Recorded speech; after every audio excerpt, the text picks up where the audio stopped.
sexual entertainment. Epstein thought he was bringing me a gift, according to Mr. Meister. Actually, let me see if I can Were you do aware of something. this occurring? Objection, double hearsay. No, You guys Did want to have Mr. some Epstein ever fun? present you with women for your sexual entertainment? absolutely not. Where is it? Where is it? Where is it? Where can I drop this right now? Mr. Wexner, Are we done? Are we done with that exhibit? we are. Mr. Wexner, at any time, drop did a link Jeffrey in the Epstein chat? ever inform or represent to you that he was a part of any intelligence service of any nation, including the United States? Absolutely not. Did you ever learn that he was involved with any intelligence service? Never. Never.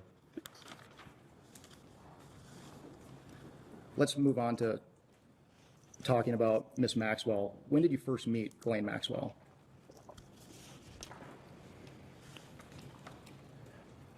Probably about the time that I got engaged to Abigail. So, must have been about 1990. And do you recall how you met Miss Maxwell? Well, Jeffrey wanted me to meet the person he was going to marry, and I was engaged to Abigail. And probably period at the time that I got engaged. Do you have any recollection of where you met Miss Maxwell? No. And based on your testimony, is it fair to say that Mr. Epstein introduced you to Maxwell? Absolutely, yeah, sure. And you mentioned it previously, but what was your understanding of Miss Maxwell's relationship to Mr. Epstein? I don't know. They dated, they were in love, they were going to get married. Would you characterize it as a monogamous relationship? I thought so. So during this period, you had no knowledge of Mr. Epstein ever having any relationship with any man or woman besides Miss Maxwell? No, didn't. We'll see. How would you characterize your relationship with Miss Maxwell?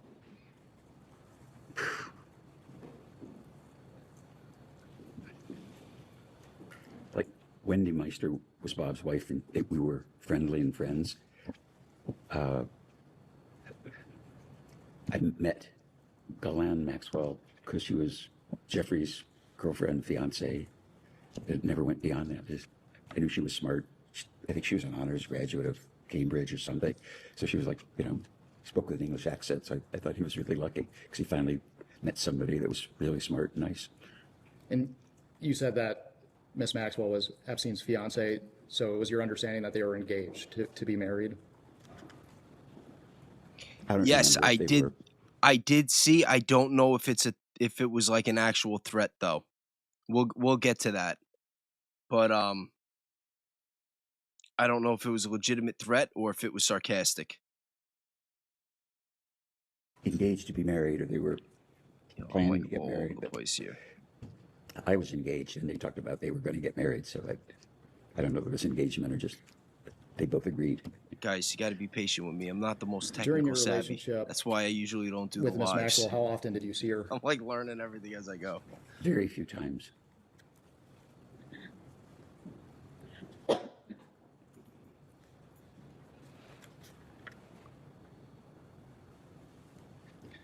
Mr. Wexner, the committee is investigating the circumstances surrounding Mr. Epstein and Miss Maxwell and the trafficking of young women, trafficking and sexual abuse of young women or girls.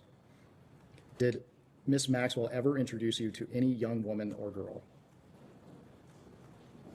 No, I don't think she ever introduced me to any female or man. Yeah, Did Ghislaine Miss Maxwell ever never ask introduced you him to introduce anybody. a young woman or girl to 30 your friends years. or associates? No. Did you Epstein ever lived on one of introduce his any properties young at one woman or girl point. that you met through Miss Or had Maxwell some to sort any of your residence. friends or associates? Objection. Assumes But the he fact not in knew evidence. nothing. Never saw nothing. Well, Never give me met a second. nobody. Nobody ever warned him. I think the answer Poor is no, guy. but- Did you ever introduce any woman or girl that you met through Miss Maxwell to any of your friends or associates? No, never. Did Miss Maxwell ever visit your home in New Albany, Ohio? I don't recall.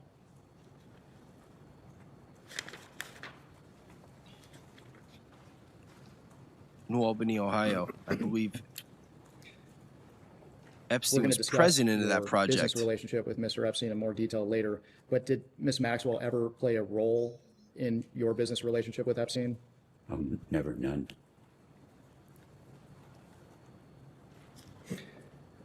During your relationship with Ms. Maxwell, did she ever represent or inform you that she was a part of any intelligence service of any nation, including the United States? No. Did you ever meet Ghislaine's father, Robert Maxwell? No.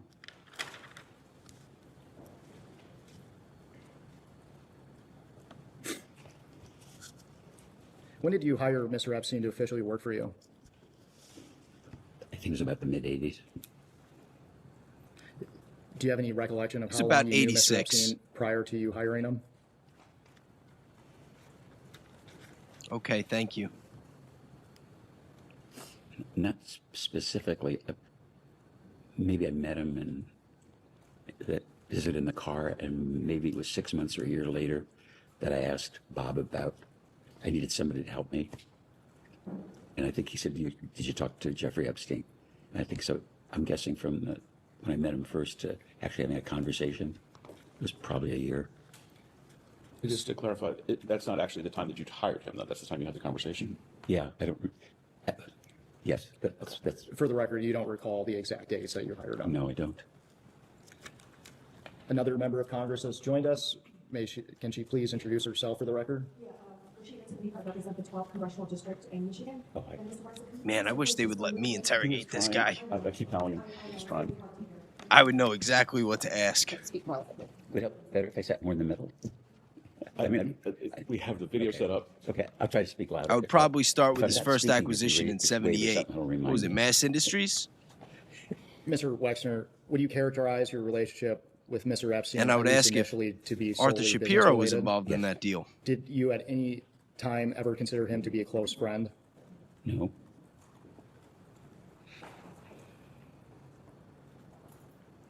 How often did you interact with Mr. Epstein throughout your relationship?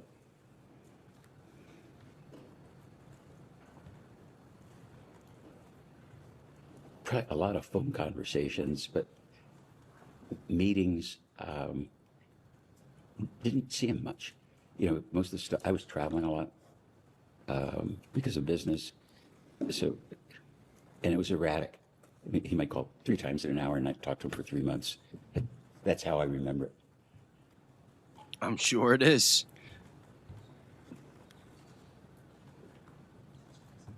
When you were interacting with Mr. Epstein, did you enjoy spending time with him? What was that? Enjoyment was fun. No, it was work. Can you elaborate on that? What were the nature of your interactions with Mr. Epstein? Professional. You know, this is what's going on. Have you paid this bill? Do you know about that? Or, you know, I took an inventory of your house and no one had ever taken an inventory of your furniture. Do you know how much furniture you have? And it was like, no, I never thought about it. Well, I know, you should know that I have an inventory. Things are buttoned up. It was like what an author would, I don't think, how can I explain it? It's like people talk about family offices, and I managed all my stuff, or my admin paid my bills because I was so busy. And I realized there was a complexity in my personal life, and somebody had to just do the stuff because it wasn't getting done properly. And so it was like, you know, professional, I guess what a fiduciary would do, more than what just your accountant would do or your lawyer would do. And something I thought was unfair for my secretary to do. Mm-hmm. Is that You why you bought him testified a that jet and a mansion? At times, he would call you 3 times a day. Is that a fair characterization of your testimony? No, what I'm saying is that he would call me 3 times, maybe in an hour, 'cause he wanted to tell me something about what he was doing, or would ask me a question about taxes so he could understand what he was preparing. But he might not call me for 3 months, maybe 6 months. I wouldn't pay attention. It wasn't important at the time. Mr. Wexner, is it your testimony today that your conversations with Mr. Epstein were predominantly focused on your business relationship with him? Sorry, I keep That'd doing be that. Very accurate. That would be very accurate. What common interests did you share with Mr. Epstein? Yo, this is actually getting on my nerves, though. Where is the pushback? All of the files, all the information that they have, where is the pushback? Like, why aren't they actually showing documents that they're referencing? Like, ask him a question, see his answer, and if it contradicts what they have on the documents, be like, what about this? You know what I mean? Like, it's like they're playing T-ball. They're just asking them all these questions and just accepting all the answers. No pushback, no references, no evidence. Like, what are we doing here? The guy's like sitting there just acting like an old man playing dumb. Like, oh, I don't know. I don't recall. I mean, we used to talk about taxes and no, like, yo, give me a break. Outside of work. None. So you didn't have any personal relationship with Mr. Epstein whatsoever? I don't think I ever went to lunch or dinner or a movie or had. Yo, I hope you guys got your coffee too. This is gonna be a long night.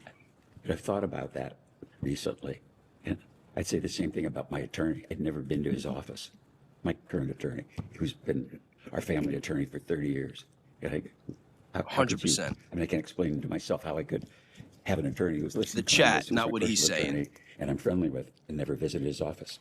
I just, my focus was on my business, and my focus was on community before my family.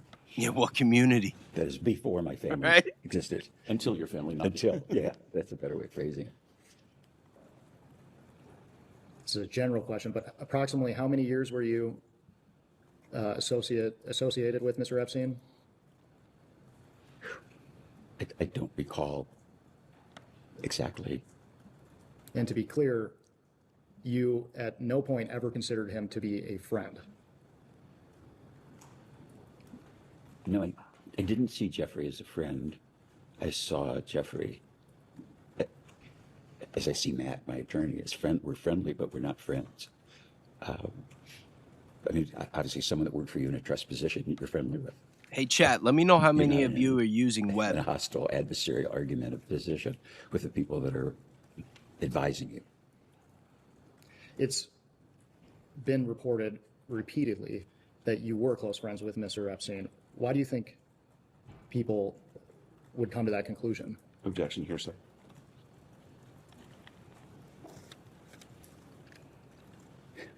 Speculation, because he would tell him that. But he No, told me he was friends. nothing to If do he with the told me private jets you that were bought him? friends with Bill Clinton, I would believe it. Or if anybody told me somebody was a friend, I would believe it. So I think the perspective that I have now, and I think it's really important for this group to understand, is that as I look back at it, I was conned by the world Olympic all-time con artist. And I you think look we're at getting every conned news, right all the now people he knew, by the World royalty, Olympic kings, all-time princes, and all that. retail businessman. An incredible con artist. Do you think Mr. Epstein thought you Think about it. Let's run down so just off the top of my head. All right, with the limited, he's got Lane Bryant, he's got Victoria's Secret, he's got Express, he's got a couple other businesses that I can't even I can't even pronounce. There's like a whole list of them. You know what I mean?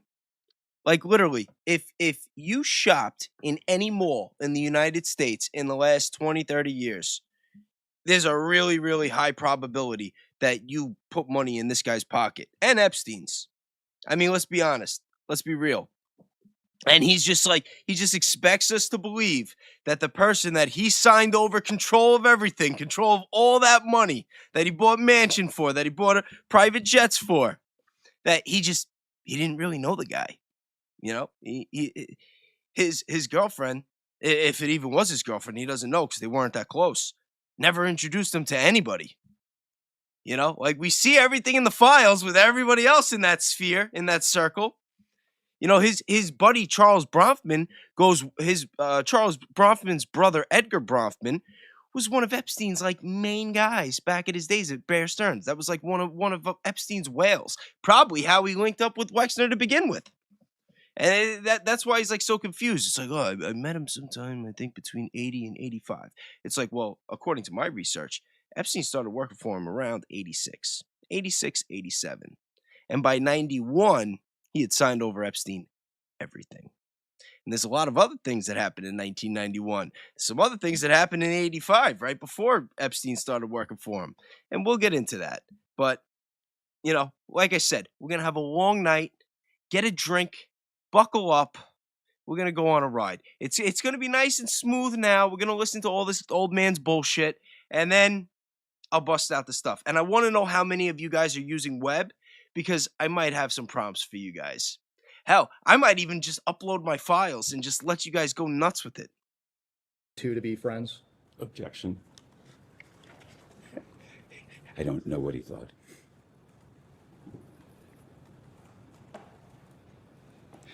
When did you learn that the Palm Beach Police Department was investigating Mr. Epstein? I don't recall. Mr. Epstein was convicted in 2008.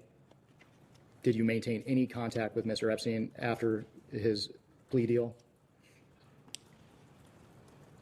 As I recall, concomitantly with Abigail taking over the finances, and my wife is a M&A lawyer. She worked for Davis Polk. She's really smart.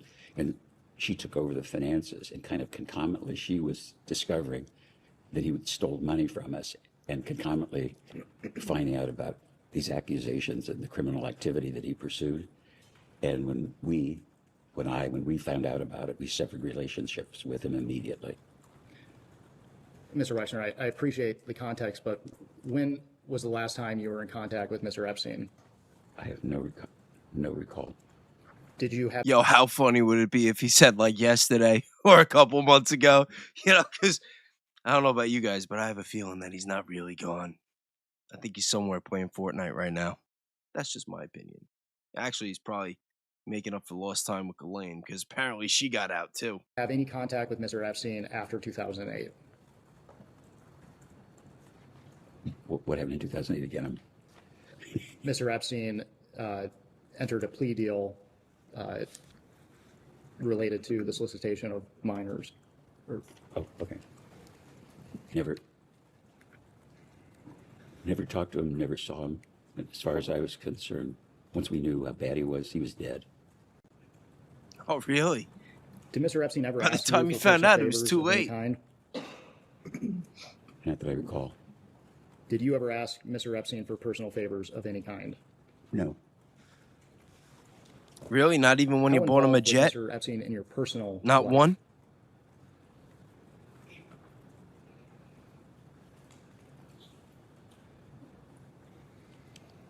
I didn't think about that.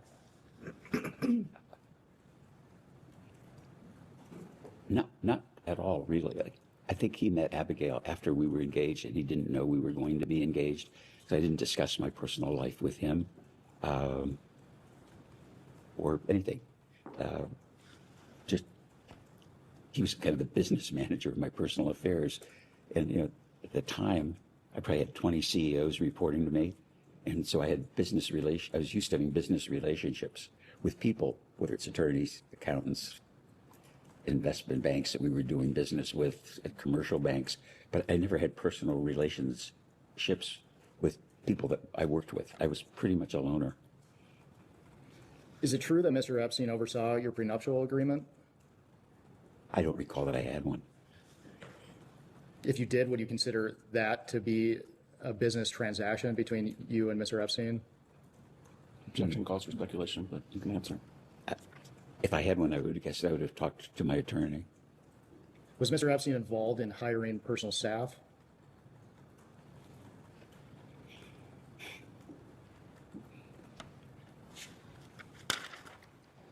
I think the answer is none. I can't remember anybody that he would have met that I hired personally.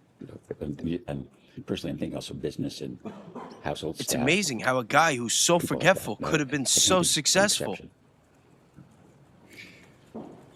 And we will discuss your financial relationship with Mr. Epstein in greater detail later, but broadly, did Mr. Epstein ever ask you for any financial favors? No. He just gave him everything out of the kindness of Let's talk of about his heart. your property here in New Albany. When did you first buy the New Albany property?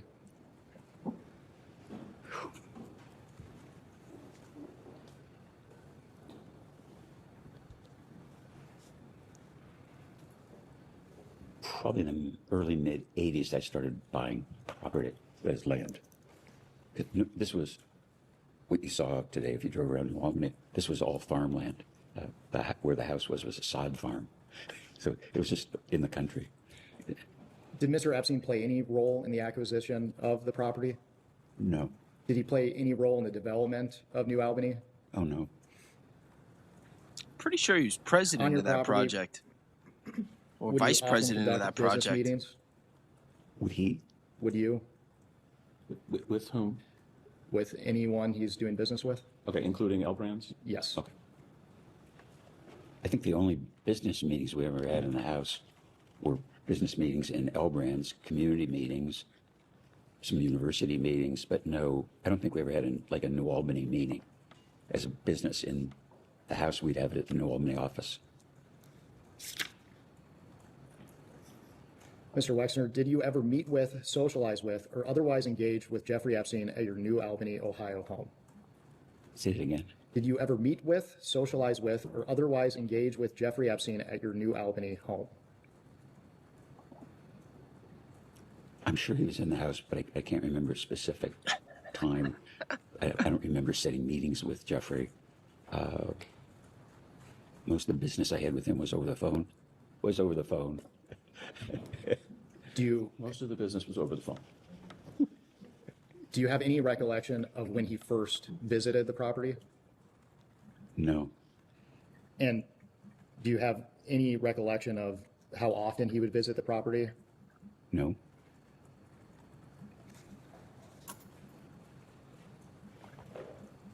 So is it your testimony today that you would not have been aware of every time he visited the property here in New Albany?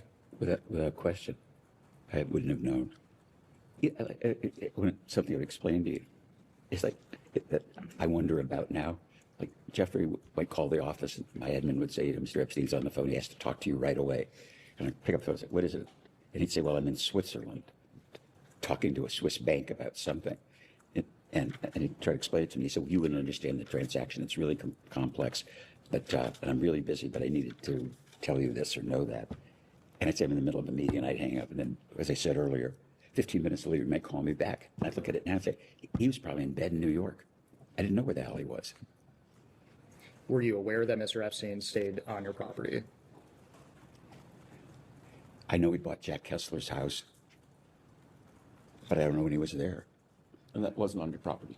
No, that's my neighbor's property, my business partner in New Albany's friend, or his house, right? Were you aware that Mr. Epstein stayed at one of your guest house on the property? No, the house he stayed at was Jack Kessler's house, which is in the He says no. He has to think about it. Were you aware that he stayed on your property? He's like, no.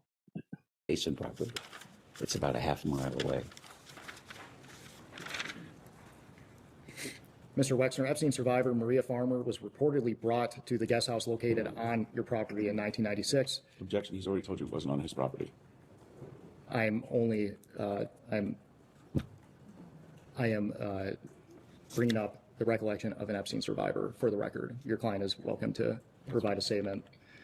So again, Maria Farmer was reportedly brought to the guest house in 1996. She stayed there for a summer and claimed she was assaulted there by Mr. Epstein and Ms. Maxwell. Mr. Wexner, do you recall who Maria Farmer is? I know her name from the press. Did you ever meet Maria Farmer? Never. Is it your testimony today that you do not know whether Maria Farmer ever stayed on your property? That would be correct. Do you have any reason to not believe Maria Farmer's account of being abused by Jeffrey Epstein? Sorry, on your keep doing that. property? Objection, on his property. Let me be sure I answered this correctly. I never met her, didn't know she was here, didn't know she was abused. Yo, this is what I mean about pushback, though. Do you have a large staff that works on your property in New Albany? The reason I'm laughing, I don't know. Keep There's doing it, damn. Yo, there has to be so much documentation and legal records that they could be pulling up right now for pushback. You know, like they're just letting him basically lie with no consequences. It's like they're just going through the motions. This is disgusting. This is disgusting. Here, let me oh,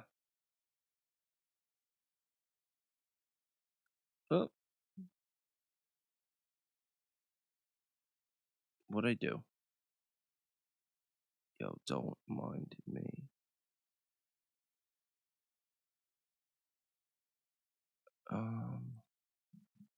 Hold on one second. You know what? Let me just keep playing this for now. We'll get back to it. A lot of people are, but I don't know how many. Can you estimate how many people are working on the property at any given time?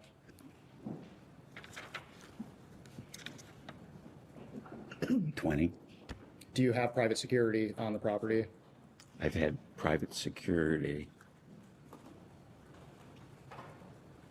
since 1975. Are you aware of allegations that security staff on the property stayed with Maria Farmer until her family was able to pick her up? I didn't know she was here, so I didn't know her. I didn't know she was here, so I didn't know shit about her. Pardon me.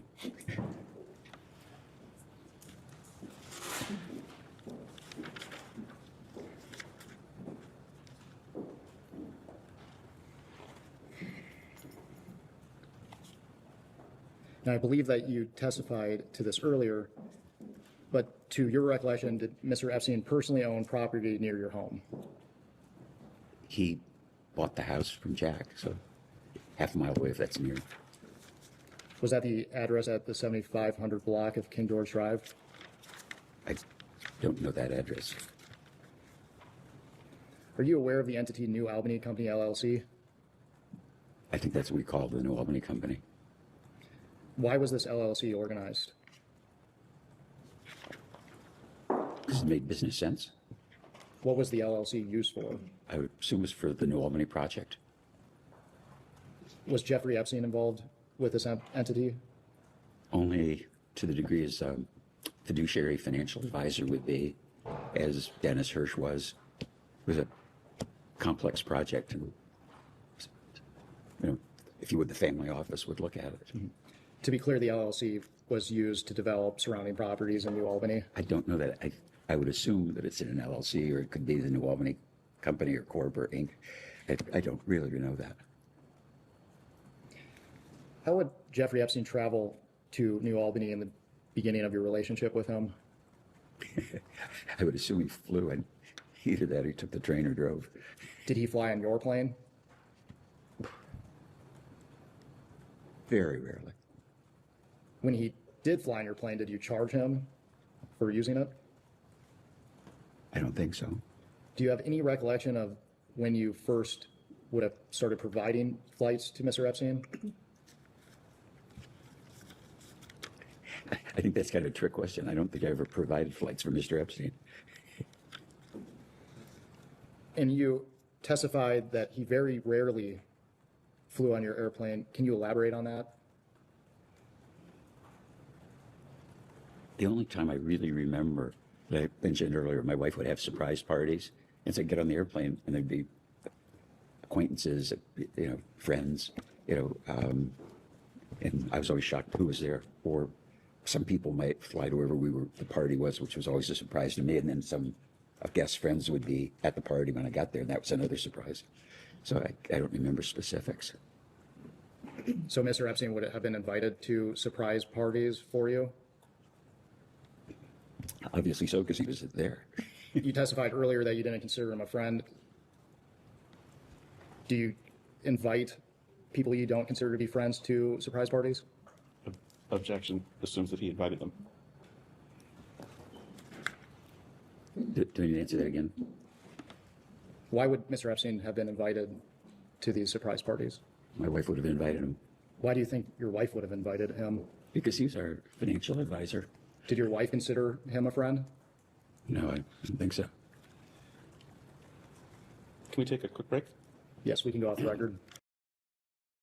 Oh, we need to wait. for Oh, roll call. sorry, excuse me. Okay. We'll go off the record. We can go back on the record. The time is 11:10. We took a short break for the witness to confer with counsel. We have approximately 15 minutes left in the majority's hour. We understand that the witness would like to make a statement of clarification. Yeah, I think I was inaccurate in that I remember Jeffrey being on a plane at a surprise birthday party, but I don't remember him being at the party. Because I think you asked the question at the party, and then where did he go? I don't remember him being at the party. I can remember being on the plane. You bring up the surprise Well, party. from what I hear, the party was Do you usually recall where on the was plane. going?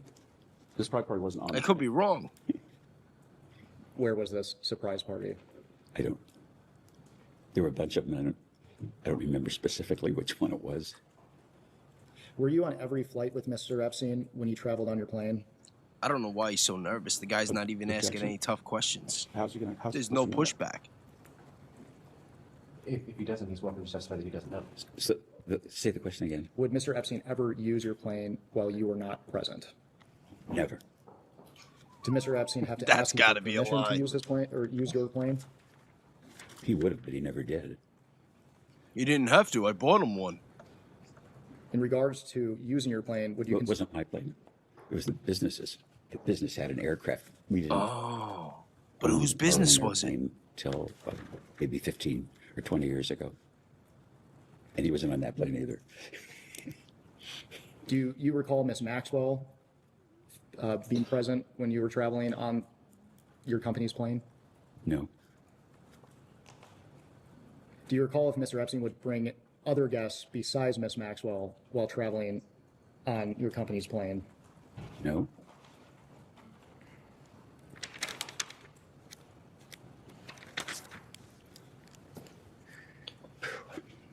This is a joke.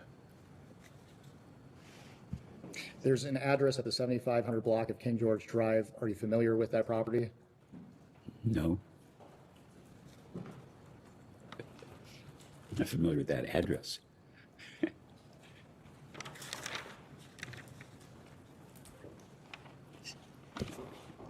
What was that?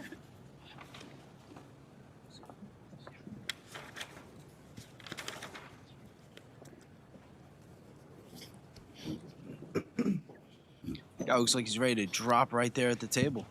Mr. Wexner, how did Mr. Epstein act towards women or girls around him? In his presence, or? In your presence, yes.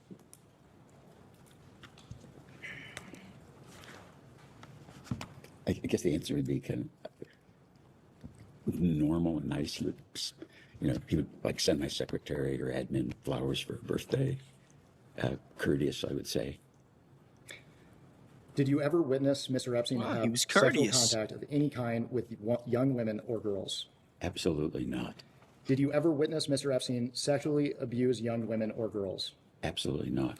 He Did looks you like ever he witness practiced Mr. that one in Epstein the receive mirror. massages from young women or girls? Absolutely not. Did Mr. Epstein ever discuss sexual acts of any kind with you? No. Did he ever discuss receiving massages? Yes. What were the nature of those conversations? He told me massage therapy was great and I should get massages. Did he ever discuss who he was receiving massages from? No. So it is your testimony today that you don't recall him ever saying anything about receiving massages from young women or girls. Oh, I was Absolutely talking not. about Arthur Shapiro Absolutely. before. Agree with you. And we'll be talking about him later. Don't worry. Was it common for Epstein to bring young women or girls to any other place where the two of you would meet? All right, but don't spam it. Don't spam it. I know. Did Mr. Epstein ever request that you bring Victoria's Secret models to events at your home? No. And no Victoria's Secret models ever came to my home, even for business purpose. Did Talk about one exception. Stuff you've seen. Oh, yeah, I forgot about that. There's one exception. My wife had for about 20 years, a horse show here for charity. And one of the models' husband was a polo player. And I don't know how they showed up as a couple. And he gave either me or my wife a polo horse, which was, I don't ride, and Abigail wasn't interested in a polo horse. So that would have been the only exception. Did Mr. Epstein ever request that you introduce him to Victoria's Secret models? Never. And I just want to clarify your testimony earlier, but did you ever receive any massages from any young woman or girl brought to you or introduced to you by Mr. Epstein? Never.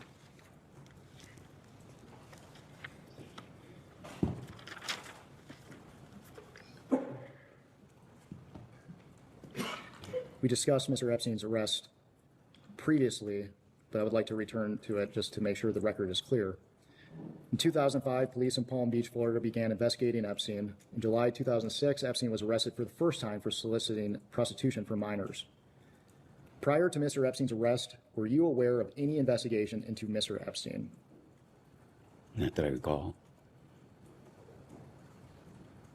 When did you become aware of an investigation into Mr. Epstein? Probably whenever it was in the press. When it was in the press. When it was in the press. And you mentioned the press.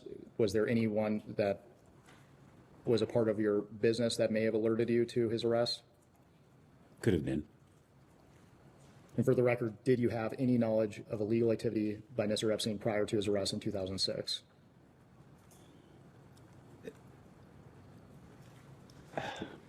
Yo, did anybody ever watch the testimony like this of Hillary Clinton when she was getting questioned about Benghazi? And like the whole time she's just like sitting there like this with like a bored look on her face, saying how I don't recall, I don't recall, I don't recall. I mean, this is even more pathetic. He's just like sitting there, like making weird faces, like I don't know what to do, just playing dumb. Like they definitely just sat him down. They're like, listen, like you're 90 years old. Like just play dumb. They'll buy it. Don't worry. No one's getting arrested in this anyway. You're not going to be the first one. But look at him. Look at the look on his face. This does not look like a proud man. This does not look like a proud man. This does not look like the face of a man who believes in what he's saying right now. This looks like an old guy that knows that he's on his last leg and that he's going to hell. Let's just call it like it is. The only I recall is my chief of staff told me, and I don't know, he knew press, whether it was the newspapers or radio or TV, that that Jeffrey had been accused, or a woman was suing him for I don't know, being aggressive. And I remember calling him and saying, "What the hell is this?" And he said, "I was being shaken down by a hooker." And I believed him. Wait, hold on. You believed him? They had like 60 victims. You believed him. He said he was getting shaken down. Like, really? Really? That's your story under oath. That's how you want to freaking play this one, huh? Yo. Oh my God. Oh my God. I wonder if he practiced that one in the mirror. Like, yo, does this guy know that Whitney Webb wrote a book? You know what I mean? Like, yo, this is crazy. This is crazy. He said he had been shaken down by and I believed him. Yo, keep in mind, okay, Epstein got busted 2005, 2006. The whole Maria Farmer thing was 96. 10 years before that. And she had stated that his security was keeping her there and keeping her hostage. Like, she wasn't just assaulted. She was held against her will by his security on his property. Although, you know, they're going to try to say some technicalities that it wasn't really his property. You know, it was a half a mile. That little section was technically owned by somebody else. It's crazy. What that conversation was, I hope, you're not bullshitting me. Because if it is, the party's over. He said, absolutely not. Do you think I'm stupid? Which is probably what I would say to attorney or say to you or anybody that I worked with. If you do something. Yo, this sounds like the version of the story that, like, he tells his grandkids. You know what I mean? It's like, hey, Grandpa, I'm reading some things online, and he's, like, thinking, like, what he's going to say to them. And now he's got to, like, try to carry that story on under oath. Oh, my God. Off, you're out. So after you had that initial conversation with him, did you discuss the allegations as they were being investigated with Mr. Epstein? Excuse me. No, I don't think I discussed it. It was done, and I believe that he wasn't stupid. And you mentioned your chief of staff. And we believe you right For the now. record, who is that? His name is Bruce Saul, and I met him through an acquaintance. Answer the question. Okay. It's going to help if you answer the question that he asks. Okay, thank you. Thank you. We'll Notice how organize it a lot faster. he touched Did him. your Whoa, chief of staff whoa, have any slow down there. relationship with Mr. We Epstein? don't want to give him too much. Other than, how do I answer? I don't, none except if he would call him and I would know, everybody knew where I was all the time. So if somebody wanted to find me, would he call Bruce or call my admin? Where's Les? Because I try to be available to people, but I don't tell everybody where I am and where I'm going because I'm traveling so much. So it would be, I would guess conversations. I'm speculating that those conversations might have happened. For the record, you were surprised by Mr. Epstein's arrest? Yes. Do you recall people around you being surprised by his arrest? Don't specifically recall. Just gotta think Probably about at that the one. time they were, but I don't remember it. Do you recall whether anyone around you advised you that you should cut ties with Epstein after his arrest? Think real hard, Les. I'm going to instruct you not to disclose any communications you had with your wife or your lawyers in answering that question. So are you asserting for the Yo, record? how many times do you think the lawyer kicked him under the table? To be clear, the House does not recognize common law privileges. And so if you are asserting that in order for him to not testify to those, in order to preserve that, we may discuss it and may take that to the chairman for a ruling. And potentially may direct your client to answer those questions. That's fine. The Supreme Court has also made clear that those privileges do exist in the congressional context, and I doubt very much that whatever his answer would be to this is that important, but I'm directing him to preserve those two privileges, those two well-recognized common law privileges. I forgot the question. We're sure you did. Did, after Mr. Epstein's arrest, did anyone around you advise you to cut ties with Mr. Epstein? And I'm going to, again, direct you to answer without discussing any communications you had with your wife or your lawyers in answering that question. So you can go ahead and answer. I'm confused again. Did anybody? And then the answer would be nobody. I can't remember anybody. Did you instruct your companies to do an internal review of your company's relationship with Mr. Epstein at this time? I probably would have, but I don't recall. That would have been There we go. anything With the that I don't was recalls. untoward that happened in the business, around the business. I would always say, this has to be investigated. And I would always,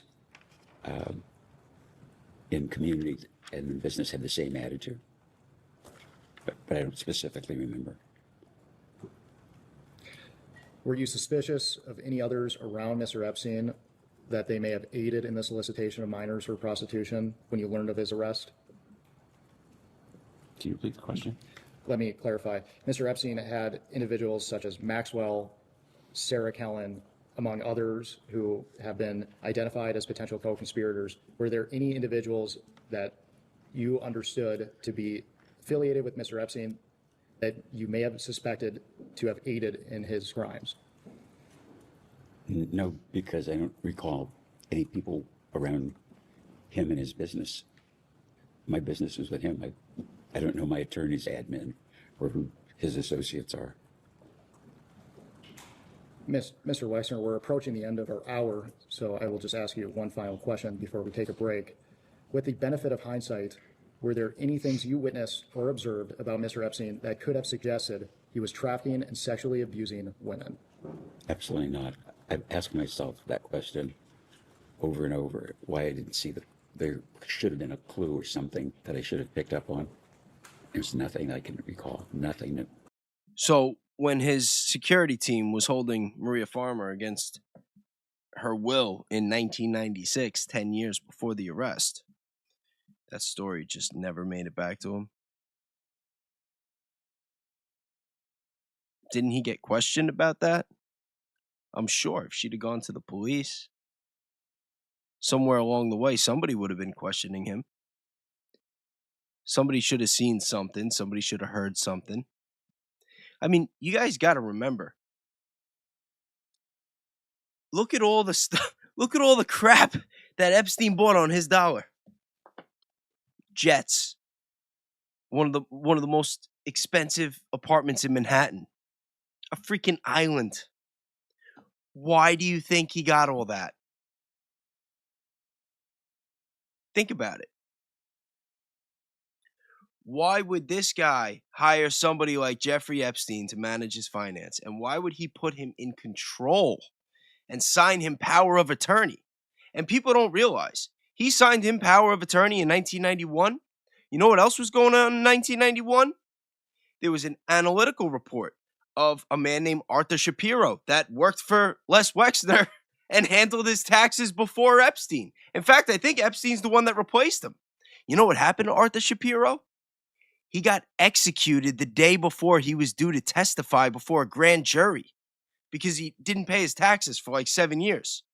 Ironically, that 7-year period from 1978 to 1985 also happened to line up perfectly with when Les Wexner started doing all these acquisitions, starting with Mass Industries in 1978. And then he bought Victoria's Secret. He bought, I think, Lane Bryant, all these different companies, all these different acquisitions. And then during the same time, the guy who he hires to deal with his taxes isn't paying his own taxes. And all of a sudden, there's allegations that he's doing shady tax stuff and he's got to testify before a grand jury. And then the day before, he's executed. And then he gets replaced by Jeffrey Epstein. And we're not even talking about Walsh Trucking, which was Les Wexner's one of the main trucking companies that he used to deliver all this different merch, which was mob affiliated with the LaRocca crime family. So this guy was knee deep in shit before Epstein even got in the picture. And now, all these years later, he gets away with it, makes all these billions, and he's up there like a bumbling fucking retard, pardon my language, but just playing dumb. And everyone's supposed to, now it's on X, because the lawyer whispers something in his ear, like, oh no, poor Les Wexner, the lawyer's threatening him, he's a victim, he got conned. Yo, give me a fucking break. Give me a break. We know who this guy is. We know that he's not this dumb, silly old man. And there's no pushback. We haven't heard about any of this. Well, how come they're not bringing up Walsh Trucking? How come they're not bringing up Arthur Shapiro? How come they're not digging deeper into Maria Farmer? How come they're not digging deeper into the allegations that Thomas Massey brought up that was in the files, that he may have been involved not just with the money laundering, but with the trafficking itself? This is a charade. This is WWE. This isn't even a real deposition. This is bullshit. This is bullshit. You want to see this guy get deposed? You want to see some real questions? You get a guy like me to sit there and ask the fucking questions. I promise we'll get some answers. Or we'll get tears. I'll have this guy on his knees begging me to stop. Not even a clue of a clue. Yeah, not even a And clue. I think the reason, Go fuck yourself. in hindsight, and I think for the understanding to get to Pardon the my bottom of language. what Jeffrey did, is to understand how great a con he was. Because that's the explanation I have to myself. How could I have never thought he was a thief? How could I never thought he was a pervert? You know, all the terrible things. Never a clue. Yo, how many eyes wide shut parties do you think that this guy was at with the, like, for real? Like, what are we talking about? Like, Stanley Kubrick didn't get offed for making that movie for nothing. We already have a general idea of what was going on and some of the characters behind those masks, the real life adaptation, if you know what I mean. Such a joke. We will go off the record. Oh, We off can the go record. on the record. Good morning, Mr. Wexner. My name is. I'm like trying to keep my cool here too. I'm I trying to will be keep this a doing nice, most of the calm, questioning for chill the minority night. Today. We appreciate Let you your time. guys absorb this. As you know, our Listen, conversation pay today will attention. focus on your relationship with Jeffrey Epstein. We'll touch on probably your financial and business relationship with him. We'll also discuss your personal relationship with him. You already discussed with our colleagues the way that you originally met Jeffrey Epstein. Yes, I would just agree. like to This ask a is couple as of fake. questions This on is that. as fake as the Ghislaine Maxwell that's in jail right now. 1,000%. 1,000%. Topic. When you first met Epstein, how did he originally present himself to you? What services did he say he was offering? Well, when I first met him, it was just alone. he didn't represent anything, and I didn't ask anything. I was just meeting a friend's acquaintance. Okay, so you're a billionaire. You're a billionaire. Your last tax guy that was working, handling all these acquisitions and handling your finances just got executed. Literally got executed. And you're not going to ask anything about the guy you're going to replace. You know what I mean? Like, even if you were to believe that he didn't know better with the first thing with the mob affiliations and the whole thing with Arthur Shapiro, you would think he would have learned his lesson. It's like, okay, we messed up, but now we're going to have to replace him, and I'm going to do a better job. We can't be having crooked guys handling my money. Can't be having people working for me getting executed in broad daylight. Like, we got to ask some questions. We got to make sure you got the right guys on the team. But no, he didn't learn his lesson. He's just looking the other way with everything. Except, what? You decide you're going to buy him a mansion and a private jet and just hope they make better decisions? Is that your business expertise? Is that how you opened up these 10,000 stores that you couldn't wait to brag about the first 2 minutes in? You scumbag? As that business relationship became closer and you eventually hired him, I assume he pitched his services in some way. What was his way of framing what he was offering to you?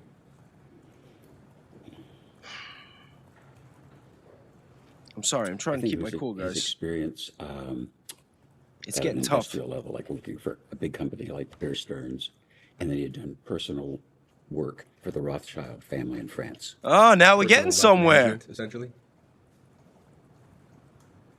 I don't know. We've seen some reports that he would present himself as a bounty hunter, that he would find people's missing money. Do you recall him saying anything like that? No. One of the articles that my colleagues already introduced, I won't make you look back through it, but it was the Vanity Fair article. Maybe, just maybe, Arthur Shapiro lost some of his money and he needed someone to find it. I mean, that could be a theory. Maybe that's why he got offed. Maybe he got caught skimming. Maybe it was a little more going on than just that grand jury that he had to testify before the next day. I'll just read you a paragraph out loud. It's the only paragraph I have a question about. But that article reported that during a conversation, Jeffrey Epstein asked Mr. Meister to introduce Epstein to you, Mr. Wexner. And Epstein told Meister that Epstein had learned that Wexner's current money manager was stealing from him. And the article identifies Harold Levin, I think, as your previous financial advisor. Do you have any recollection of whether Mr. Epstein ever claimed that I mentioned Mr. him Levin earlier. was stealing from you? Objection to the article on hearsay grounds. You can answer.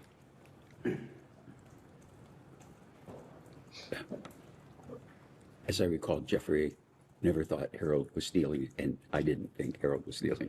Okay. Did anybody ever say that Harold was stealing? No, Okay. No recollection of that. no recollection of that. That article also describes a story where you sent Mr. Levin to meet with Mr. Epstein and just discuss an investment opportunity, but Mr. Levin came back to you and told you to stay away from Mr. Epstein. Do you have any recollection of that type of a warning from Mr. Levin? No. Same objection. No. Okay. When you initially hired Mr. Epstein, do you recall, and some of this may be repetitive, so you have my apologies, do you recall what year you initially hired Mr. Epstein? No. Would it be right to say that it may have been either 1989 or 1990? No, it was earlier than that. It was either 86 or 87. Yeah, about that. Okay. Do you recall anybody warning you not to get involved with Jeffrey Epstein when you first? So not only are they giving softball questions, but they're putting bullshit on the record. Seriously, who's in charge of this? Who's in charge of asking these questions? Who put this shit together? Who put this bullshit together? Asking him on the record if he started work for him in 1990? What the hell is going on? What the hell is going on? Hired him. No. I'd like to talk about Epstein's roles and responsibilities while he worked for you. You touched on this in the last hour. The total amount of time that he worked for you, how long was that approximately? It started maybe in 1989 or 1990, and I think you testified it ended in 2000 and what year did you say? They didn't. Okay. Well, what year do you recall the relationship ending? Could your statement help refresh your recollection? Whatever I said in the statement would be the correct date. And so whatever period that 89 or 90 would have been about then, it ended when it ended. Was that upon his final plea in 2008? Whatever I said in the statement is accurate. I remember it as being concomitant with finding out he was stealing from us. In terms of the different things or roles that he would play for you, is it right to say that he acted as an investment advisor or a money manager? What would be the right term for that role? The term wasn't part of my vocabulary, but he was kind of like the family office manager. And so they oversaw investment, oversaw people getting paid, made sure taxes were done, and talked to accountants. I had, in hindsight, because I had done so well, and I was dating Abigail, and we were engaged, and I was married and running 20 businesses. I was very busy, and so all that's just stuff that was in my Very busy, very successful. So he decided to hire somebody that he didn't really know that well. And just a year later, because now they're going on the record that he started working there between 89 and 90. So he starts working there. About a year or two later, he signs him over everything, even though he doesn't know him that well. And just doesn't ask him that much questions. Just talks to him every now and then. Sometimes he'll talk to him 2 or 3 times in an hour. And sometimes he'd go 3 months without really talking to him at all. Really? That's what we're led to believe. Like, that's your story, and you're sticking to it. personal life wasn't managed by me. It was like my admin was like which sounds kind of crazy, was the closest thing I had to any kind of supervision. Would he be making investments on your behalf the way a traditional investment advisor would? I must have known at the time. I don't recall specifically asking him about investment. I would like to introduce What were you Minority asking him about, Exhibit Leslie? A. And this is an article from the Wall Street Journal titled Epstein Flourished as He Forged Bond with Retail Billionaire.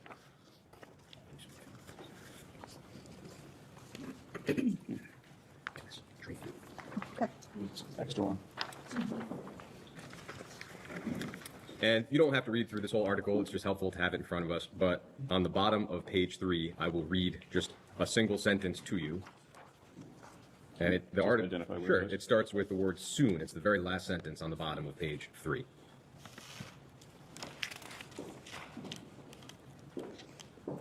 Starting there. Oh, And that sentence, I'll read it out loud as well, says that soon Mr. Epstein was presenting Mr. Wexner with a variety of investments, including apartment buildings and a development involving a former post office building, says Mr. Morosky. And we understand that to be Robert Morosky, a former vice chairman of your company. Is that consistent with what you remember Epstein doing for you? Objection, hearsay, you can answer. no. I think Robert Morosky might be the friend that I was thinking of earlier that was on the board, and not Harold Levin. I'll have to look that up. No. Okay. Do you have any recollection of Epstein presenting you with investment opportunities such as these? I'm sure he did, but they weren't apartment buildings or post office. It would have been, Do you remember? no, I don't remember. Is it that you don't recall at all, or that, as far as you recall, that statement is just not accurate? Well, there's two parts of it. In reading this one, not accurate, and I fired Bob Morosky for bad behavior. But as to the substantive part, is it that you don't recall whether or not Epstein would present you with these types of investments? I do not recall. Okay. And the quote is from somebody that I fired. Okay. He's lying. He did not fire him for bad behavior. Robert Morosky was the one that I was thinking of. He left his job and moved so that he could work. And he was at the time, he was the only member of the board of the Limited that was not family. And he was the one that had a problem with Epstein when Epstein came on board. And Epstein had Les Wexner get rid of him. That's what happened. It was not bad behavior. He is lying under oath, whether flat out lie or by omission, however you want to look at it. But I knew Harold Levine wasn't the wasn't the one. Yes, and he resigned in June of 1987 following a dispute that was over Jeffrey Epstein. So they're already losing all the credibility. And again, there's no pushback. There's no pushback. Ridiculous. Ridiculous. Yo, I'm definitely going to upload all my notes for you guys. And you could load them into AI, load them into web. I'll figure out how I'm going to do it after this.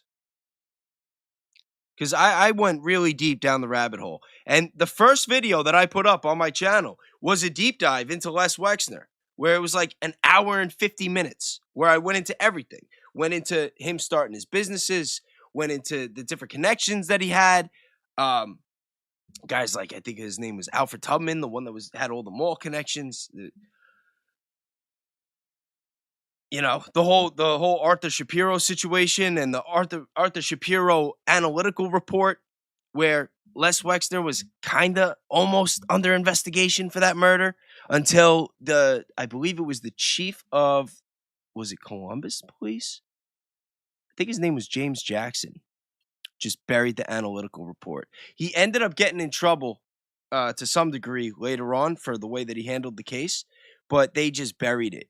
They did an analytical report where they didn't flat out accuse Les Wexner, but they identified all of his mob affiliations, and they said that, you know, Arthur Shapiro was about to testify, and hypothetically, he could have been testifying, saying things that could have gotten Les Wexner or his affiliates in trouble, and that Les Wexner had the resources, the means, the connections, and the potential motives to have hypothetically maybe had that hit done. And the chief of police said, we're not going near it, that he's a respected member of the community, and to drop it. And they never pursued it. But that analytical report was done in 1991, the same year that he signed everything over to Jeffrey Epstein. So now think about this for a second. Is that a coincidence? Is that a coincidence? Was there something else going on behind the scenes? Some sort of operation that his business was vital to? Because why would he sign it over to him? Why not his wife? Why not a relative? Why not a close friend? Why sign everything over to a guy that he barely talked to? A guy that he barely knew, that he's claiming only worked for him for about a year, when we know that it was closer to 4 years. But why? And why would he sign it over? Like, he just happened to sign it over the same year that it's coming out that he might be under investigation for a murder? A murder that they're not even bringing up right now? Is it just me? Is my tinfoil hat on too tight right now? And I'm just trying to pull things together that aren't there? Is anybody looking into this right now? You on Google or Claude or whatever you use, trying to see? Have you looked into web? Because all this should be in web. If it's not, that means that they didn't put it in the files. Why wouldn't they put it in the files? Especially if he's innocent and he's just an old man that didn't know anything. Then it should definitely be in the files, because this is the most transparent administration that we've ever had, right? Right? Yeah. In addition to the, family office role that you described, I'd like to ask about whether Epstein provided other services to you. We know that he provided some later clients with tax planning services. Did he ever do anything like that for you? Must have, but I have no specific recollection. I mean, somebody, my attorney, tax attorneys, I'm kind of a muddle about it. Who did what? And so is it fair to say again that you just don't recall either way? Yeah, I don't recall at all. Okay. Separately from that, Mr. Epstein was a trustee for various trusts and charities of yours. I'd like to touch on both of those roles, starting with trusts. And so I will introduce Minority Exhibit B.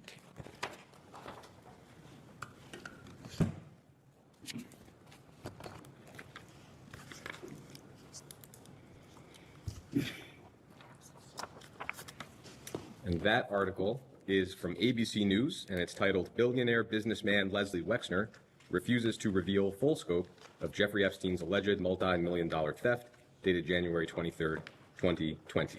And And, it's January 25th. great. Thank you. Well, I have January 23rd. Oh, I'm looking at the date in the upper right. You're right. All Under right. the byline is January 23rd. There you go. It's got 2 dates. I don't know which is correct. All right. On page 3. You want me to check for you guys? And I'll let you take a moment. In the middle of that page, the article says that they identified nearly a dozen trusts connected to you. I don't think. Where is that? Sure. It starts in the paragraph Bolsher and Boyd, in the middle of the page. Okay. Who are those? I think they're associated with ABC's investigative reporting team. Thank you. And it tells us that they found nearly a dozen trusts with names like health and science interests, arts interests, and community interests connected to Wexner that listed Epstein as trustee and received large gifts of stock in Wexner's company. So I'll stop there. Do you have a recollection of the trusts that are described here? None. None. And so do you have any recollection of Mr. Epstein's role with those trusts? None. Okay. We will come back to that, but I'd like to touch for a moment on Epstein's role with the Wexner Foundation. And I, for that, will introduce minority. I want to see them talk about Mega Group. I want to see them talk about Mega Group because Mega Group also started in 1991. It was Study Group at the time, but it was Les Wexner, Charles Bronfman, the brother of Edgar Bronfman, who had the long ties with Jeffrey Epstein from his time at Bear Stearns, and another man named Michael Steinhardt. That's what I want to talk about. I don't think anybody else wants to talk about it, though. Even a lot of the people that like pretend that they want to talk about this stuff, they don't want to talk about that. Exhibit C.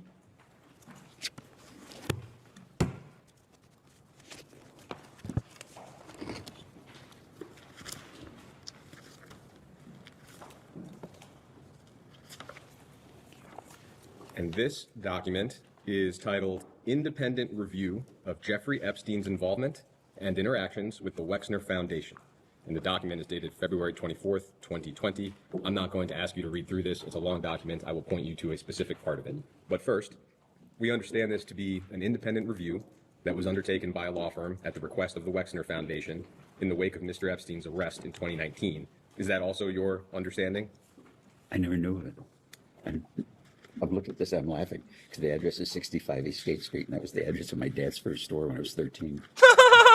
Okay. Yeah, go fuck yourself, so Les. is the report unfamiliar to you? Yes. Okay. Completely.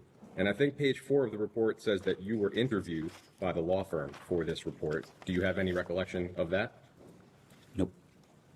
None. Do you have any reason to doubt the report that you were in fact interviewed for the report? No. Okay. I don't remember it, so I can't doubt it. Page 9 of the report simply tells us that Epstein, and I'll let you turn to it if you'd like, but it just tells us that Epstein was elected as a trustee of the Wexner Foundation in 1992, and that he remained a trustee until September 2007. Epstein would not have been the only trustee of the Wexner Foundation, correct? Objection to hearsay as to the document. The question is fine. Can you repeat it? Sure. Would Epstein, did the Wexner Foundation have more than one trustee? I'm sure it did, and I think there was a legal requirement to have 3. And I don't know that. I just think that. Yo, how come he looks like he's On the squeezing next out a page, fart every page time he 10, gets asked a under question? The header number 2, there's a header that reads, Epstein played no role in the operation of the Foundation's fellowships or other programs. And the first sentence afterward says, based upon our review of Foundation records and interviews with Foundation leaders, we concluded that, although a trustee, Epstein played no role in the management or administration of the Foundation's operations or programs. Now, on that topic, I'd like to introduce one more single-page exhibit for you. So I'm just going to object to this statement as both a statement and hearsay. Go ahead. I think, as the majority general counsel noted, the objections have no legal grounding in this forum. I'm making it for the record. It is a deposition, so I'm making the objection, that's all.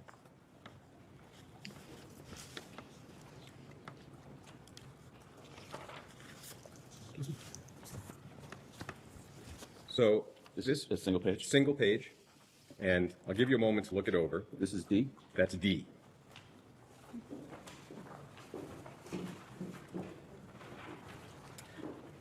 I'll describe it briefly. This Can is you give me a chance Sure, to read of it? course. Thank you.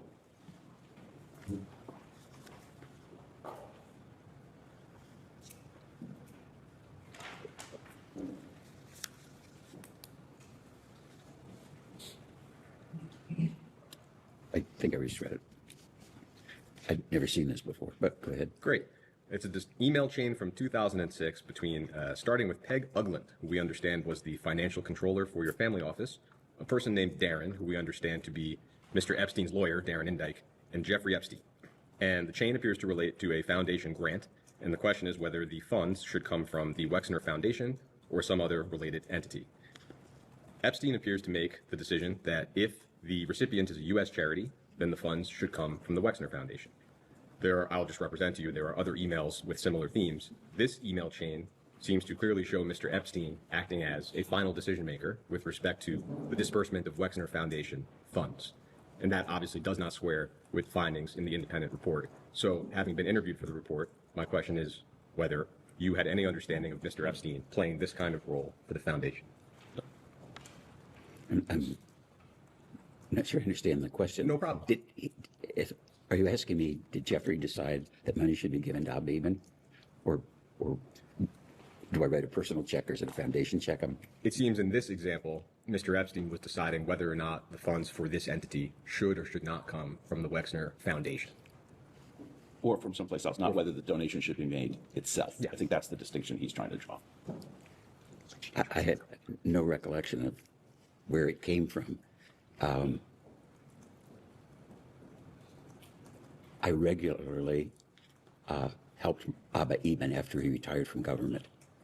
And I probably would have started with writing a personal check, and then I would speculate how it was paid. I don't remember writing the check, but Eben was a very good friend, and he had no money. He worked for the government of Israel, and Social Security his income was nothing. He was going to like living in public housing. And my sense was that it wasn't fair. So I took care of him privately and his wife, Susie, until they both died. Did you have any knowledge that Mr. Epstein Oh, what was a acting nice as guy. a final decision maker for whether or not to spend foundation funds? Not at all. He would never have done that. He does appear to have done it here. Wait, hold on. Did he just say he would have never have done that? Really? Everything we've seen that he would do in the files, but he never would have done that? Maker, no, absolutely not. I wouldn't have known it, didn't know it, wouldn't have thought it. So this role would have, him playing this role would have occurred without your knowledge. Objection seems in fact not in evidence. It happened without my knowledge, but I did give money to my friend Abba Eben and his wife, Susie. Okay. Thank you. I think we've had an additional member of Congress join us. If that individual could identify themselves, please. Congressman Steve Lynch of the 8th Congressional District. Yo, is it true that none of the Republicans showed up for this? I mean, it's all WWE in my opinion anyway. But if that's true, that's just crazy. That's just crazy. Like, where's Thomas Massey? Where's Thomas Massey? How come Massey isn't showing up? They put on that big show with Pam Bondi the other day, but then they get this asshole on the stand? Or not on the stand, whatever you want to call it. But where's Thomas Massey? Why didn't he pull up with all the evidence and the big board and all that? Right? Isn't that a fair question to ask? I like that guy too. What the hell? I'm disappointed. Hello, I'm Les. I'd like to spend a little bit of time on the development of New Albany, and I know my colleagues also touched on that topic. Could you just briefly describe for us your role in the development of New Albany? I know it was substantial, so a brief overview. Yeah, it started out with me thinking I wanted to have a house in the country. And it began with thinking I would buy an old barn and restore it, and that'd be kind of a cool thing. And as I worked through the project, my personal project, I asked my friend Jack Kessler, who was a professional in the real estate business and a developer, what land cost and, what he thought of the idea. And then I got to thinking, do I really want to build a barn? And then I thought I was going to build a house. And I kept telling Jack about what I was thinking I was going to do, having not done anything. And it started out pretty modestly. I think I bought like a 30-acre farm, which is about a mile from here. And then, which I thought was a good location. And over time, I kept thinking about it, decided that wasn't a good location. This was a good location. And in the conversations with Jack, he kept saying that these are good ideas. You're not overpaying for land. 'Cause this was something entirely new to me. And one day I said, Jack, if it's such a good idea, why don't you live here? And he said, I would, but my wife wouldn't move. And then one day he called up. He said, she thinks it's a good idea, and we're going to sell our house, and we'll build one near yours, which is the house that's half a mile away. And I said, if we're going to live here, do you think any of our friends might want to live out near us, or acquaintances of his? And he said, yeah, I think a lot of people would like that. You know, the idea of having more land around, and it's not that far from the airport, stuff like that. And that's how the idea began. And then the next idea was, how do you do it? And Jack is a professional, the only professional I know in the real estate business other than shopping center developers, relied on his judgment about prices we were paying and acquisitions, because I had a full-time job and I didn't know anything about this. And then I got to thinking one day, how do you do it? For a guy who never seems to know anything about anything, he sure did pretty well for himself. And for Epstein. What? I mean, not acquired land, how do you plan it? And I thought there's a lot of smart people at Harvard. So I made a cold call to the School of Architecture, talked to the dean. I said, I have this idea. You don't know me. Could you recommend some architects? And he said, I don't recommend architects to strangers in projects I don't know about. And we talked a while more, and he said, if you'll buy a day of my time, if you're really serious, I'll come out and look at it, because I don't know whether you're really serious about doing this. And then he gave me a list of architects, and I didn't know any of them. I'm going to keep going. No, I think I've got the sense of it. Yeah, so it kind of just grew by topsy. I appreciate it. You also touched on this earlier, but what was the role of the New Albany company in the development of the town of New Albany? Well, it was just the name of the community, so we called it the company, because we were developing New Albany. If we had developed it in Poughkeepsie, it'd be called the Poughkeepsie Company. What was that, as far as you recall, Mr. Epstein's role in? Yeah, notice how he seems to know every single detail of every topic when he's talking about something with his business and his success and his knowledge in that. You know, you talk about retail and all the stores he opened, and he'll know every name, he'll know every date, he'll know every location and this and that. But then all of a sudden, you know, you get to the real questions and he's just playing stupid old man. He doesn't recall, he doesn't know. He's like making these weird faces. You know, it's such a joke. In the development of New Albany? None. What was his role with the New Albany company? As a fiduciary, be my financial advisor to understand what was going on financially. You know, I thought I knew what was going on in our businesses, but we always had a CFO. So I'd rely on the CFO to do what the CFO did, because I did the marketing and the planning. But every business had a CFO, every business had an overview. And I had a lot of complexity that I didn't realize at the time in my life. So it was either, you know, somebody had to do this. And there's paper. I don't want to throw paper at you if I don't have to, but I'll represent to you that yourself and Mr. Epstein were, at least at one point, co-presidents of the New Albany company. I'm happy to show that if that would be helpful.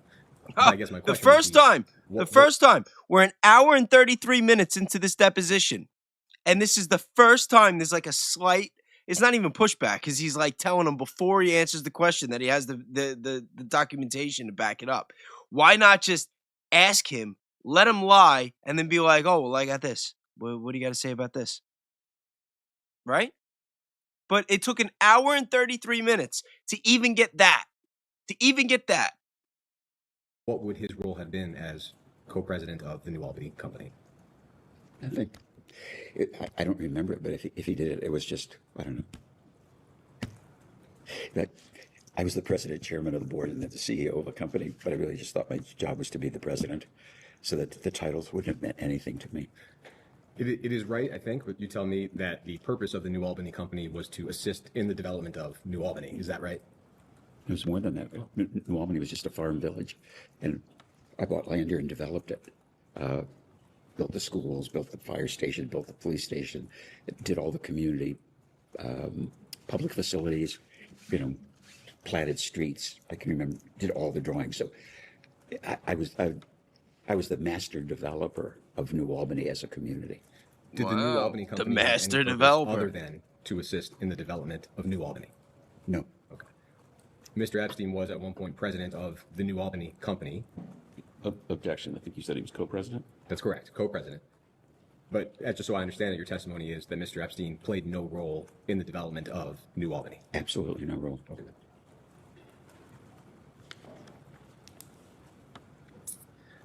Like to talk about the limited company.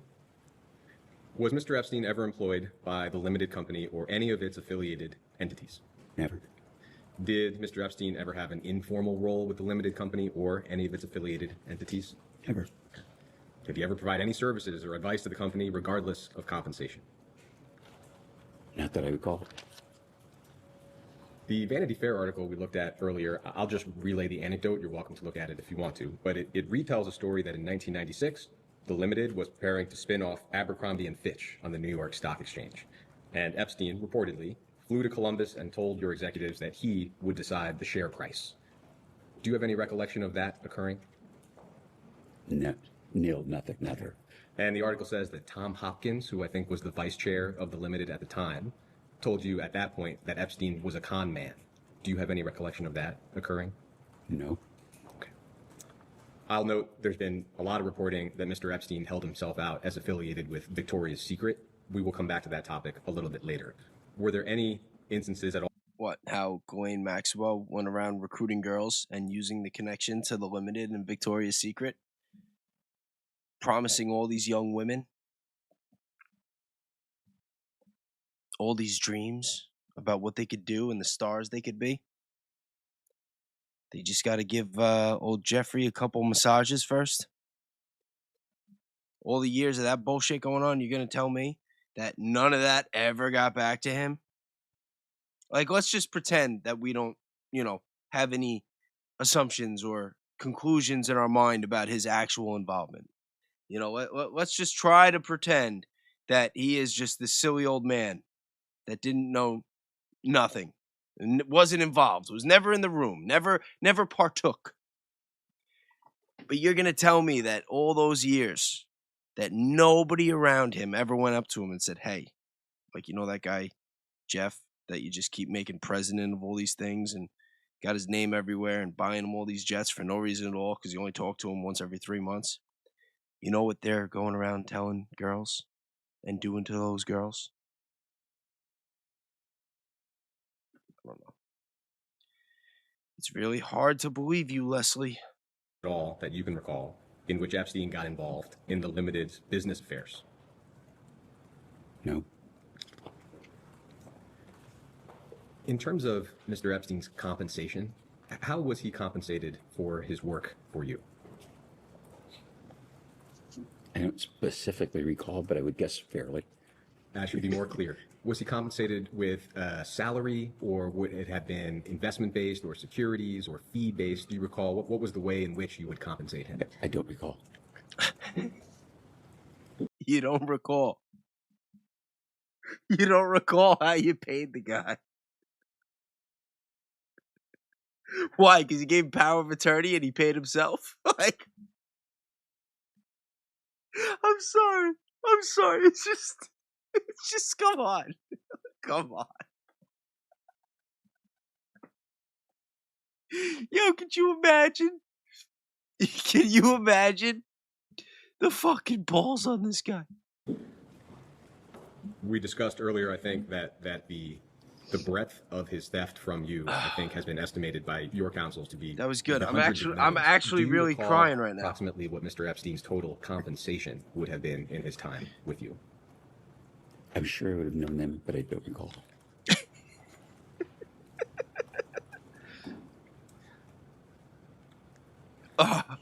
This guy's To gonna talk rot in hell. about Mr. Epstein's misappropriation or theft of your assets, and so I will introduce as Exhibit E. Look at him. He's smiling. He's smiling when the guy says misappropriation and theft of your assets. They believe me. Yo, what the hell is going on? What is going on? Guys, bad news. Our entire government, it's no bueno. Our whole justice system, it's all bullshit. It's all bullshit. Like, good news, guys. It can't get any worse. You know, like, this is crazy. This is crazy. There is no justice in America.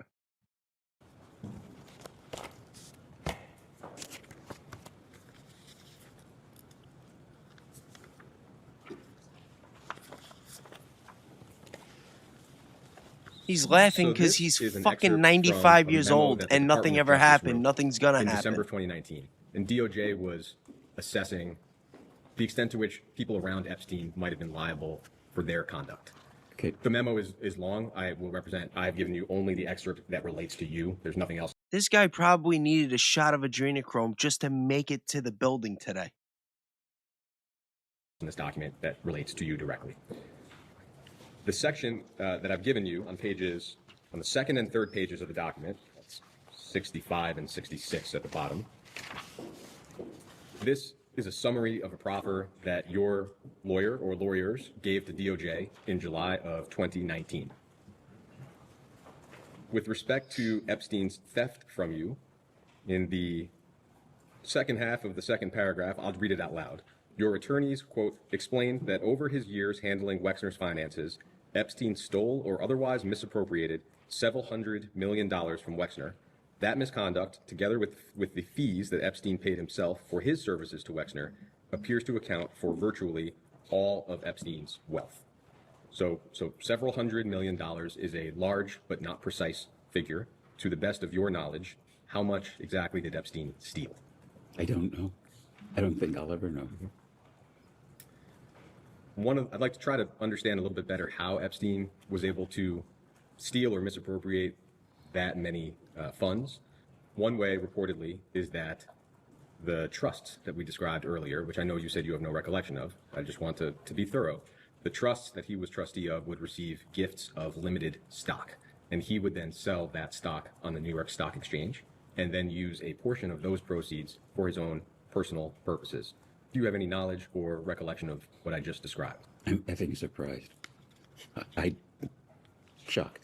I didn't know this. Is it that you have not previously heard what I just described? I never heard of it. Never saw this document. And it was publicly reported, I think, by ABC several years ago, but not ever on your radar. Never. The report indicates that it was more than... Does he like practice those faces? What the hell was that? He's like so surprised. Hold on. I'm sell sorry. that stock on the New York Stock Exchange That's not the one. and then use a portion of those Watch. proceeds for his own personal purposes. Do you have any knowledge or recollection of what I just described? I'm effing surprised. I'm shocked. I didn't know this. Is it that you have not previously heard what I just described? I never heard of it. Never saw this document. And it was publicly reported, I think, by ABC several years ago, but not ever on your radar. Never. Look at this The fucking. report Look at this guy. Never. I had no idea. This is the first time ever. I don't recall. indicates that it was more than or around $1.3 billion of stock that Epstein moved around that way. Not that he kept all of that money for himself, but the total amount of stock sales was over $1 billion. You have no knowledge or awareness of that. I don't know the amounts. The only trust that I'm aware of is my wife set up trusts for our kids, so whatever. Yo, speaking of, where is his wife when all this crap is going on? Like, what is his wife saying? Well, hey, yeah, honey, I signed Jeffrey the power of attorney. He's gonna be in control of all the funds. You know what I mean? Like, the wife's probably like, who the fuck is Jeffrey? Like, what do you mean you signed him control? Like, why? Why? Who is he? I don't know. I only talk to him like a couple times, once every 3 months. Then why'd you sign him the funds? What did Robert say? Robert told me he was a con man and that we should get rid of him. So why didn't you get rid of him? What? I fired Robert. What? You fired Robert? Why'd you fire Robert? Because Jeffrey told me to. Like, yo, like, what are we talking about? What are we talking about? Get his fucking wife on the stand. That's who I want to talk to. This guy doesn't remember shit. Believe you me, if I had a fraction of the money that this guy had, and I came home from work one day and told my wife that I signed it over to Jeffrey, she would fucking flip out. She would be like, what are you talking about? Imagine giving these kind of answers. You know what I mean? Like, is it me? Like, how is like the whole, like, you know what I mean? Like,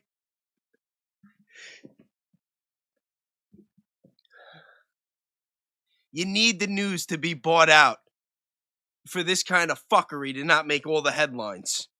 You know what I'm saying? Like, this is crazy. This is crazy. This is crazy. This is crazy.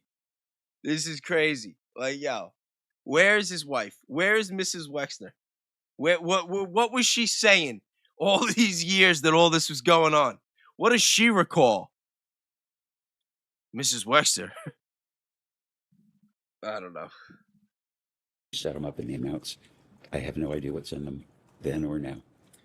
And then separately, it's been reported that around $20 million of stock and cash were contributed by two of your charitable foundations to one of Epstein's charities. Do you have any knowledge or awareness of that?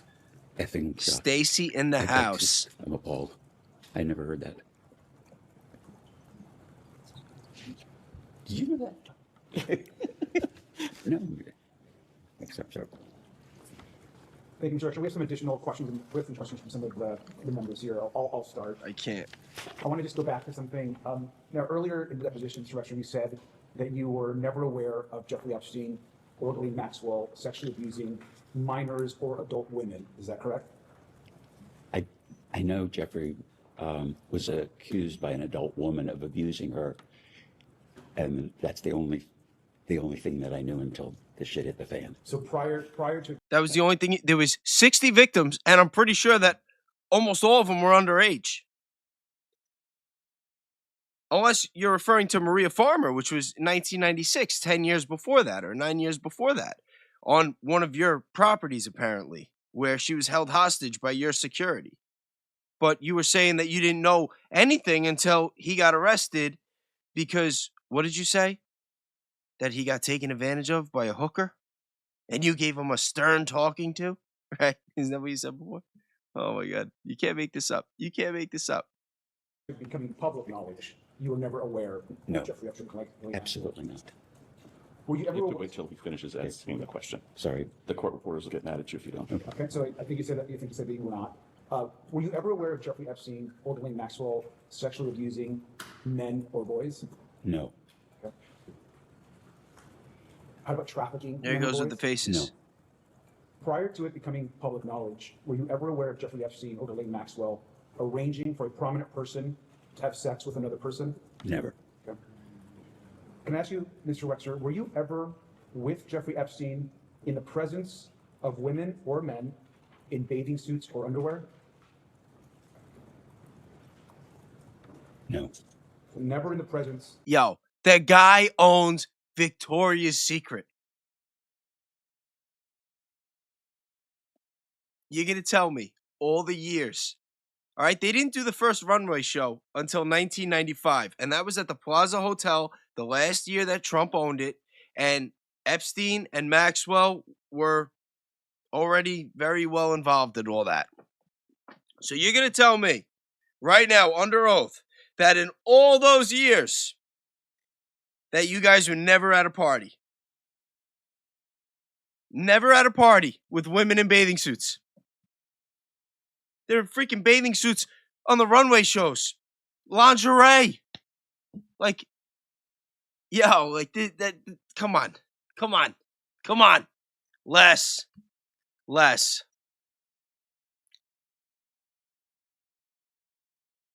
Of women or men in bathing suits or underwear with Mr. Epstein? No.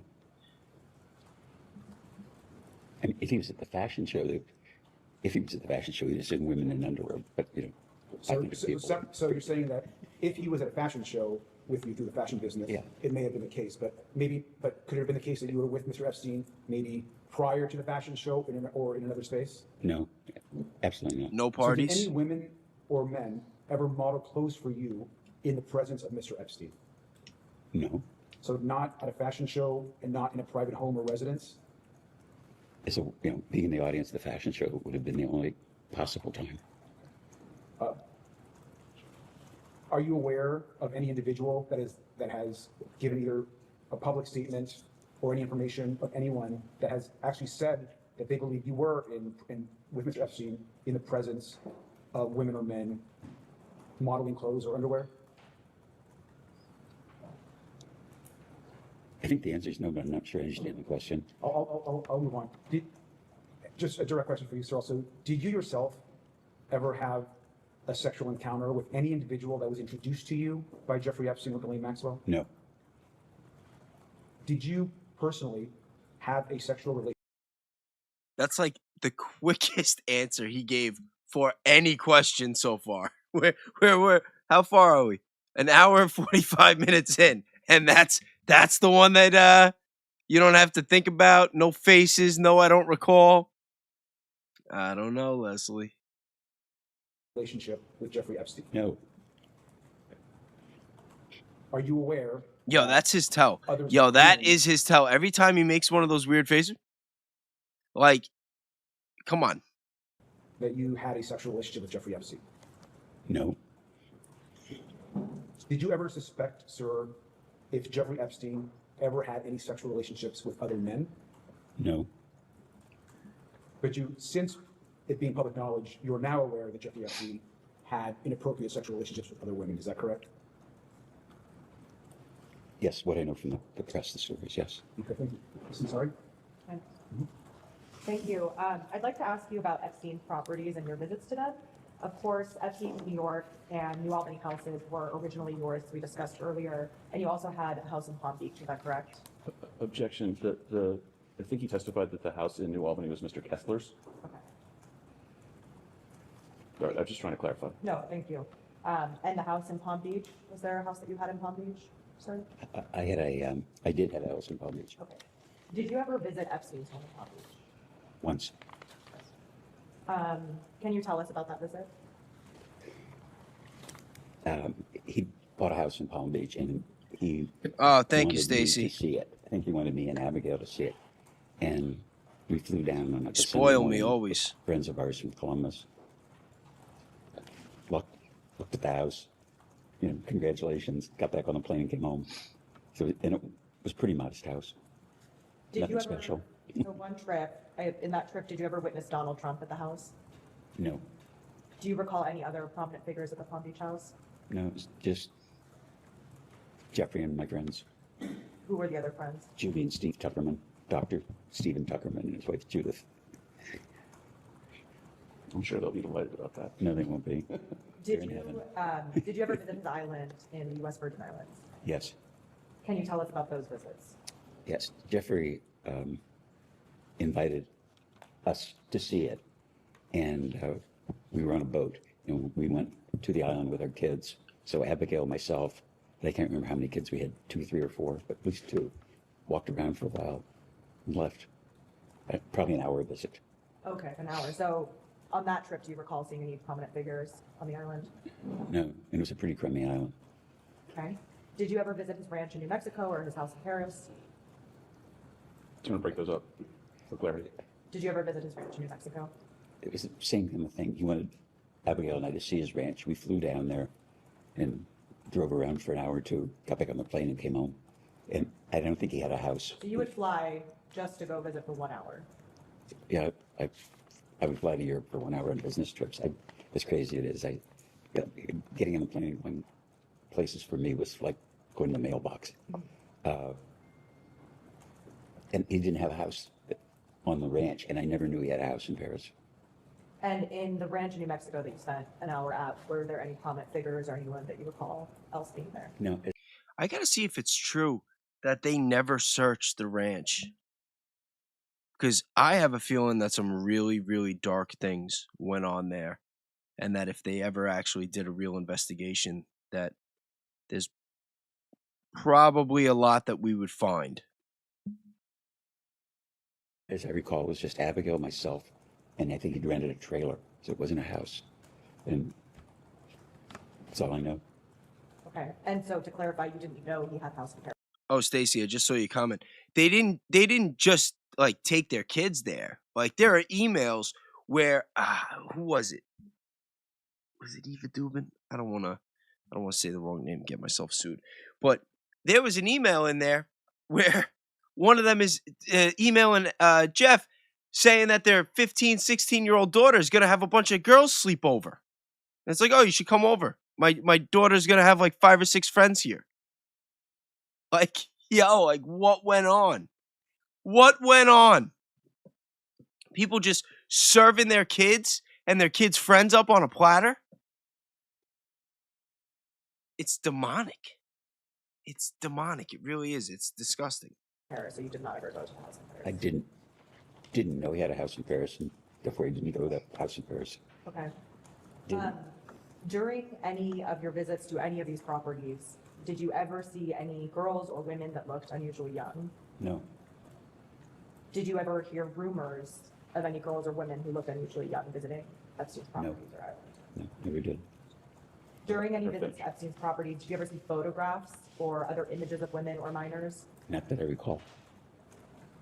Did you ever become aware of Epstein transporting women or minors using assets that you owned, whether that's a plane that you owned or a yacht that you owned? Absolutely not, no. And did you ever hear of any rumors related to Epstein's personal life or his sexual activities? No. Just rumors that you may have heard in the grapevine. That's kind of ambiguous. I mean, like, I'll answer you. I think you're asking an ambiguous question. I would go to visit David Gergen at Harvard because I was very interested in the center of public leadership. And David would say, Jeffrey was up here, your friend Jeffrey was up here, and he was visiting Henry Rosofsky, who was the dean of Harvard College, or he was visiting Larry Summers, and he always has an admin with him, or, you know, a girl. And he says he never, a woman, maybe more accurate, he said he never travels by himself. And I think that's what I'm referring to. I mean, I don't think. I wonder what it means that he's like so sharp with that and has so much information, so much to tell. Dropping a couple of names. I feel like there's something worth digging. He thought about that. What he just said, he thought about that. And there's got to be a reason why.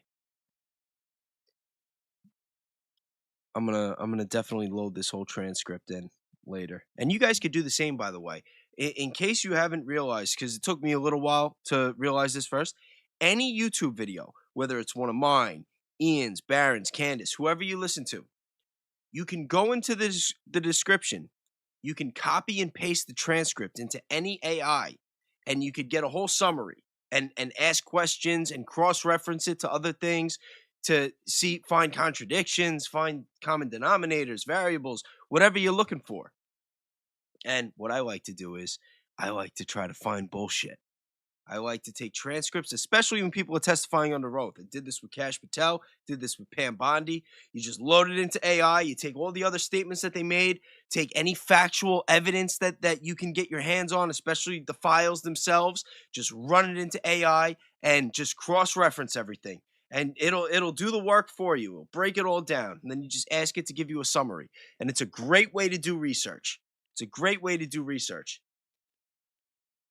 And this is my first live, and I'm not gonna lie. I was gonna watch this anyway, and I figured for my first live it'd make it easy for me. You know, I got a nice long thing that I'm gonna watch anyway, and it kind of helps carry me that I don't gotta talk and have the notes and a whole monologue prepared. And this is an easy live for me, and I appreciate all you guys taking the time to watch this with me and hang out. But in the future, in the very near future, because I'm gonna start going live at least 3 or 4 times a week. I'm going to be busting out my research. I'm going to be really explaining things, and we're going to be going down these rabbit holes together. And I'm going to make all of my research accessible to all of you guys. And I'm going to encourage you to do your own research and pick up where I left off, and us all go into different directions and then try to converge everything. And maybe we'll find something big, whether it's this case or another case from the past or something down the road. But I really encourage everybody to do the research into, not just this kind of stuff, but every aspect of your life, whether it's the food you eat, whether it's how you educate yourself, how you exercise, like people need to be more awake. People need to be more self-sufficient. We need to do more for ourselves. We've come to this time in our lives where we realize that the government's not out for our best interest. A lot of these celebrities, musicians, people that we grew up idolizing, looking up to, especially if you grew up in the 80s or 90s, hanging posters on the walls, like they're all cogs in the wheel. Like they were all propped up just to reinforce this indoctrination, to lead us down the wrong path. And, if you want to live a good life, if you want to make it, you want to be awake, you want to know what's going on, you have to start doing the work yourself. Don't just rely on everybody. Don't rely on me. And if somebody's telling you, oh, trust me, listen to me, it's kind of a red flag. You have to do it yourself. Sorry, it's my little lecture. I'm not going to do a big preaching thing tonight because we got a lot to go here. And like I said, this is going to be a long night. I'll be on all night, so. I think I get through a day without hearing a rumor about somebody, so I imagine somebody you were close to, you probably heard. No, but it wasn't, it was more like he was traveling with his admin or his secretaries or his lady lawyer or his lady accountant. That's what I would hear. But it wasn't, I never heard rumors about Jeffrey was traveling around. Where's the face? Make the face. It was like, it was part of his, I don't know, social visits or something. It was always, if I heard, it was in reference to work, his work. Okay, thank you. Ms. Crockett? But what was his work? Every time we ask you about his work, you don't know. You don't recall. You say that he was just president, like just because titles didn't mean anything, not because he actually had a role. So what work are we talking about? Because a lot of the work that we've seen, it's not really good work. Especially all that money laundering. Not making any allegations or anything with him specifically. I'm just saying, you got the whole Tower Finance connection with Stephen Hoffenberg, the Arnold Paul Prosperi connection, whatever Epstein was doing in the Middle East. A lot of shadiness. Don't forget Leon Black gave him like $150 million. And now Leon Black's son is, what's he doing again? You're gonna have to look that up. Yes, thank you. I actually want to start in a little bit of a different place really quickly. Dr. Mark Landon. Are you familiar Thank with you, him? Jason. Dr. Mark Landon? Yes. Don't worry, I'm not going to let you guys down. He was paid by Epstein on your behalf to consult on biomedical investments. Is that correct? I just heard about that. I didn't know that until maybe, I don't know, the last few days. Okay, so with you knowing Dr. Mark Landon, are you aware as to whether or not Dr. Landon ever was paid to render medical services to any of the alleged victims of Jeffrey Epstein? No? What is your relationship with Dr. Landon? Abigail had a complicated pregnancy, and their general obstetrician, I believe, referred her to Mark Landon. He is an obstetrician, and that's how I met him, and he delivered our children. Okay. And so my relationship with him is my wife's doctor. Did you ever introduce him to Jeffrey Epstein? No. Okay. All right. Did you ever spend time with Epstein and Donald Trump? Together? Yes.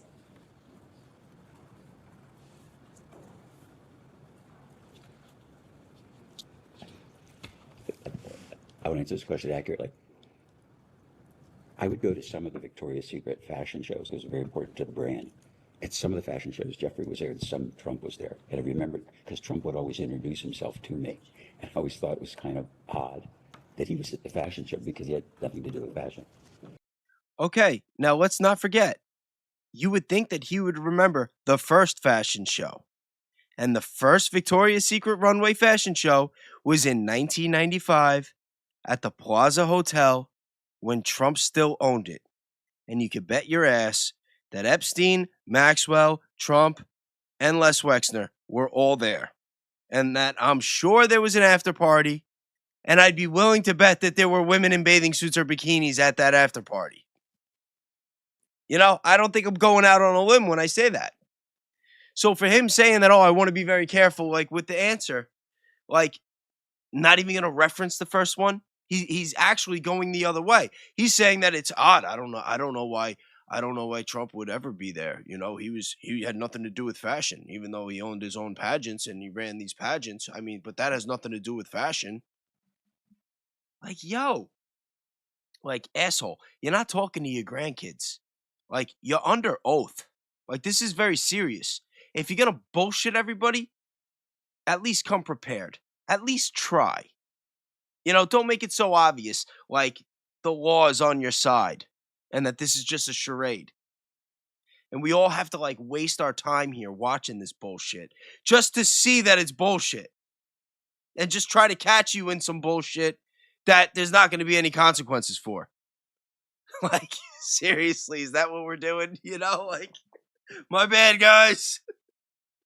So the coincidence of them being together at an event, it could have been that, but I have no specific recollection. They never had a social or like a No specific recollection. Not even the first one. Not even the first one. Okay. Duly noted. drink or a cup of coffee, something, that would put them together. Okay, so just to clarify, because I want to make sure we're clear on the record, you're saying that you can recall instances potentially where Epstein and Trump were together and you were in their presence, or just a random scenario where Epstein may be there, Trump may be there separately, and then you would go? It would be at random. That would be accurate if it happened, but I have no specific recollection. Okay. Did you ever see or become aware of President Trump having a sexual relationship with a person who was introduced to him by Epstein or Maxwell? No. Has Donald Trump ever discussed Jeffrey Epstein with you? Nope. Did Jeffrey Epstein ever discuss Donald Trump with you?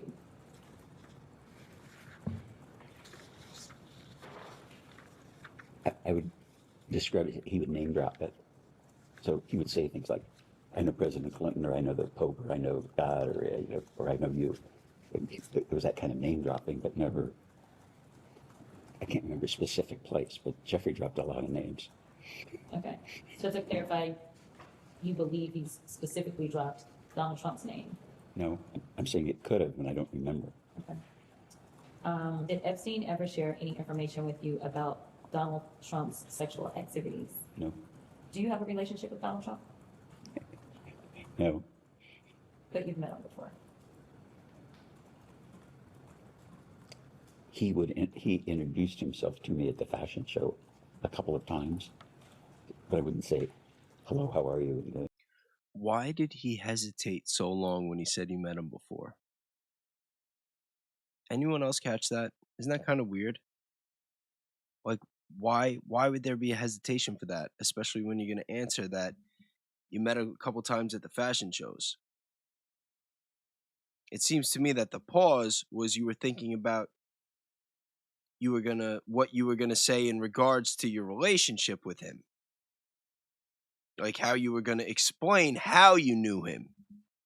But there shouldn't have been a hesitation with the initial question. You could have just said yes. Why pause and think about the explanation?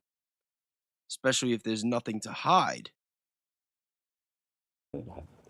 Like you say, met, like we knew each other. We don't know each other. He wouldn't. I'd be shocked if he remembered me.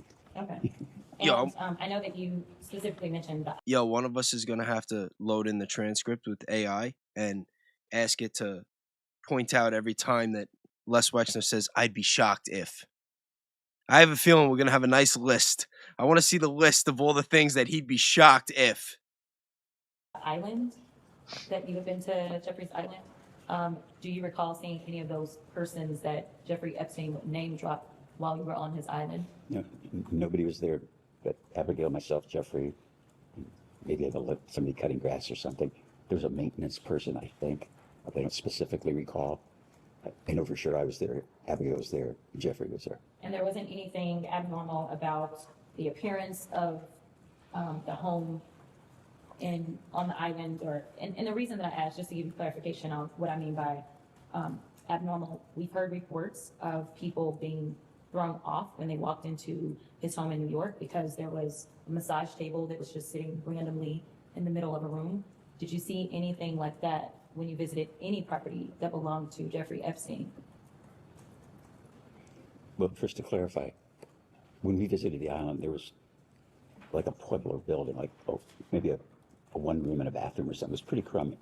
And It's all right, Jason. I'll catch you later.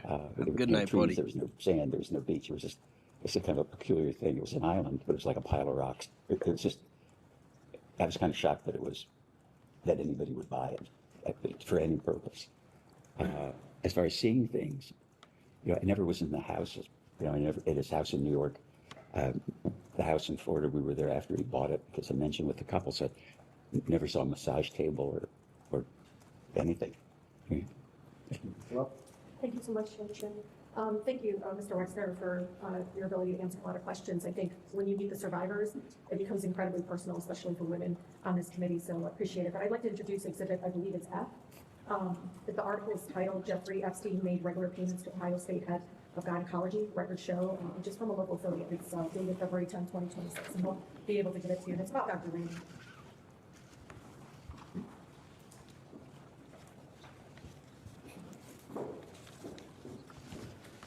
I know they're passing it out, but Mr. Wexner, in the article, explains that recent Department of Justice files indicate that in early 2000, Epstein was making quarterly payments to Dr. Michael Landon, who is the OBGYN and the chair of the OBGYN department at Ohio State University. And you said that your wife received services from Dr. Landon, so you know him. Yes. Okay, Dr. Landon said the payments were consulting services he provided for New York Strategy Group, which was some kind of firm associated with Epstein. Do you know why? Why was he getting paid the quarterly payment by Epstein? Not a clue. Okay. Do you know if there was gynecology services being offered to Epstein for victims, women? No idea. Because you're very associated with the Ohio State University, right? Yes. You were the board chair. Okay. Were you aware that Jeffrey Epstein was paying him quarterly payments? No. You weren't. No. Okay, so the article suggests that Epstein would bill you and your wife for at least one of these payments in 2005. Quote, as we have. There's actually 3 million documents that are loaded into web. It's just been compressed into 1.5. And I've heard reports that the White House is planning on trying to block the release of the rest. And if they do, I think it's because of web. I think they realize that even with all the redactions, that with web's capabilities and all the people that really know how to do this stuff and go through this and are getting organized in how we research it, that they're worried that even with the redactions that we're still going to find out more than they would like us to. In prior years. That's evidence within the Department of Justice, Mr. Wexner. Were you aware of these $25,000 quarterly payments coming from your accounts in 2005 and earlier? Not till this moment. You know, Mr. Wexner, I'm watching this all unfold, and I just want you to know it's incredibly hard for people to understand you don't know this. Maybe you don't know the specific details. Maybe you don't know the dollar amounts. But Epstein was able to be empowered and enabled to hurt more people with your money. You understand that? Oh yeah, he's a crook. I know. But you don't know the purpose of the payment, and the money's coming from you. It's your money. And you don't know why he's paying a doctor at Ohio State University. Sadly, I don't. Did you introduce him to Dr. Landon? No. How did he meet Dr. Landon? I wouldn't know that he met him. Because Abigail, your wife received services from Dr. Michael Landon.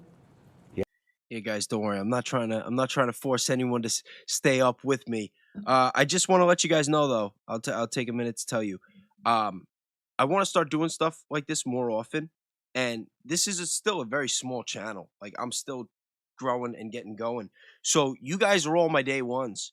So feel free to message me with what time you guys think is best, and I really will try to coordinate like doing like long live streams like this, especially for members, because I just started a membership. There's 2 tiers, whatever. Won't get into the details for that now.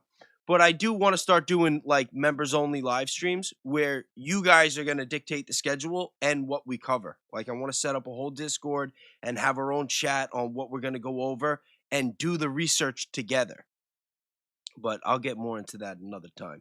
But yeah, if you got to go, you're getting tired, you got to tap out, that's fine. Don't worry. This is the first of many, I promise you. And I appreciate everybody that's taking the time to hang out with me tonight. I really do. Yes, and so does my daughter. Okay. So was it a routine practice for the New York State Oh, strategy group's expenses to be thank you, paid Panther. by your Appreciate it. accounts? I never heard of it. It's weird because it's your money going in to pay for this consulting guys are the service with best. another company.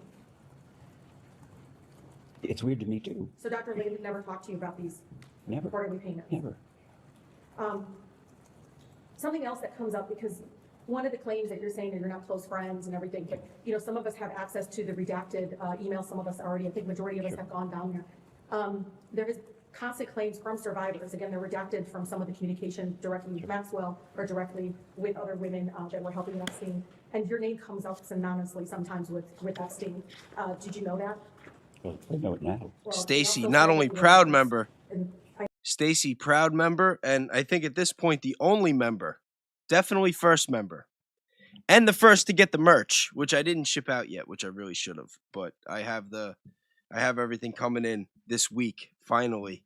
So Stacy, you can definitely expect a nice care package coming your way. know it's nothing to be ashamed of. I just want you to know. It's so great. No, it's nothing to be ashamed of. But it would explain, I think, the closeness that everyone consistently says. No one ever says you're not close. Is that, like, everyone says that you had a close relationship, that you and Epstein were close friends. Did you know that? Objection, hearsay. Okay. I think, Mr. Wexner, could you provide us with the name of every registered legal entity? And this is important, because if you don't know now, then give us the information. Help us find the people that hurt the girls with your money. I'm asking and urging you to, please. You started your business with your Aunt Ida's money. You don't want your legacy to be not just Epstein, but Dr. What is the guy's other's name? Dr. Richard Strauss? It's Richard Strauss, who also well, it doesn't matter. You were See, chair of the High face, State the University. face. He keeps doing it. He keeps doing. I'm telling you guys, it's a tell. It's a tell. Every time he does one, every time he makes one of those faces, I am very suspicious. I'm not sitting here making an accusation. I'm not saying, oh, every time he makes a face that, you know, it means he's 100% lying. But I would definitely like to take a note and start making a list of every time he makes a face. That's definitely something I want to look into. Every time he makes a face, every time he says, I'd be shocked, and every time he seems to know exactly what he wants to say in detail. Take notes, guys. You're the board chair at the time that he hurt other women, athletes on campus. This is to say to you, it's not only one person that hurt women, but now two that are affiliated with you directly. And I just want to urge you that if you don't know the answers to this, follow up with our committee, give us the Thanks, information so Stacey. we can find out who hurt the women and who benefited from it. So could you provide us with the name of every registered legal entity of which you were the beneficial owner between the start of your relationship with Mr. Epstein and his death? Can you provide that to the committee, sir? I would provide you with everything and anything I could to nail Please it, son provide of a bitch. entities' names, where they were registered, and the date of registration, and the names of whoever acted as the agent of those entities. Can I request that you just put that request in writing and direct it to me, and we'll take it and And respond it's to it. important because, Mr. Wexner, so you know, the women, the survivors told us to follow the money consistently. The other question, and this will be my last. He's getting nervous you claim now. that you have been a victim and defrauded by Epstein, correct? Correct. Then why didn't you file charges, go after him? He used money to hurt girls and probably young men. Why didn't you do anything to recoup your name, which has been synonymous with Epstein? Do you know your name comes up in the emails among victims who never met you, but your name was used consistently? I'm not sure I understand what the question to The him is. question is, why didn't you file any charges against Epstein if you conned you of $200 million that we know of? Why didn't you go? That's like the first, how long are we in? We're 2 hours in, and that's like the first real question. That's the first like real question. Why didn't you do something? Why didn't you retaliate? Why didn't you sue? Why didn't you go after him? Why do these girls keep saying your name? Go after him? Well, at the time I didn't know. When you And found out, why didn't you go after him? Is it because he was a good friend? No. You had. My dad is probably laughing. You know, No, one of the things my dad told me that you don't get a pissing contest with an elephant. And running a public company for a long time, I'm not good at public relations or financial public relations. And so I would answer questions to analysts. I'd call people up and I'd tell them the truth. And what I learned in the course of my business career is whether it was my chief of staff, the company lawyer, personal lawyers, what should I do? And the advice is, let us handle it. You don't want to get ahead of this. So I'm happy that today is happening because I want to help and I would do everything I can to nail that son of a bitch. And Please let him finish. and I can't tell you how much I value my own ethics, my own moral compass, that it has a true north. And what I think happened, now knowing about all the cons, is that Jeffrey would tell somebody that they were me or this was somebody else. Like, you and I've never met, right? I don't recognize you, but you're a congresswoman. I think. Yeah, I never met you, but you're all over the emails. Yeah, but so I presume you're a congresswoman. That's a I great presume answer. You're not a man in women's clothing. But I don't know what I didn't know, and this is. You know now, you can do something about it. Oh yeah. So Wexner claims that you cut ties with Epstein. See, one thing that I actually could believe, not that he didn't know, but that he did everything in his power to know as little as possible. If whatever the true reason that he got linked up and seems to be married in some way or another, you could use as an analogy to Epstein. Whatever the circumstances that brought them together, whatever the original dynamic of the relationship, I could totally see him just trying to look the other way. But there's no excuse. There's no justification. This guy, there is no way in the world that anybody in his position, in that close with the record and the money and everything, for this guy of all the people to get up here and try to act like I didn't know, I don't recall, I had no idea, if I'd have known, I believed him, he was the Olympic con man. It's like, yo, like, nobody is that stupid. Nobody is that naive. Like, and it's not just him, it's everybody around him. You know, like Robert Murawski, who worked with him for 15 years. Robert Murawski, he had quit his job. Like I said before, he left his job. He moved out of his home. He downsized to work for him. Stood by his side for 15 years. He was the first non-family member of the board on the Limited. And he said, like, yo, what do you guys, what are you bringing this guy in for? He's bad news. And he got let go. You know? So he knew something. There's something going on from day one. From day one, there was something going on that he still doesn't want to talk about. 07, right? Okay. But you emailed Epstein, quote, Abigail told me the response, all I can say is I feel sorry. You violated your own #1 rule. Always be careful, end quote. That was an email in 2008, Mr. Wexner. I know, I'm letting you know that the public knows. Probably. I was giving him the finger. Look, that's it. Thank you. So real briefly, did the FBI or Department of Justice ever directly speak to you about Epstein or Maxwell? Has the FBI or DOJ ever directly contacted you or spoken to you about Epstein? Not to my knowledge. Never. Never. And then finally, would you consider? Keep in mind, okay? Keep in mind, when the FBI was investigating Epstein after his initial arrest, we're talking about after the initial arrest, I think it was 2010. You could look this up to double check me. But Virginia Giuffre, okay, she moved to Australia. She got married and moved to Australia to start over and get away from everything. And the FBI flew all the way to Australia. Sorry, I'm getting tongue-tied here. But the FBI flew all the way to Australia to question her. You're going to tell me that they didn't want to question him? If they didn't, it was for a reason. Donald Trump and Jeffrey Epstein friends or friendly? Would you classify them that way in the information that you have? I think it's really two questions. Would I think they were friends? No. Jeffrey Epstein held him out as a friend. Great, thank you. We can go off the record. We'll go Thanks, back on the Stacy. record. Have a good night. That is a microphone. Mr. Wexner, it is 1:17 in the afternoon. Our minority colleagues touched on a lot of different subject areas, and I just want to go back through and parse out some things.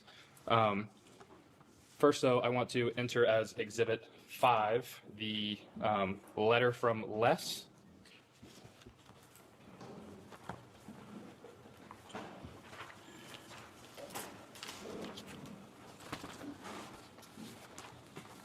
You have one more?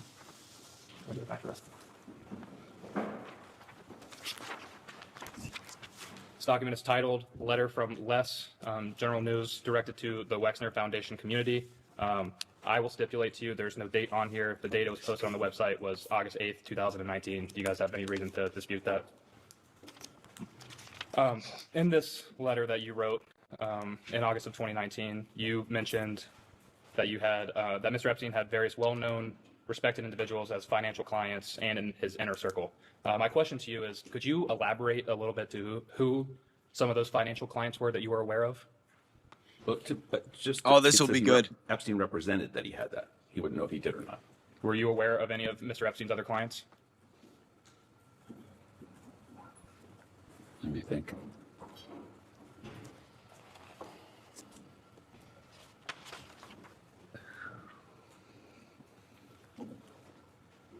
Well, specifically, I talked to Ellie de Rothschild, and so I mentioned that earlier.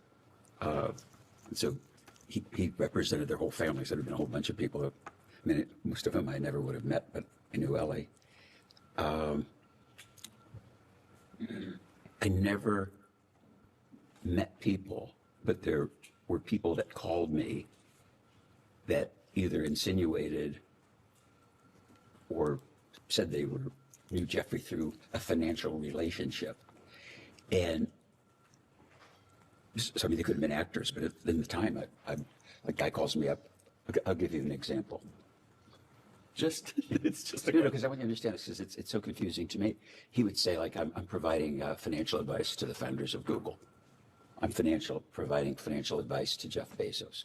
I'm providing financial advice for the chief technologist at Google. Wow, I'm in good company because these are really smart guys with a lot of money. And you have to put yourself in the mindset of if my attorney said, he was qualified to argue in front of the Supreme Court, I'd believe him. I didn't say to call the Supreme Court and say. Keep in mind, though, okay? When did Google get big? When did Google even get started? What, a decade or more after he already signed Epstein power of attorney? You know what I mean? Like, what are we talking about? What are we talking about? What is he talking about? You know? Like, that's a really, really stupid, weird thing to say. His timeline is like totally screwed up. Totally screwed up. Saying that Epstein's name dropping Google? Like what? What? Like if he was saying like, oh, well, at the time, I knew some people at IBM and, like they were saying, but he's talking about things that happened long after his relationship with Epstein started. And not just started, but, Tell me, is he really an attorney or did he do this? And I get a phone call from someone like a guy named Marwald. Who said he was the chief technology of Google. Jeffrey has been helping me, he's financial advisor. I told Jeffrey I was building a boat. He told me to call you. I had never built a boat, because I hadn't. But if I wanted to build a boat, I would go to FedShip because reputationally they're the best boat builders. Then, it was, and that's the part that is so embarrassing is what a commie was. And if I don't know, you believe your priest, your minister, your rabbi is what they are, you believe them. And people would, it was mostly phone calls of people would say, or if you'd bump into somebody, Jeffrey's my advisor, or Jeffrey's talked to me about stuff, or Jeffrey's helped me with financial things. I can't remember specifically, but as I look back at it, it was part of the con. So I never met Meyerwald. Can I have 1 second? Because I think it will move this thing along a little faster. Go on, tell him stories, okay? Just answer the See, question. the lawyer knows. You hear what he said? Stop telling stories. Because he knows he's shit in the bed. Listen to that. The part that is so embarrassing is what a con he was. And if I don't know, you believe your priest, your minister, your rabbi is what they are, you believe them. And people would, it was mostly phone calls of people would say, or if you'd bump into somebody, Jeffrey's my advisor. Look how nervous he Jeffrey's looks. talked to me about stuff, or Jeffrey's helped me with financial things. I can't remember specifically, but as I look back at it, it was part of the con. You can't remember specifically, but you name dropped Google. So I never met Meyerwald. Can I have 1 second? Because I think it will move this thing along a little faster. Wait, what did he say? I didn't really understand him. I never met. And then right away, he's jumping in his ears and says, I think he says, stop telling stories, right? Let's listen. Go on, tell him stories, okay? Just answer the question. Yo, his lawyer Mr. looks really Wexner. nervous right now. You mentioned some of these phone calls. Something big happened right there. That little correspondence back and forth. Gonna have to, what is this? 214? Yeah, we're gonna get back to this. I mean, like me. I'm just making a mental note for my research. Calls from other individuals, boasting about their ties with Mr. Epstein. Do you have a recollection of when most of these would have occurred, these phone calls? Pretty regularly, but I can't remember any of them. Understood.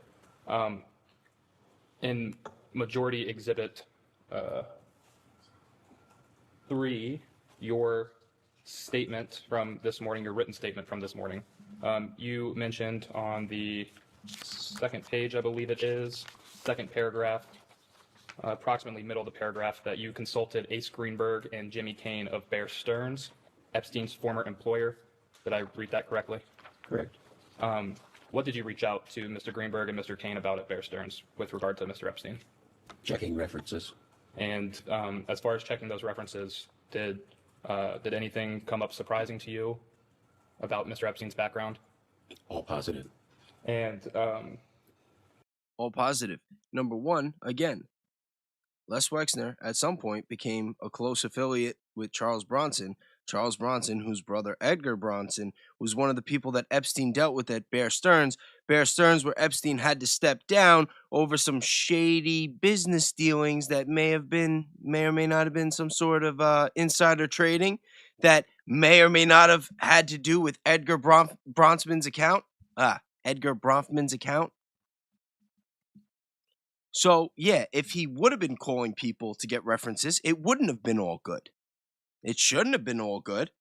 And he wouldn't have even had to contact those people. He could have just called the Bronfmans himself. So, yeah, no. Catching you in some more bullshit, Leslie. you also mentioned, let me take a step back. Bear Stearns has mentioned and previously reported that Mr. Epstein didn't have a degree or some of the proper qualifications for his job there. Did you have any reason to doubt the qualifications of Mr. Epstein when it related to being your financial advisor? I don't recall that I ever questioned that. That is, he had a degree. I don't remember asking the question. And so going off of that, other than making some phone calls to some individuals, did you ever formally check into Mr. Epstein's past? Not beyond talking to the people I mentioned. Understood. You also state, sorry to jump back and forth, the letter from Les Exhibit 5. That same paragraph, the third one in the middle there, the last sentence after the comma says, I believed I could trust him. What about him, meaning Mr. Epstein, did he do that you thought you could trust him?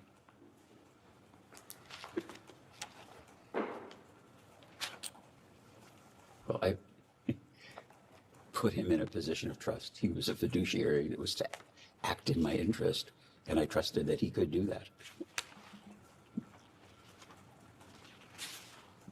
And your trust in him came before he actually handled any of your finances. Is that correct? Correct. Initially, he was like a friend of a friend who I perceived of as being skilled to review Harold's work. Understood. Moving along a little bit, you may have touched on this with our minority colleagues. What was the rough portfolio that Mr. Epstein was handling for you? Probably all my personal finance, houses, equipment, cars, just inventorying of stuff. The stuff, I don't know, all the financial things that someone would handle outside of their business. I'd have someone do because it was so much stuff.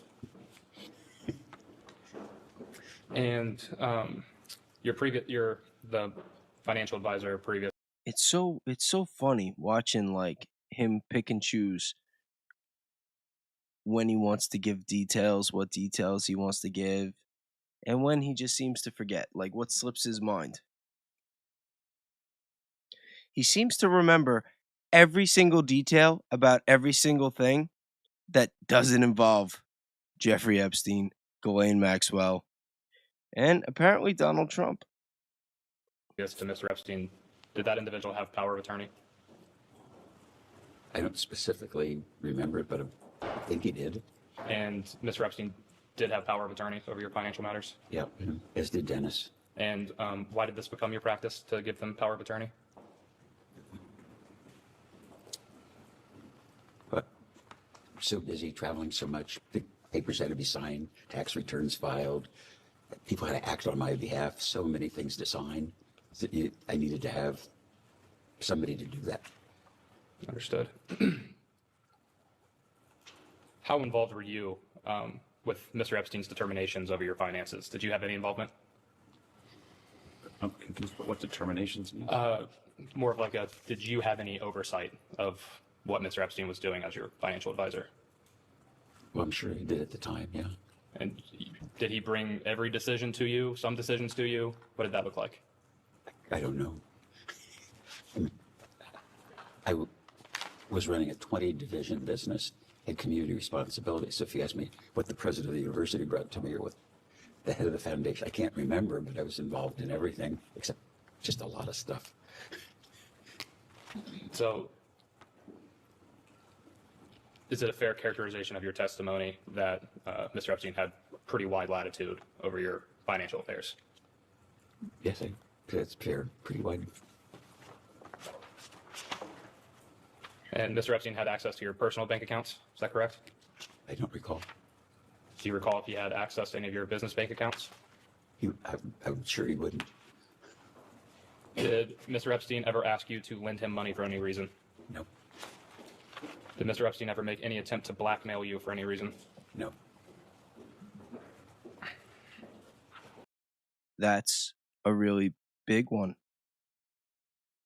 And look at the look on his face. So Les Wexner has officially put on the record that Jeffrey Epstein never attempted to blackmail him. Let's just keep that in mind, because I think that's going to end up being big. Did Mr. Epstein's control over your personal finances extend to any decisions that affected the rest of your family members?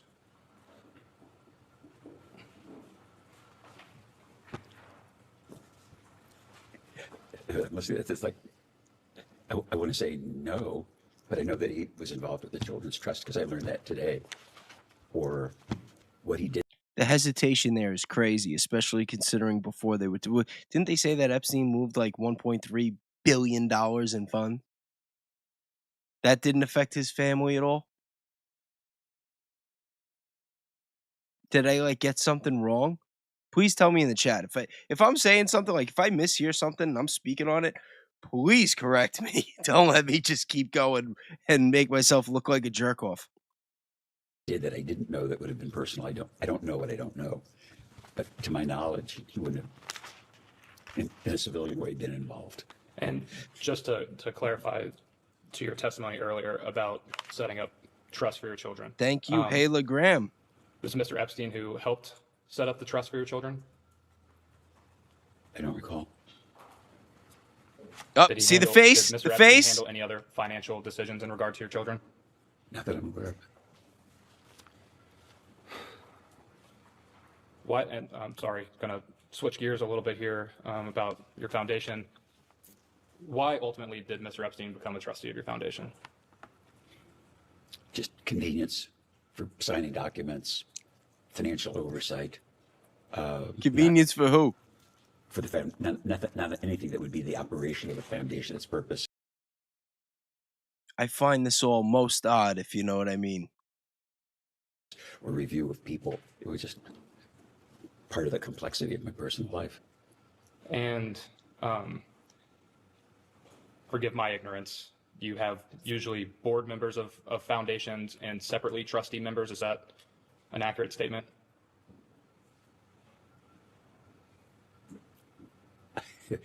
I wish I was kind of ignorant too. I think we just had trustees. Okay.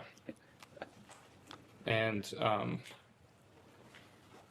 just to clarify, Mr. Epstein, did he receive any compensation for his role on the board of the Wexner Foundation? Not to my knowledge.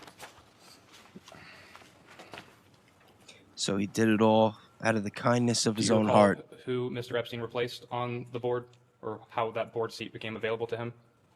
No. Did your mother used to be a member of the foundation board? I think so. And was, due to circumstances, was she forced to step down from the board? No. She left her board position willingly? Yes. Was, Why isn't he asking about Robert Morosky?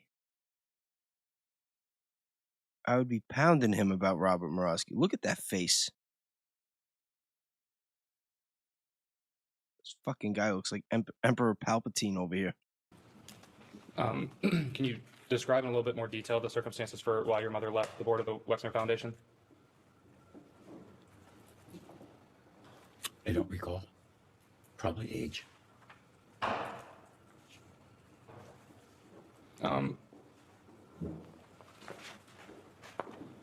Mr. Wexner, what sort of materials did you use to prepare for today's deposition? I'm going to object to anything that counsel showed him. That's my work product. Anything he reviewed on his own, he's welcome to testify about. A few documents and smart advice, like just answer questions. Yes or no. Don't discuss what your attorney told Yeah, you. nothing. The question was, Okay. Well, say it again. Um, I want to be. I wonder if this is where the lawyer's going to threaten him. excuse me. What documents or other materials did you use in preparation for today's deposition? other than anything that your lawyer showed you. Oh, nothing. Are you aware of any litigation from your mother and the Wexner Foundation about her stepping down from the board? No. Was there was there ever any pressure from Mr. Epstein to keep his position on the foundation's board? No.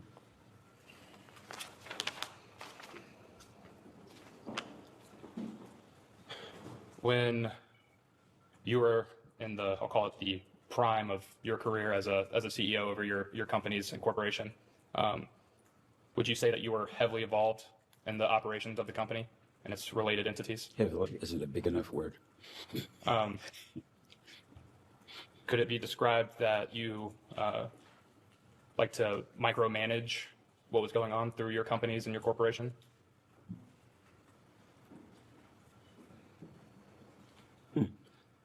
No. That isn't how I would describe my involvement. None of the people that I worked with ever described me as a micromanager. But I was Micromanage I what was going on through involved your in companies and your so many things in the business. I love the business. And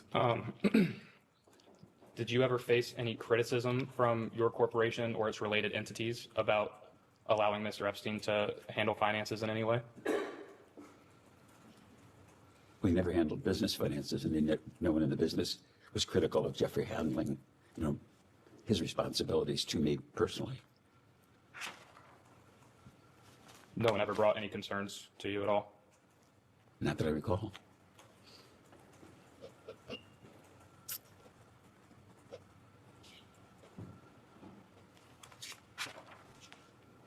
That's not what I heard. I want to circle back again to some testimony you provided earlier. You testified that Mr. Epstein stole large amounts of money from you. Is that correct? Yes, I did. That's every statement. And I can't recall. Did you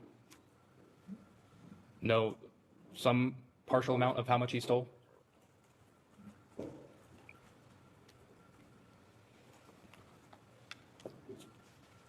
Well, I didn't know he was stealing till after we discovered that he was a crook.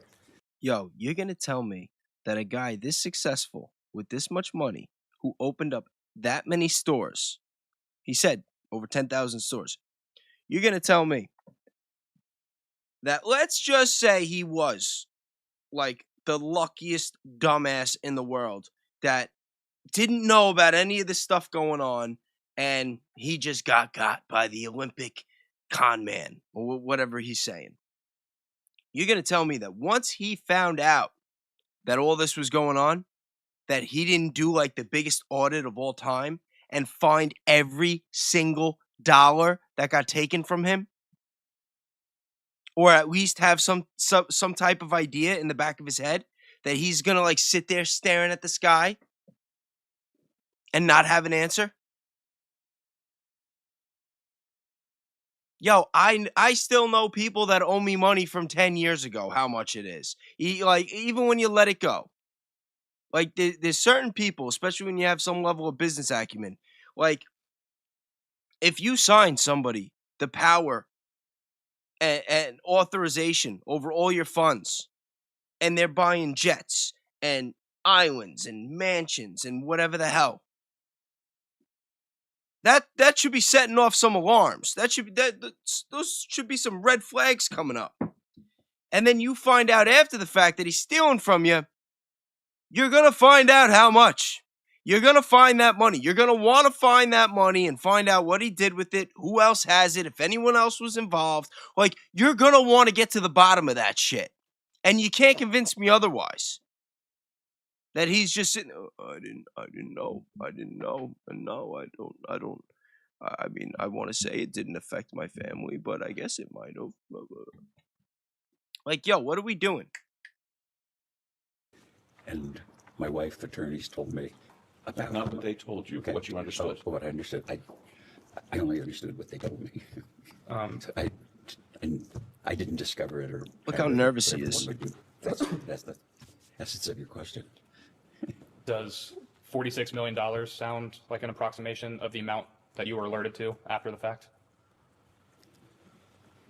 I don't remember specifically. Initially, Abigail just told me that this is No, really not what Abigail told you, Okay. what you understand. what I understood. That it was a large amount of money, and I didn't know the specific. Dropping names. when I like was it. First raised. And subsequently, I found out that it was. Yo, at that least lawyer's got to be $100,000. pissed right now. Does that represent the grand total of the amount that Mr. Epstein stole from you? I don't know. I don't think I'll ever know. Do you, understanding that you found out he stole largely after the fact, were you able to piece together how he was able to accomplish this theft of you? No. You never figured out if he was, say, embezzling funds of some sort, or how he would be allegedly embezzling funds of some sort? No. And you testified earlier that you did not end up pressing any charges against Mr. Epstein for the theft of your funds. Could you briefly explain to me why, again, you decided not to? Advice of advisors. Advice of advisors. Hold on. Your advisors gave you advice not to sue the guy? What advisors were those? Doesn't that seem a little most odd, if you know what I mean? And to be clear, you never suspected any wrongdoing until you ultimately know. Is that correct? Correct.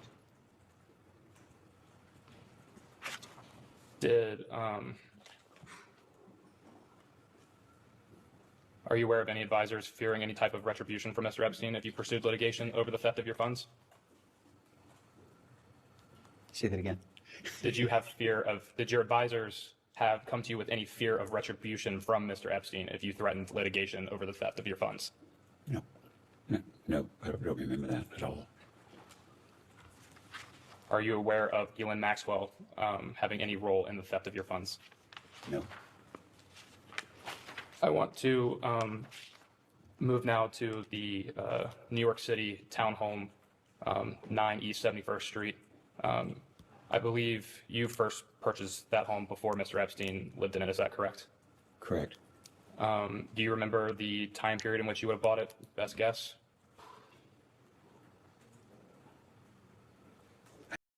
Are they talking about the Manhattan apartment that was next door to Howard Lutnick? That home? 5 or 10 years before. It was a school.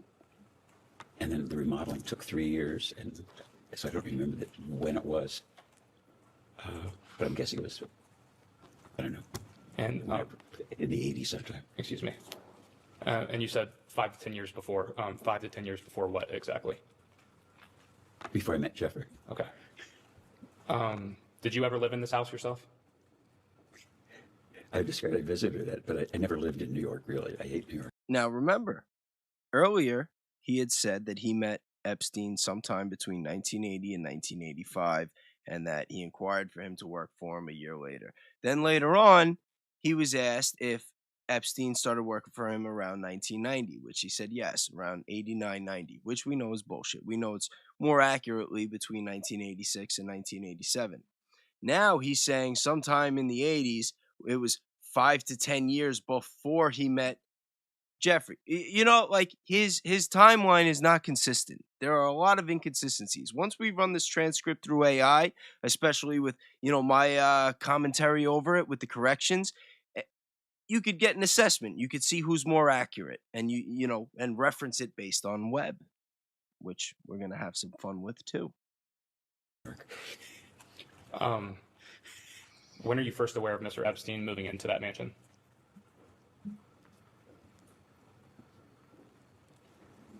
Well, he moved in sometime after I sold it to him, but I don't know when that was. Would you be able to best guess when you sold the house to Mr. Epstein?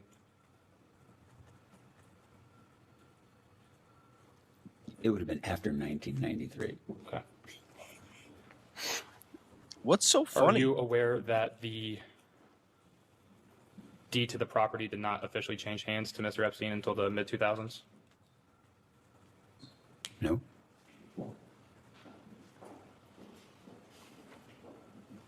Do you recall how Mr. Epstein purchased this house from you? Paid, wrote a check, presume. And the sale of this townhome was at the time that Mr. Epstein was managing your personal finances. Is that correct? Correct. Is it possible that Mr. Epstein He's sold the sweating house to himself bullets right now. without your knowledge? No, I would know, or I know, and of course, that he bought it. Did he approach you to buy that home? Yes.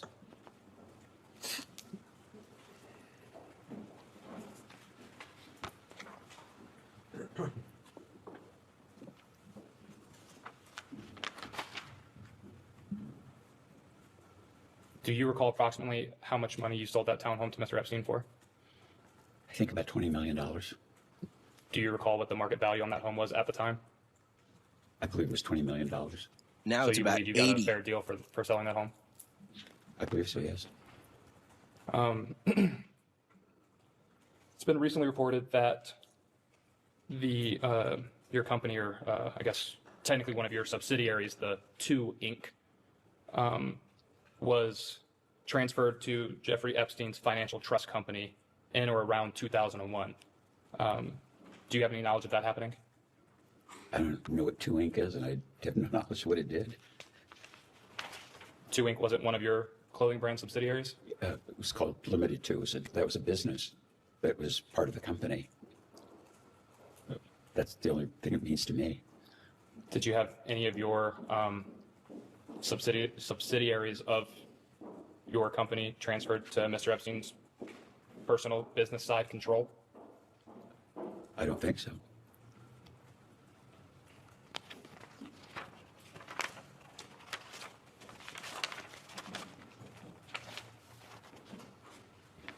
We previously, we'll switch gears on you again. We previously mentioned accusations from Maria Farmer, and there were a subsequent set of allegations from another individual. Are you aware of who Virginia Giuffre is? Finally, it only took 3 hours to bring her up. No. Familiar name, but I've heard it, but don't connect it to anything. Yo, that is bullshit. There is no way he doesn't know exactly who they're talking about right now. She is the most famous, I believe, of the victims. And rest in peace, by the way. It's awful. I don't think that she was responsible for her own demise.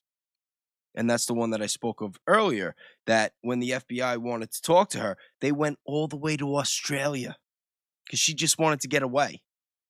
And then Megyn Kelly went out of her way to discredit her, to defend, I believe it was Alan Dershowitz, that she was sticking up for Alan Dershowitz and going out of her way to discredit Virginia Giuffre.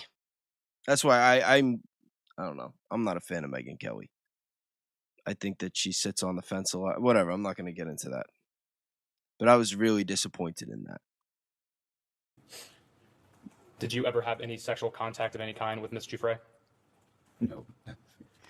I've had contacts that I don't even know. Miss Giuffre has accused you of performing sexual acts with her multiple times. You dispute these allegations? She must be confused. No, it never happened.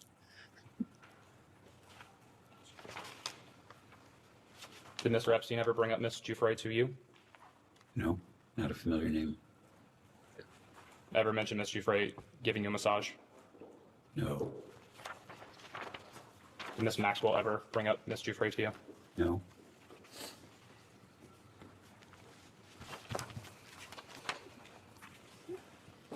What about her former maiden name, Virginia Roberts? Does that ring a bell to you? Never heard. Now, keep in mind, he's on the record under oath saying that he's never heard it. Never heard it. Also keep in mind that when Virginia Giuffre did come back and she tried to become, because there was like a civil suit going on against Epstein, and she came in on the tail end and she submitted her, I don't know, she had to submit some sort of affidavit about what happened.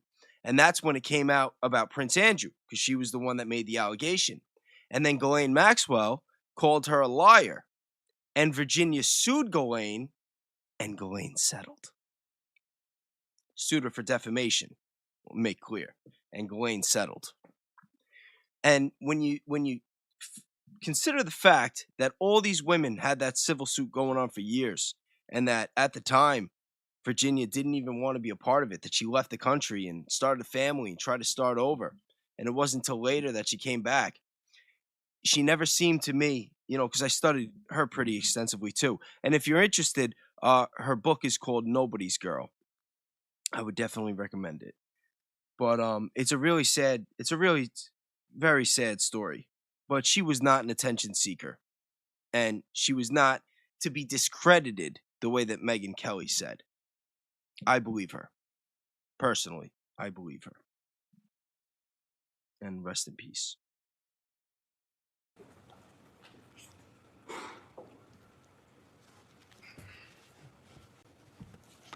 This guy makes me sick.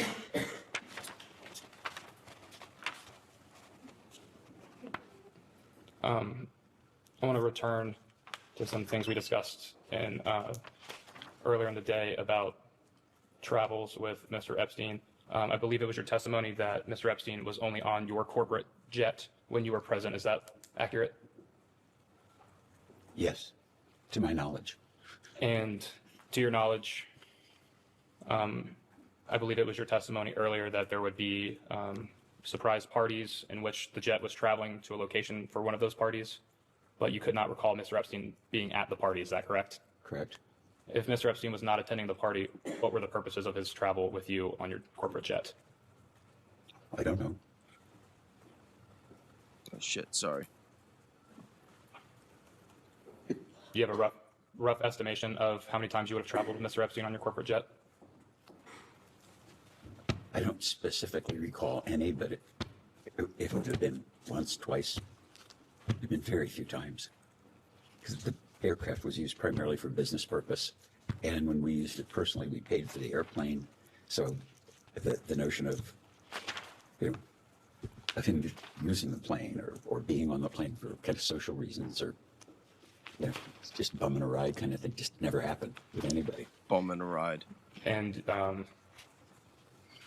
I take that to mean you also never flew Mr. Epstein to locations where any of his various homes were located. Absolutely not. No, absolutely not. I never did that.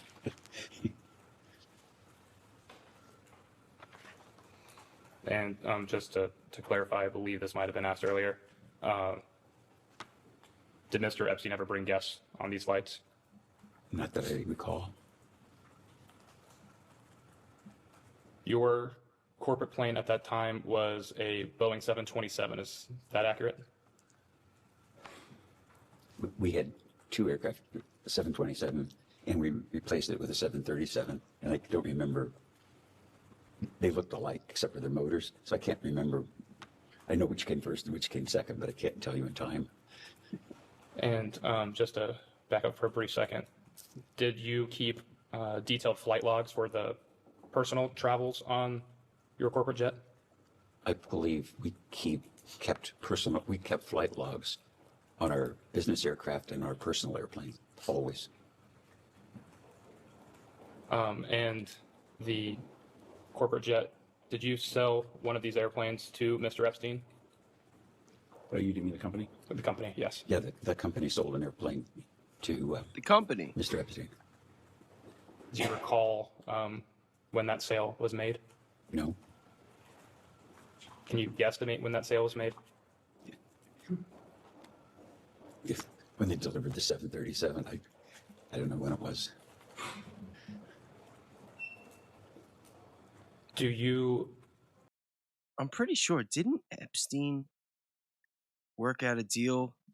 I don't want to say the wrong name. Was it Southwest Airlines? But I'm pretty sure that they had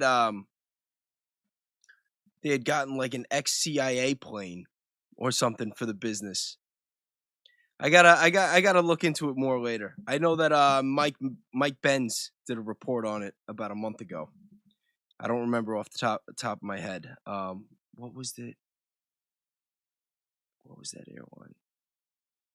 I'll look it up. understanding your posture with the corporation has changed over the years, have you maintained any of those flight logs? Do you have them still as records today? Never had them and don't have them. Do you know why you do not have those flight logs?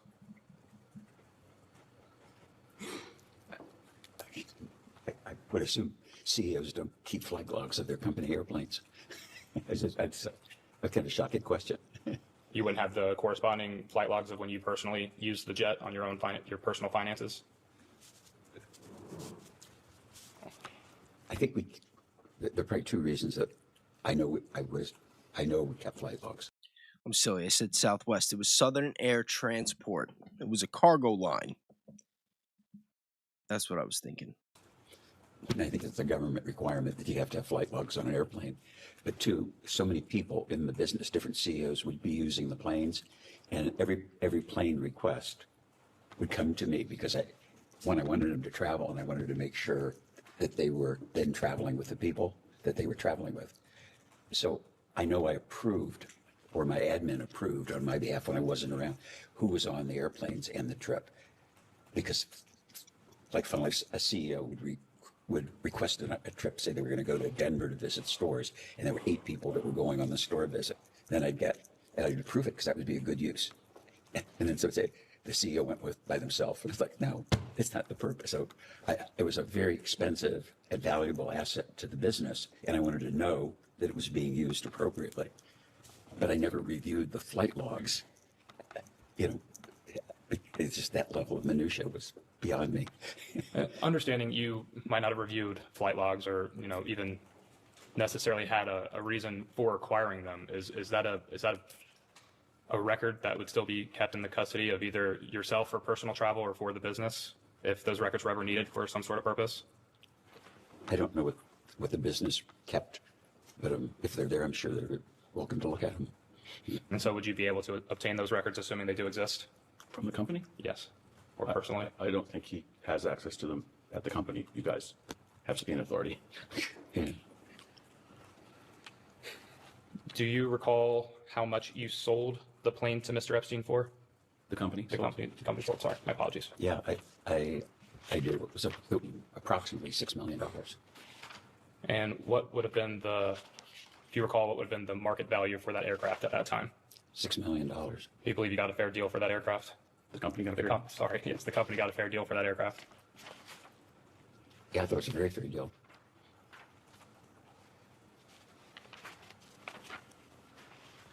Similar question to Try to put some notes in the Mr. chat when I Epstein's can. acquisition of the New York townhome. How did Mr. Epstein purchase this plane from you? From the company. I'll get there, I promise. Oh, there's the smile. I presume we wrote a check. He presumes. And you weren't privy to the any of the fine details of that deal, so as far as which entity Mr. Epstein would have used to buy that plane from the company? No. The value of the plane was appraised by an airplane broker. That plane was for sale for a year, and the value was $6 million. That's all I know. Understood. Yo, McDeath, I appreciate you. You've been here since the beginning of the video. Excuse me, this is repetition, but did Ms. Maxwell ever travel with you on the plane? On the company's plane? Who else is still here that's been here since the beginning? Did you ever fly on an aircraft owned or operated by Jeffrey Epstein? Absolutely not. Oh, another quick Did answer. Mr. Epstein ever invite you to fly on any of his aircrafts that he owned or operated? Not even once? Are you sure, Leslie? Think really hard. I think he might have, He might have. but I can't specifically remember the circumstance. No? Some of this is really difficult to remember because Jeffrey was such a con. And as I look back at it, and that's it. You guys are the best. He was much better at being a crook than I am as an honest person. And Oh, think Bree, for I'm anyone to sorry. Understand this, the con part. Hold on, because you specifically, Bree J, when you said you were looking forward to the stream last night, I tried. I was having trouble. I was trying to download StreamYard. I actually got tied up on the phone with Danks. And then I'm not even using StreamYard now. I'm just using OBS. But just want to let you know, because I know I said I was supposed to go live last night, and I didn't. But this is the first of many, I promise. I can't imagine a bigger crook or con the world has ever seen. Do you Look, he recall can't even what keep a rationale straight you would face have when he for says it. declining taking flights with Mr. Epstein on planes owned or operated by him? I was busy, very busy. In busy years, I was in the air flying on business purpose in the air 300 to 400 hours a year. If you can imagine somebody traveling in the air 58-hour days and running a company, I ran it from the air as much as I did on the ground. So the last thing I wanted to do was take a trip with anybody. Understood. He's cracking up over here. What a bumbling idiot.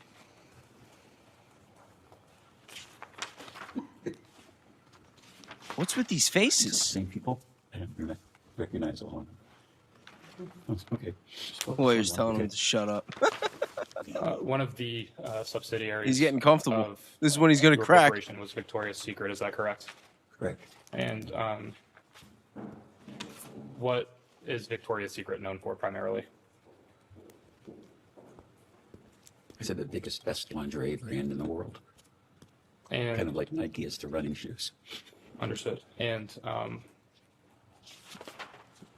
What type of events would occur to market or advertise that company while you were in control of it? It was print advertising, it was TV ads. A lot of the marketing was point of purchase, the design of the stores, and of course the fashion show was kind of a magical thing for the brand. And I believe you touched on this a bit earlier. Were you aware of Mr. Epstein holding himself out to be affiliated with Victoria's Secret? Only once. When were you made aware of that? I don't remember when. Do you recall who brought that to your attention? Somebody in the company, probably. I don't remember specifically who. Do you recall how he was holding himself out to be part of Victoria's Secret? He was a talent scout looking for models. Did you ever have the sense that Mr. Epstein had a certain odd interest in Victoria's Secret? No, Would he discuss the models at Victoria's Secret with you? no, Would he ask you to attend Victoria's Secret fashion shows? would he ask me? Correct. No, Did you ever personally invite him to any Victoria's Secret fashion shows? no. I never invited him to any business event, let alone the fashion show.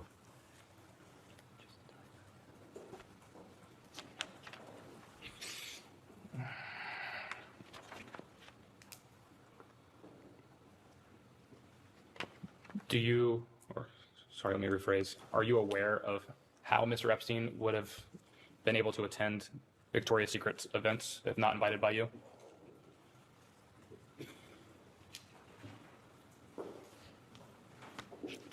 I would presume he would have called somebody in the business and said, could I come? Could I get a ticket? I know that we were, for business reasons, very careful about the audience that was there, and about, I guess, 2/3. How many people actually think that Jeffrey Epstein and Ghislaine Maxwell had to call people to get tickets to go to the Victoria's Secret shows? Yo, could you imagine being the person who's got to take that call? You know what I mean? Like whatever secretary or whatever. It's like, hi, can I help you? It's like, who is this? It's Jeff. You know what I mean? Like, yo, come on. Come on. This is just ridiculous. Ridiculous. The audience were employees, store managers, people that had done heroic things inside the brand, because it was a big company event, and all the CEOs of all the companies in the company were invited. And so the people that were outside the company wasn't what I was concerned about. I was more concerned about internally that people came, or that should come, or were at least invited, because if not, it would have been like the right thing to do. So.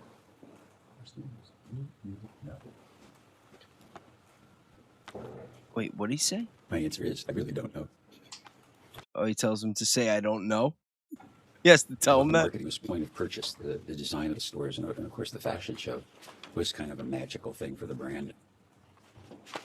And I believe you touched on this a bit earlier. Were you aware of Mr. Epstein holding himself out to be affiliated with Victoria's Secret? Only once. When were you made aware of that? I don't remember when. Do you recall who brought that to your attention? Somebody in the company, probably. I don't remember specifically who. Do you recall how he was holding himself out to be part of Victoria's Secret? He was a talent scout looking for models. Did you ever have the sense that Mr. Epstein had a certain odd interest in Victoria's Secret? No, Would he discuss the models at Victoria's Secret with you? no, Would he ask you to attend Victoria's Secret fashion shows? would he ask me? Correct. No, Did you ever personally invite him to any Victoria's Secret fashion shows? Oh, did I go too far back? I never invited him to any.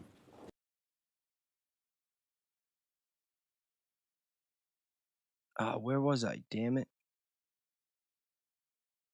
Or, sorry, let me Screwed up. rephrase. Are you aware of how Mr. Epstein would have been able to attend Victoria's Secret events if not invited by you?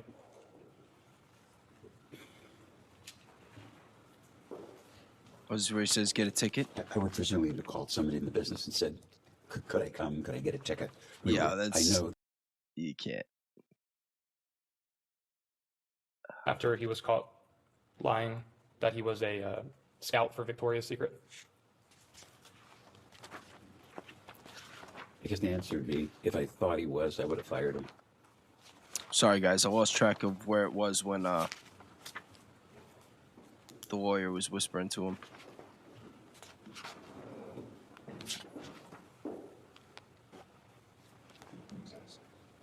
Yes, Bree. I am now Very going to enter selective as Majority memory. Exhibit 6, a letter from a birthday book compiled for Jeffrey Epstein's 50th birthday in January of 2003. I'll give you a second to familiarize yourself with the letter. What's exhibit number? 6.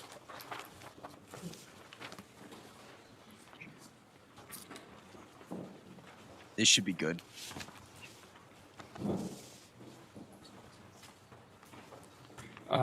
Mr. Wexner, is this letter familiar to you? I have seen it before, yes. Where have you seen it before? In part of the, I think the documents preparation for today's meeting. Did you yourself write this letter to Mr. Epstein? Sadly, I did. Did Ms. Maxwell approach you to write this letter for Mr. Epstein's birthday? I think the request was to write a card or a note or something for a birthday book. And did that come from Ms. Maxwell? I don't remember. Mr. Wexner, would you please read the main body of the birthday note for the record, please? I wanted to get you what you want. So here it is. Happy birthday, your friend Leslie. And what was your understanding of what Mr. Epstein would want? He was a bachelor, so I drove a pair of boobs. You've As a kind of a joke and offhandedly, I'd say. understand. I hope you Yo, do. he looks really You've, nervous right now. You said a few times throughout this deposition today that you did not consider Mr. Epstein a friend of yours. However, you signed this letter, and I quote, your friend Leslie. Why would you sign your friend Leslie to someone you did not consider to be a friend of yours? Not only that, but he's trying to act like this whole time like it was a professional relationship. It's not very professional to draw a pair of boobs. Right? Not very professional at all, Leslie. I'm starting to wonder why you're so nervous. I don't know. I normally say Les, not Leslie, either when I write notes, and, you know, I guess I could. I can't explain why I would say your friend, because we weren't friends. Did you ever speak to Ms. Maxwell directly about this particular letter? No, Did you ever speak to Mr. Epstein directly about this particular letter? no, Was this letter something that you would commonly send, lack of a better term, business associates? no, of course not. I was trying to be funny.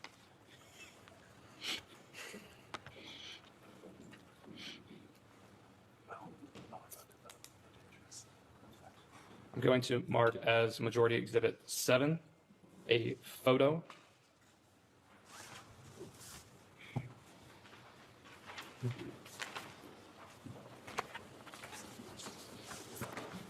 I'll give you a second to review. Give one more. One more.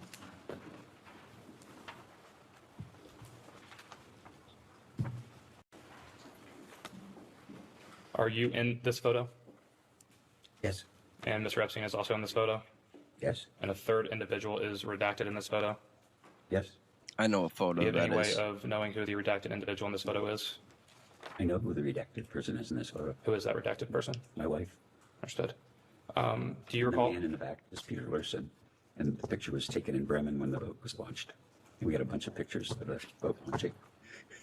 Do you recall what year that was?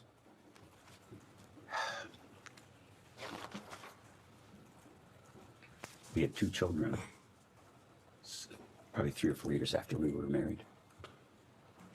And did you invite Mr. Epstein to this boat launch party or event? Not that I recall. Can you recall who would have invited Mr. Epstein to this event? No.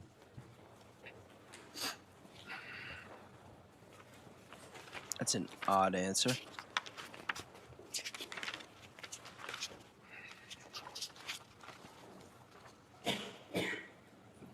You never answered the question either about what year it was. It is 2:08, and the majority will end this hour now and go off the record. Ah, it's just getting good. We can go back on the record. Welcome back. Got just Yo, he a does couple not of look follow-ups happy. about some things you've already touched on. The New York City house. Do you remember when Epstein first had? Wait, hold on. They're not being specific. Is that the same house where Jeffrey Epstein was living next door to Howard Lutnick? I just want to know for my record if that's the one we're talking about. Some kind of ownership interest in the home? I think you may have said after 1993. Yeah, when I sold it to him. But I don't remember the date. The sale is reported as 1998. As far as you know, would that be the first time that Mr. Epstein had any kind of ownership of the home? Do you know? I don't know. I was thinking, you could tell me any date. I know it was after we were married. And whether it was a year or two, I don't remember. But Was that 1993? we got married in 93, yes. Do you recall at all Mr. Epstein talking about why? All right, so he got married in 93. So before they went off the record, they were talking about that picture. They were asking what year that picture was taken, where he took a picture with Jeffrey Epstein and his wife, who was redacted, that he identified in the picture.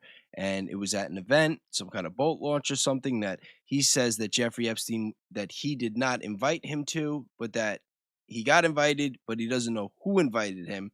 And he said it was 3 or 4 years after the wedding. So that means that that picture was taken sometime between 1996 and 1997. And I'm sorry if this all seems irrelevant, but it's for the transcript, which is for my personal records, so that I could run my analyses and do what I do, and that you guys can do that too. Why he wanted the home? No? Timelines and webs, With respect guys. to Timelines the and webs. home, I think you were asked whether you felt like the sale price was a fair deal for you. And I think your answer was yes. Is that right? Yeah, yes, that's right. And with respect to the plane, I think you were asked whether you felt like the company got a fair deal at $6 million. And I think you said yes. Is that right? Yes, that was because that was the asking price. I think your counsels represented to DOJ in 2019 that Mr. Epstein sold himself both those assets at deeply discounted prices, and that was part of his theft from you. I never heard that before. Do you have any sense of why that? Wait. You never heard that before. So that made it to the official record. You making that stupid face again where it's like, I never heard that before. I'd be shocked. Like, yo. No, like, does anybody believe this guy? Please. Yo, I wish I knew how to do polls. I got to be more tech savvy. I want to know if there's anybody in this chat right now. I know there's not many of you, and I appreciate every one of you that's there. But is there anybody in the chat right now that actually believes this guy or has been watching this for the last couple of hours and thinking, you know what? You know, this poor old man, I think he got. What a poor guy. He's getting a bad rap. He looks totally innocent. Please, because there's usually always one. I just want to see if there's one. Exist? Not a clue.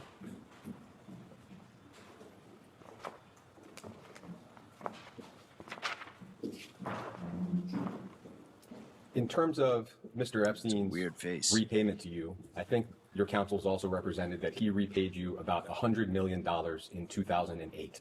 Would you have any knowledge of exactly how much he repaid you or how? No. There were a few other physical assets I just wanted to quickly touch on. Sure. There was a second home in New York City at 11 East 71st Street, so it's right next to the home that we've been discussing. And it sounds like you bought the home in 1988, Epstein bought the home from you in 1992. Do you have any recollection of that home? take your time. Are you saying two homes in New York that were next to each other? Yeah, right next to it. The address for this one would have been 11 East 71st Street. No recollection of that happening. There was and still is a condo building at 301 East 66th Street in New York. It's been reported that Epstein lodged many of his victims at that building. The reporting has also been that you once owned that building and that you sold it to Mark Epstein, Jeffrey Epstein's brother, in the early 90s. Do you have any The recollection? of plot that? The building thickens. or the condo? The building. No. No recollection. Okay. With respect to, I think what we understand to be two homes in New Albany that Mr. Epstein owned at one point or another. So there was first a home on the 7500 block of King George Drive that Epstein received from you in 1990. Do you have any recollection of that home? I know he bought a house from Jack Kessler. This the one we'd mentioned before. That's the only one I know about. Got it. This, I think, is a separate home and was earlier in time. No. Okay. No recollection. That second home, I think you mentioned that Mr. Epstein bought it from Mr. Kessler. I think the documents show that it was a company that Epstein bought the home from, and I'll represent to you that it was you who signed the deed to Epstein. Would you have any knowledge about why that might have been the case? I understand the question.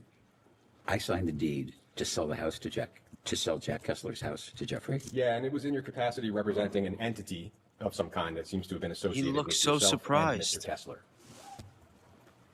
Just There he goes with the faces Shocking. again. Okay. Shocking. We got a face and we got shocking. does it ever occur to you that stuff like that could be just forgeries? I think in this case, Yep, yes, right not away. choice. No, I mean, He's putting it on the right away. The lawyer stopped him. Like, yeah, stop right there. Because now, if it's forgery, who would have committed that forgery, and who would have known about the forgery? Leslie, I think you're messing up. I think you're saying more than you're supposed to. it's like, it's okay. Me signing a deed to somebody else's house is just. It's okay. Okay, I'm sorry. And the entity for that sale was JW and CPK and Company. Does that ring any bells for you? No.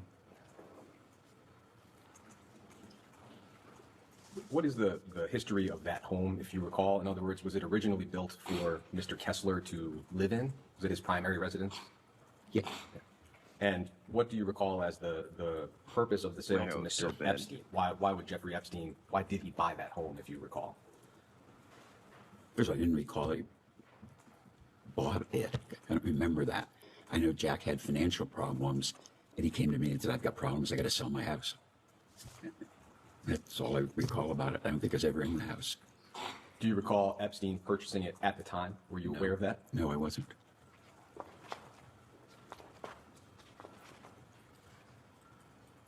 I'd like to ask a little bit about your personal relationship with Mr. Epstein. Some of the reporting has described you as close. I think that's been mentioned earlier today.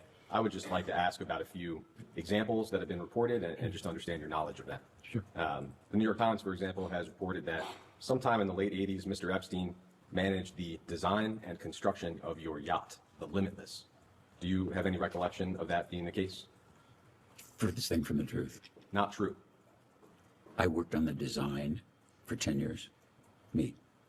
And it took 3 years to build the yacht. And the only person that was there beside me watching the construction was Abigail. Period.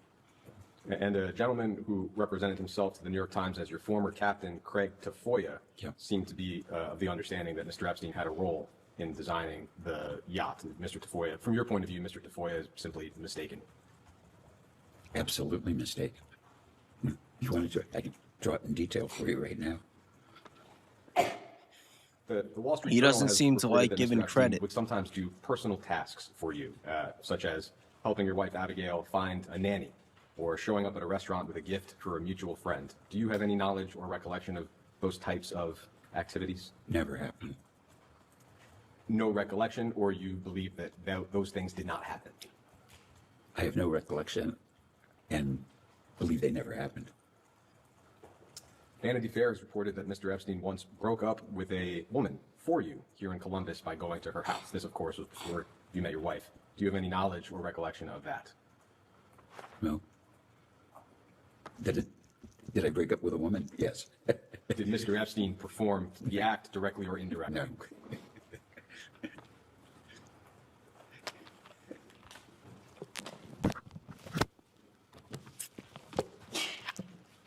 He looks like he's cracking up before our eyes. I'd like to introduce as Stay hydrated, Minority old man. We're not Exhibit done. G.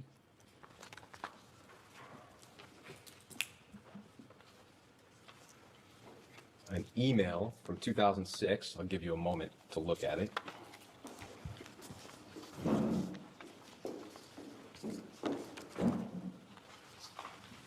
I'll only be asking. Keep in mind, it was either 2005 or 2006 that Epstein got arrested. So if this email was sent in 2006, it is very high probability that it was after the arrest. The arrest that he claims that he believed poor Jeffrey when he said he got taken advantage of by a hooker. And he knew nothing about the other 50 plus victims, most of which were underage. About a very short part, but feel free to scan it.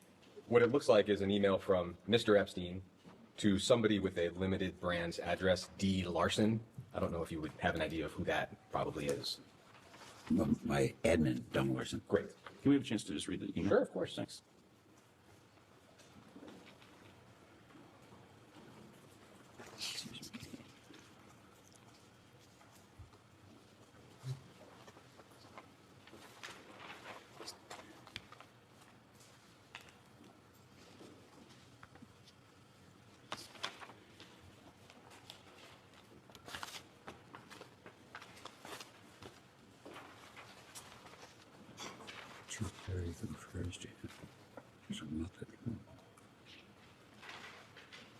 I forgot I knew Neil Rudenstein.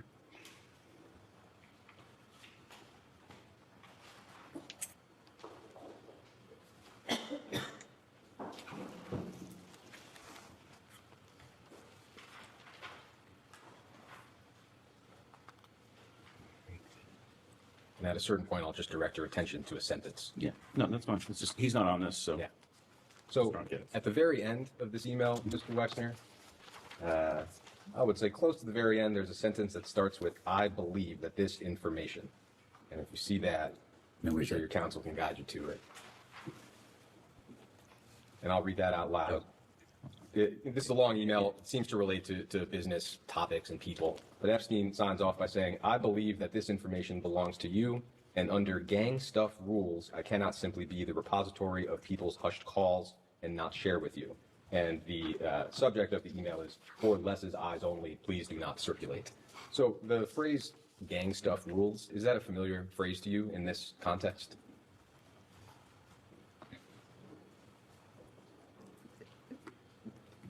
Jeffrey was like a Brooklyn guy.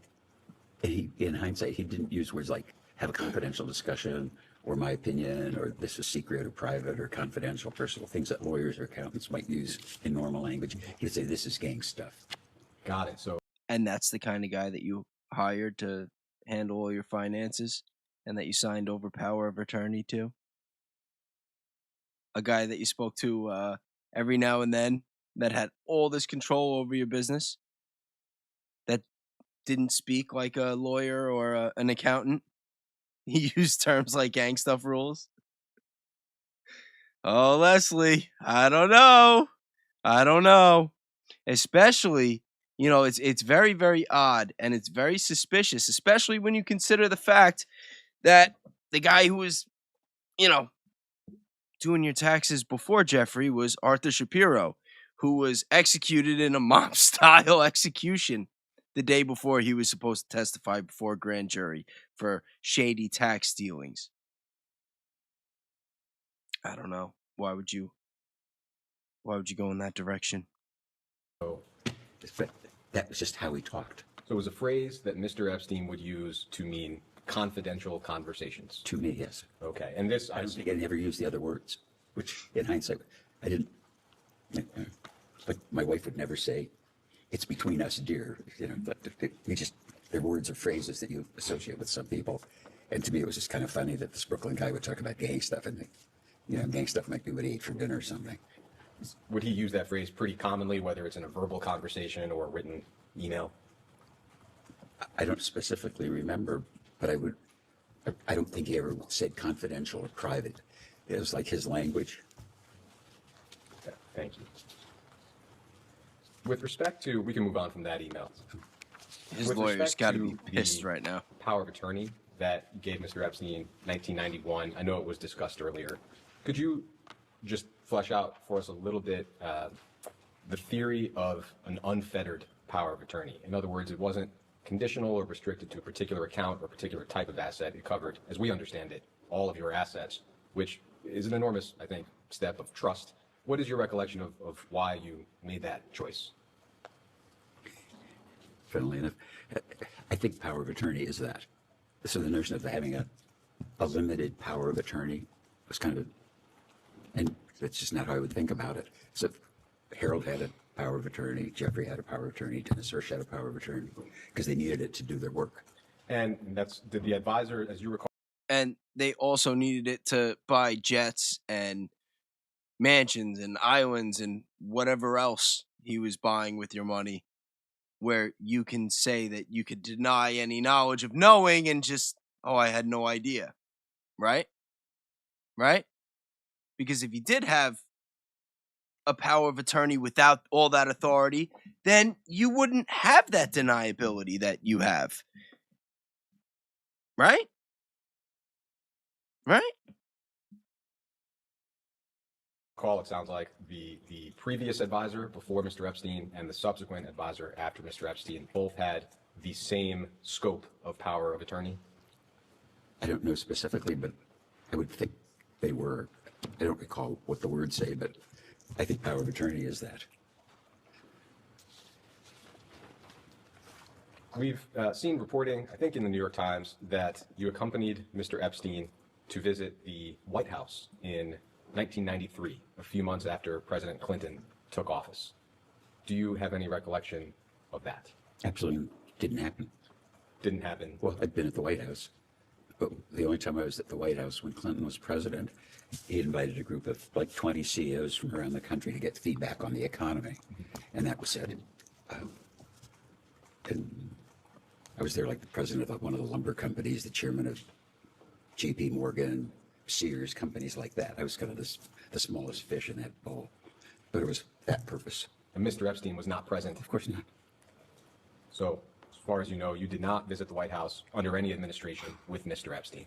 I never visited the White House under any administration, under any circumstance with Mr. Epstein. That I'm positive of. The New York Times has also reported that at your 59th birthday party, Mr. Epstein acted as sort of a master of ceremonies. He would give toasts and introduce guests and arrange for some people such as Alan Dershowitz and Shimon Peres to attend. Do you recall the party that I'm describing? Well, Shimon was at a couple of birthday parties. I don't remember Jeffrey being there. If the party was in Columbus, I probably could remember 4 or 5 of the people that were there. It was a surprise too. Do you recall, I suppose, at any birthday party? Didn't he say before that he didn't do birthday parties? Right? I don't know. I thought he said that earlier, that he didn't really do birthday parties. But now there was a couple of them. But that one in particular, Mr. Epstein playing that sort of a role as a master of ceremonies of sorts. No, I'm thinking even at the party that I was thinking about, the Shimon Peres, if you ask me who was there, he wouldn't have been on the list. That's not who I remember. It was a different kind of group of friends that Abigail picked to come to the party. But to the original question, do you recall Mr. Epstein ever acting as a master of ceremonies at a birthday party for you? No, absolutely not. Never. You gonna keep quoting the New York Times? It's a good thing I don't read newspapers very often. That's crazy. Is it crazy? I'd like to Everything in the introduce files? as Minority That's what you think is Exhibit crazy? H.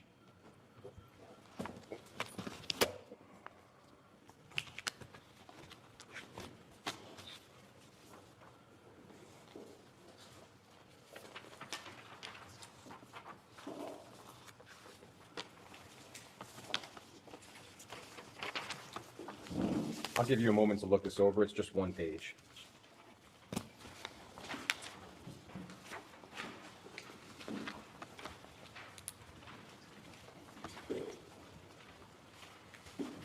Yeah, 3 copies.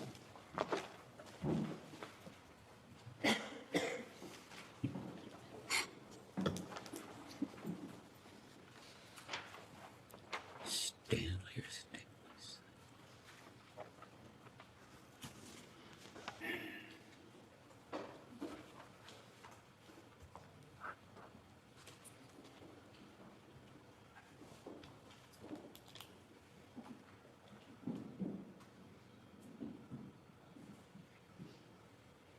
So this is a file that was part of the recent DOJ release, and it's some kind of draft or fully composed email from Mr. Epstein. It appears to be intended for you. We do not have knowledge of whether you ever received it. Did you ever receive this No. email? Sorry, just for the record, did you ever receive this email? I never received this email. Or letter or whatever it was. Understanding that you have not received it and therefore have not previously seen it, is that correct? Other than anything the council may have shown him. I would like to touch on a few discrete parts of it. Mr. Epstein, at one point early in the email, says that, quote, "I owe a great debt to you as frankly you owe to me." Would you have any sense of why he might feel that way in general, or did he ever express that type of a sentiment to you? No. And when I saw this, like, I know what you do or people do, they write letters to the file. I've never written one, like a memo to myself. And so I read this and I thought, this is like cover your ass kind of thing. And this doesn't even sound the way he speaks. And just nonsense in it. He also said, quote, "As I'm sure you recall, you didn't sit with your mother or sister or Sharon when the conflict arose, as I did it for you. You didn't sit with Jack Kessler, Stanley, or Stanley's son. I did it for you." Do you have any sense of what Mr. Epstein might be referring to there? Well, I don't know what he's referring to about my mother or my sister. I know who Sharon was. Stanley, I presume, was our previous attorney, Stanley Schwartz, and his son worked in our business and, worked in it until he retired. So that, I don't know what the hell he was talking about. Did you ever ask Mr. Epstein to mediate a dispute or otherwise insert himself into a dispute with the individuals he mentioned here, your mother or sister or Sharon, for example? No. Mr. Epstein also says that, quote, "Abigail and I sat, she asked many questions, she made many unfair, aggressive, and false accusations, none of which could have been fully answered without violating a confidence with you." Firstly, do you have an understanding of what he's referring to in terms of Abigail and he having a conversation? My wife and I have no secret, so the fact that he's having a secret, it's just nonsense. He goes on to say that you and I had gang stuff for over 15 years, a great deal of it that she was unaware of. I had no intention of divulging any confidence of ours, no matter what accusations she made. So Mr. Epstein at least seems to be asserting that there was something confidential between you and he that your wife was not aware of. Do you have any sense of what that might be? No. Are you sure? I'm going to object to the whole thing. This is why we have the hearsay rule, but keep going. Mr. Epstein goes on to say that, quote, "I always told you I would never under any circumstances give it up or put you in harm's way, no matter who, what, or when." Do you have any sense of what he might be referring to there? And I'll need a verbal audible. No, absolutely not. This is cover your ass psychobabble as far as I'm concerned. Psychobabble. I'd like to do one more Interesting. exhibit on your personal relationship with Mr. Epstein. So this will be Minority Exhibit I.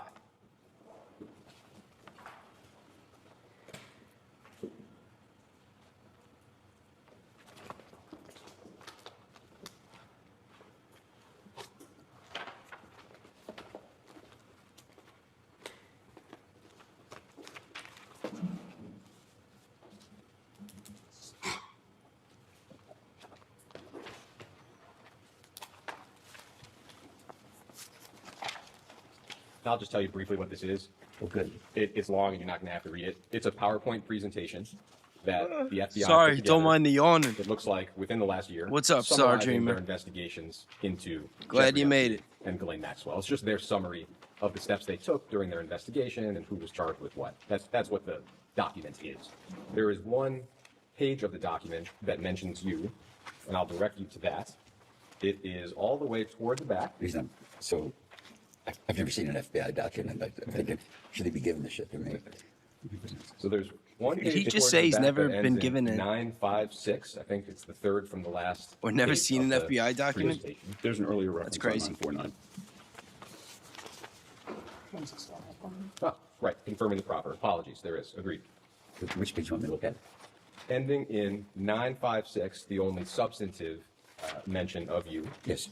You can see this is a slide that's titled Prominent Names, and it's naming some prominent individuals who have some connection or link to Mr. Epstein.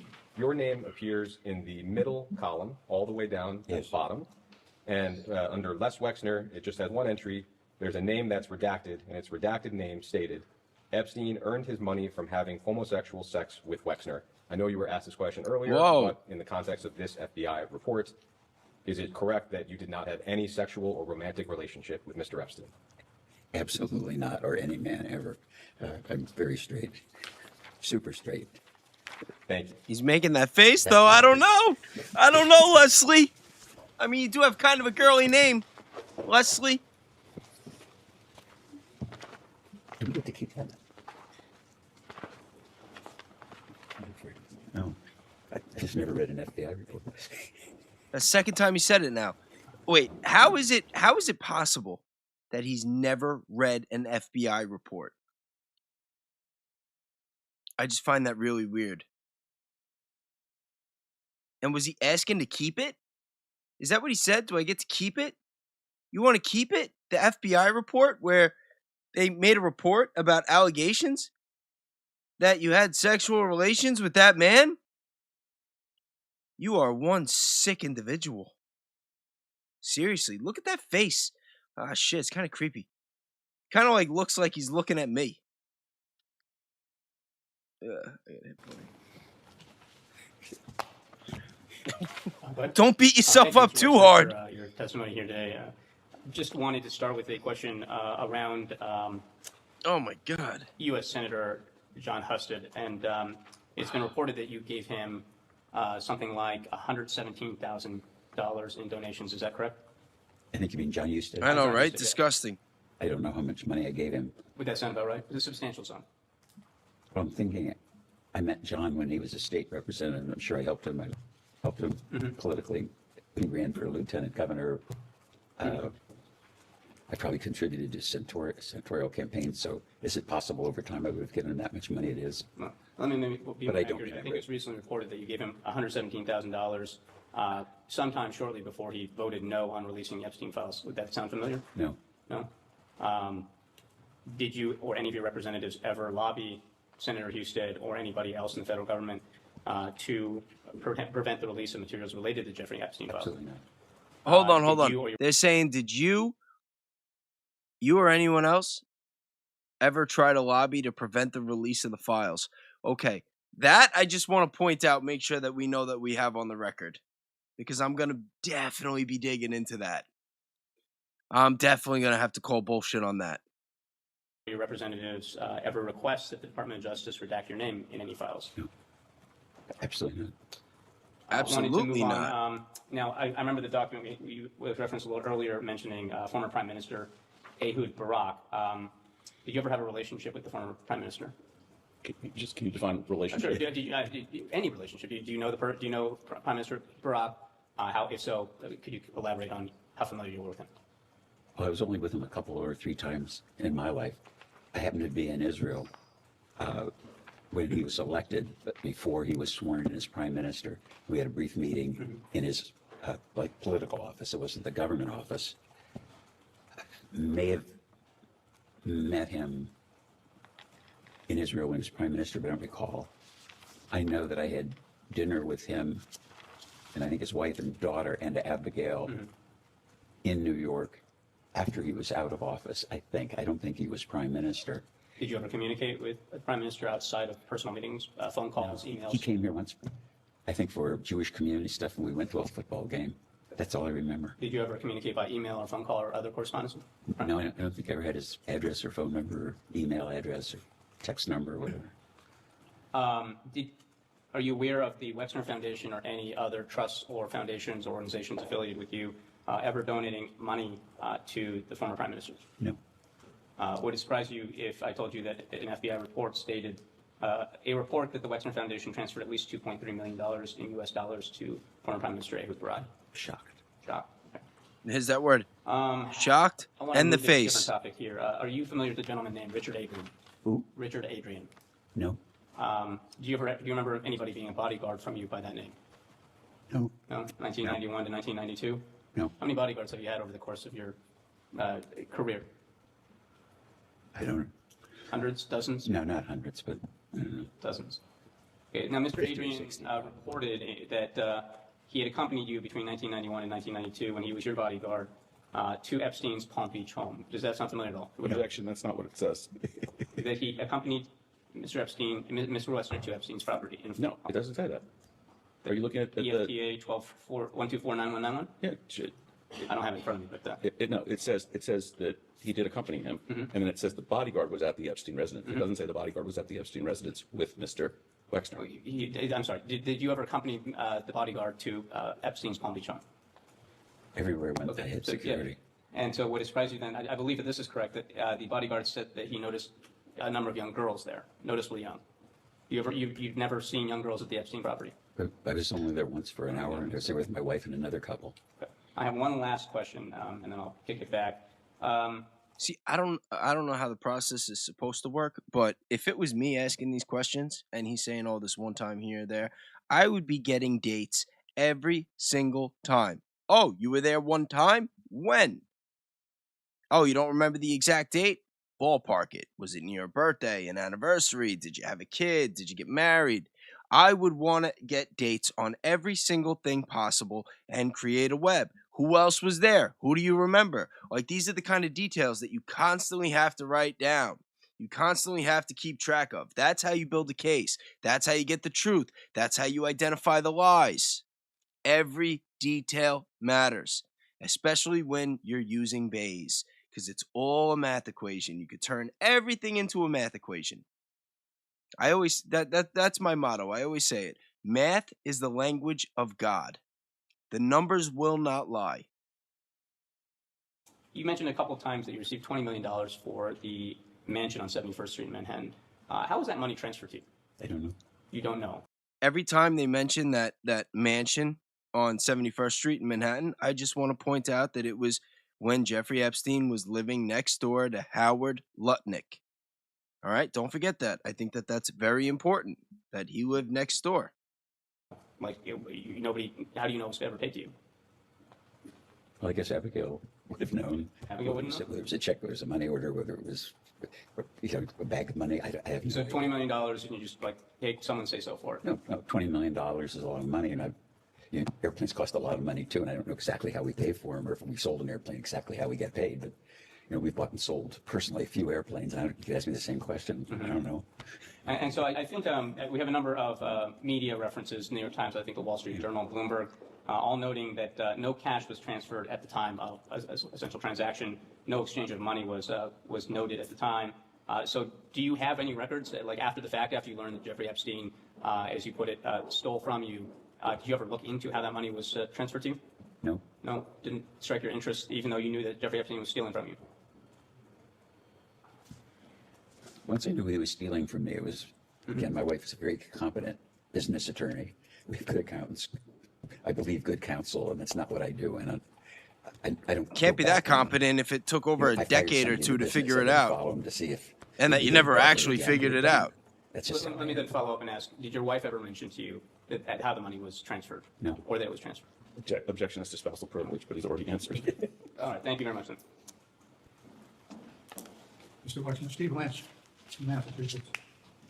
How long did you know Mr. Epstein? When did you first meet him? I think they asked me the question earlier before you joined this group. I think it was like 5 years before I got married, about early 80s, I would guess. Early 80s? I think so. I don't remember precisely. And in all the time that you knew him, and he worked for you, he was your power of attorney, handled a lot of really important things in your life. Did you ever Do you remember him ever having a romantic interest or women in your presence as his guests or associates? I mentioned earlier, too, the first one was Dr. Ava Anderson. I met her, and Jeffrey said When they, was that, sir? I'm sorry. when I first met her, whenever that was, So, in 80s? early or 80s. 90s, yeah. And my understanding, because meeting her, is that Ava was a very attractive woman. I think she was in med school, so and so she was a serious person, and Yeah. she is a serious person. She's an oncologist. She's married. She has children. Okay. And then I don't know how many years later he broke up with Ava, and Glenn came into his life probably about the time I got engaged, and When was In that, sir? 1991. I got engaged I got engaged on September 8th, 1992, because I got engaged on my birthday. And so at that point, Mr. Epstein's relationship with Ghislaine Maxwell was romantic at the time. It was about then that I met her, and they said they were going to get married. And it was, I was getting married. Jeffrey was getting married, so it seemed like everybody was going to be in Happy Valley. Wait, In ter- did he just say Jeffrey was getting married? Right? I caught that. I'm not going to rewind it because this is a really long video. I keep missing the spots. He said Jeffrey was getting married. And he said that he met Ghislaine around September of 1992. But Ghislaine came into the picture towards the end of 1991 or the very beginning of 1992. I know that because her father passed away in November of 1991, and she came into the picture shortly after. Like I said, I've gone really deep down this rabbit hole. Like when it comes to the Epstein, Maxwell, Les Wexner dynamic, I can hold the conversation without my notes. terms of their life, and both women. They were grown-up women. Ghislaine is exactly the same age as Abigail, and very smart. She said she was like an honors graduate of Cambridge or Oxford, and quite charming, and English accent, and an attractive woman. So I was very happy for them. Do you ever remember spending time with Epstein, any of his other romantic interests or girlfriends, especially younger women in your presence? No, there were no others that I was present that were mentioned. Ever in his presence with women who may have been of teenage or minors? I thought about that. What did I miss about this guy? And I don't think I was ever with him, or he was ever with anyone. It's vague in my memory that I would say was under the age of 28, 30. I mean, he was with adult women. What about, Or women 28 that- is a pretty they were specific adult, age. They said they were Right? aware an accountant or something. I know this name has come up earlier in the deposition, Virginia Dufresne. Thank you for bringing her up again. Do you recall ever Rest in peace. meeting her in Jeffrey's presence? Absolutely never. I don't. Or Virginia Roberts, I think her maiden name was? No, absolutely not. How about Miss Farmer? I thought Miss Farmer might have made allegations about something that happened here on your property, We've actually covered it. It wasn't his property, it's an adjacent property. an adjacent property. Thank you for the clarification. Or certainly No. on the next door. No, never. Was that Mr.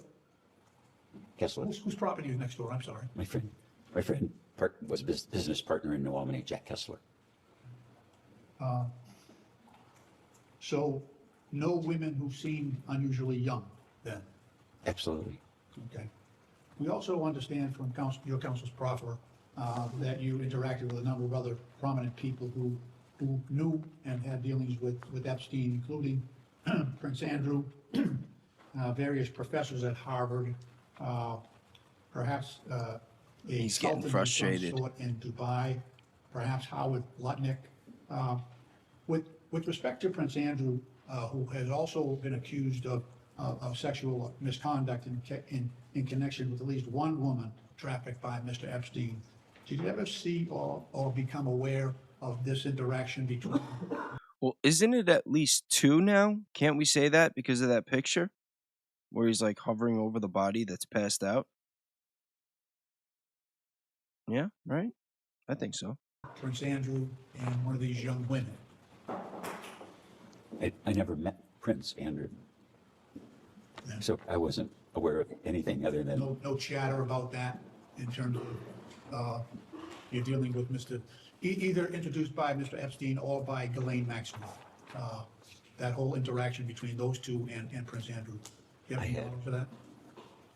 I had no conversations, interactions with Prince Andrew about women or anything. I had one brief, like 2-sentence phone conversation. He called me here in Columbus. What was that for? It's to me, it's a funny story. I'm getting ready to go to work. I think I was in the garage. And my wife or somebody came out and said, "You have a phone call." Maybe it wasn't my wife, but it was somebody. And they said, "It's a guy that says he's the Duke of York." And I thought, the Duke of York, what the hell is that? So I went in the kitchen, hello, and this is Andrew. I don't think he said this is Andrew Duke of York. This is Andrew Windsor or whatever he called himself. And I said, hello. And he said, I helped my mother buy her airplane. And I know that you buy and sell airplanes. So if I could be of service with you in airplane transactions, I could help. And I said, no, thank you. We're covered. And have a nice day. And hung up and just kind of laughed my ass off that the Duke of York called me. Cool story, He bro. called you to sell you an airplane or to help you buy an airplane? It was airplane advice because he helped his Plane mother. that you eventually sold to Mr. Oh, Epstein? no. It was just, had nothing to do with anything that was going on. It was like, I know that you buy and sell airplanes in your business. I know you have buy an airplane personally, and I know you buy and sell airplanes. And when you do, if you need an advisor, I'm available. And it's like, no, thank you, I'm covered. So he offered to advise you on purchasing airplanes? Pardon? Did he? He offered to advise you? I'm just trying to understand why the Prince of York would be calling you about. Yeah, me too. It was like out of the blue. I mean, you could have called me up that day and said you were the Prince of York and you want to advise me on my lunch or something. It's like, what the hell is this? If you would have recognized the difference in accents. Yeah, maybe. And with respect to those other figures who I mentioned, did you ever see or become aware of any prominent academic figures or this so-called Sultan of Dubai or Howard Lutnick or any other notable person being introduced to young women by either Epstein or Maxwell? Well, I've never met Howard Lutnick. I just didn't know his name until he became popular or, in the news. Yeah, his name's extensively in the Yeah, so like your own. But anyway, I just never heard his name and didn't know him. Some of the people that were on that list, I knew their names, and some of them introduced themselves to me. But that wasn't his I question. understand. Wasn't it? No. Oh, because you asked me. I thought you asked if I knew this. Just let him talk, lawyer. Come on. That's what we're here for. Were you aware? We want that the action. Either Epstein or Ghislaine Maxwell was facilitating introductions or contact no, between those absolutely not. individuals and young women? No, absolutely not. And you yourself, sir, never had physical contact with any of these young survivors or victims, as they are alternatively called, these young women? Never, ever. All right, I think that's all I have. Thank you. Just two more, and then we'll give you a break. First, with respect to the birthday note that we looked at earlier for Mr. Epstein's birthday, just making sure we have your testimony. It's that you signed the note, your friend, but Mr. Epstein was not ever actually your friend from your point of view. Is that correct? Correct. And you do not have any understanding of why you would sign that card, your friend.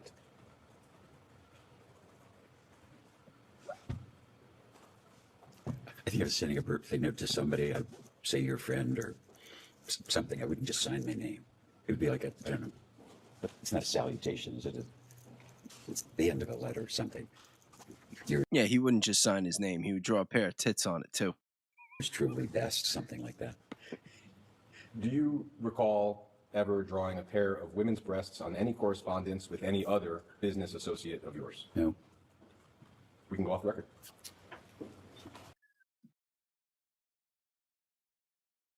We will go on the record. It's 3:12 p.m. Mr. Wexner, I am going to ask you to bear with me. Yo, shout out to everybody that's really riding this out with me. Names. I will ask you one question that applies to the entirety of the list, and you will just answer yes or no. And if you answer yes to one of the names, we will come back to further explore that name. Does that make sense? I think so. Let's try it, see how it works. So the question is, have you ever had a conversation with any of the following people about Jeffrey Epstein, his crimes, his criminal investigations, or in regard to sexual activity of any kind? Okay, so not have you ever had a conversation with them, but have you had a conversation with them about those topics? Do you want to repeat it so that we are solid here? Sure. Have you ever had a conversation with any of the following people about This Jeffrey has to be Epstein, the part coming his up. crimes, his criminal investigations, or in regard to sexual activity of any kind? The first name is Ghislaine Maxwell. No, Richard Kahn. no, Darren N. Dyke. no, Sarah Kellen. no, Leslie Groff. no, Nadia Marcinkova. no, Kathy Rumler. no, Andrew Mountbatten Windsor, formerly Prince Andrew. no, Peter Mandelson, former UK ambassador to the United States. Stephen Hoffenberg. no, John-Luc Brunel. no, Jess Staley. no, Paul Morris.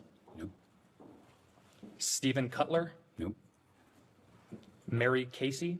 no, Justin Nelson. no, Leon Black. no, Glenn Dubin. no, Eva Anderson Dubin. kind of put those as question marks because I think. Look at the look on his I'll tell you lawyer's this, face. 'cause I want to be completely, Understood. you know, Bill Gates. no, Any person elected or appointed to any federal office. no, Any foreign government officials. no, So you said you wanted to clarify on Glenn Dubin and Eva Anderson Dubin. Do you have clarification on that? yeah. I know both of them. I met Ava when I thought she and Jeffrey were engaged and going to get married. And I met Glenn at Harvard, I don't know, 10 or maybe 20 years ago. He was acquainted with someone there. And I was at David, no, it might have been David Gergen's funeral, something like that. And I saw them and I hadn't seen them in, I don't know, 10 or 15 years. And I'm sorry, I just want to point out because I'm pretty sure that the Eva Dubin that he's talking about, that was one of Jeffrey Epstein's ex-girlfriends, and that was also the one, if I'm not mistaken, that messaged Epstein saying, "Hey, my 15, 16-year-old daughter is having a sleepover with 5 or 6 friends. Just letting you know if you want to come over." So I find it very interesting that while he's rattling off all these no's of all these different people, that when it gets to her, that he's hesitant. You know what I mean? Like, what's that about? I don't know. These are the kind of little details that just stick out in my mind. they said hello and said something, isn't this a shame? What happened to Jeffrey? And I said, yeah, it's a shame. Something Such like a that was that wait, day. wait. Yeah, such a shame what happened to Jeffrey. What a scumbag. Yeah, it's a shame what happened to Jeffrey, not what happened to the countless kids. No. That's not a shame. It's a shame what happened to Jeffrey. But most of the names that you mentioned, I've never heard before. I don't know those people. With Glenn Dubin, you said it was 10 to 20 years ago at Harvard. When you mentioned Eva Anderson Dubin, you said you thought she was engaged to Jeffrey Epstein. Do you know approximately when that was? At the time I got engaged to Abigail, so it was about 92. Okay. But I haven't seen either of them until David Gergen's funeral for maybe a decade. I hadn't talked to them, never socialized with them. Can we just clarify something? Because I think you previously testified that when you met Miss Maxwell, it was around the time of your engagement to Abigail. Right. Didn't I just say that? No, you were talking about Eva Anderson. Oh, I'm sorry. Okay, I met Ava about the time I got, no, how could that be? I must have met Ava when I met Jeffrey, and then met Glenn when I got. This is why timelines and webs are important. I'm sure if we do a little digging, we can get an idea of when Jeffrey was dating Ava. Because I know that Ghislaine moved in with Epstein around the time that her father died, and that was the tail end of 1991. And now he's saying that he got engaged or married, I think he said engaged, in September of 1992, which is when he claims he met Ghislaine. Now, when it's talking about Ava, now he's getting confused. Now he's getting all mixed up. He needs the lawyer to step in to correct him, and he's getting rattled. This would be the time to hit him with a hard question. If I'm the one asking the questions, this is when I try to come in with the haymaker. Let's see what happens. Got engaged. That's So Ava would have been 10 years before, early or 5 years. to mid 80s. Yeah, whatever it was. And also remember, it actually is going to be really important to find out when Jeff was dating her, because he has been a little inconsistent with when he met Jeff. He's kind of been back and forth. He said early 80s to between 1980 to 1985. Then later on, he said, yeah, I think I hired him around 89, 90. I believe that he linked up right after Arthur Shapiro was killed. I think it was around 1986 when, if I had to guess, when Epstein started working with Les Wexner. So we're going to have to look into that and get the whole timeline with this Ava Dubin girl. And I think I was only with her once. With them once. So you never, just to clarify one more name on here, you never spoke with Ghislaine Maxwell about Mr. Epstein or his criminal investigations of any kind? Never.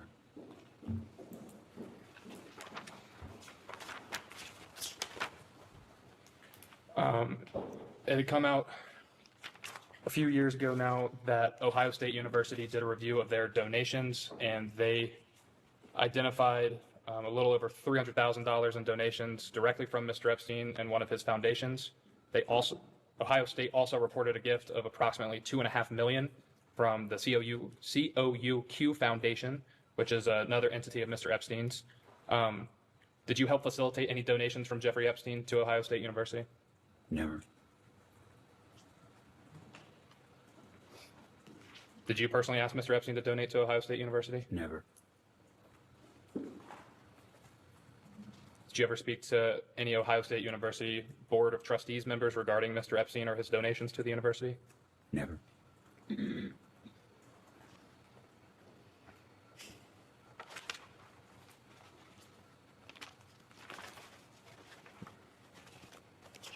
know, I think it would also be good to get a timeline of financial dealings with Les Wexner and the Limited and any other organizations under Wexner that Epstein would have had authority under, or authority over, I should say, after 1991 when he was signed power of attorney. And let's find out what Les Wexner takes credit for, what he did himself, deals that he was involved in, and what he seems to be totally oblivious about. Because I have a feeling if we look deep enough, you're going to find situations where things converge. And we're going to find contradictions. And I'm not saying this with any kind of insider knowledge, like I'm setting up for something that I know. Like, I'm like, legit, this is like homework for you guys and homework for me that we should start really, especially using web and seeing what's in there. Because I have a feeling, you know, he testified for 5 hours. 5 hours is a very long time to be under oath. And he's getting asked a lot of questions. And yeah, most of them are softballs. But that's a long time to be asking questions. To be asked questions under oath. I think that if we look, we're going to find something.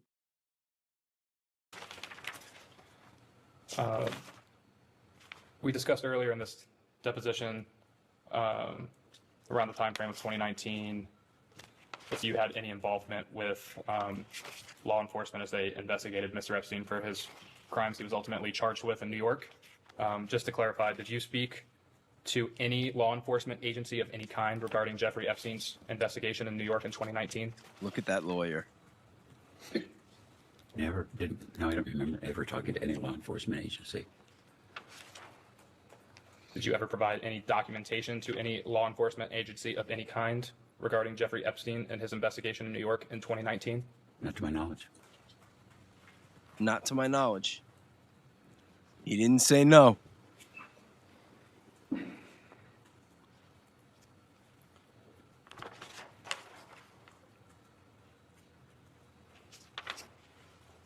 And just to be clear, you never formally interviewed with anyone from the FBI or Department of Justice about Jeffrey Epstein or his criminal investigation in 2019? Never. Did Mr. Epstein ever contact you or attempt to contact you after his arrest in 2019? I don't think so. He was dead. Well, before he died? No, I mean dead with me. Understood.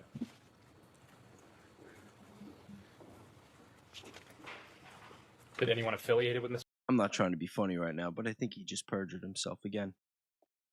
So I don't even think the guy's dead. Epstein ever reach out to you in 2019 regarding his investigation in New York? Never. No.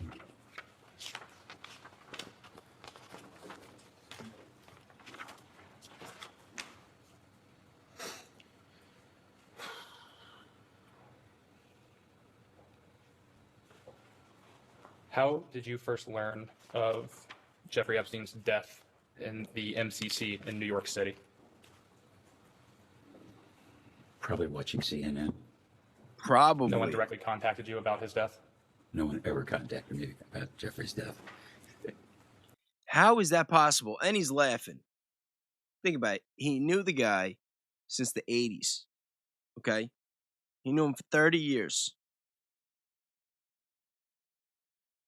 And he doesn't know how he got the news that he allegedly wasn't with us anymore. He's saying probably CNN. And that all those years, all those connections, that nobody reached out to him about it. Like, yo, if somebody from my high school from 20 years ago passes away, I'm going to get phone calls from people that I haven't heard from in 10 years. Like, that's just natural. That's how people are. They communicate, especially when somebody dies. So this idea that nobody reached out to him and he probably found out from CNN, like, that's not even close to believable. Did you ever have any reason to believe that Mr. Epstein's life was in any sort of danger? No. You mentioned in what is Majority Exhibit 3, your statement from this morning. On page 3, in the second to last paragraph, last sentence, while others visited Epstein in jail and associated with him after his release, I did not. Are you aware of who did, in fact, visit Mr. Epstein in jail during that time?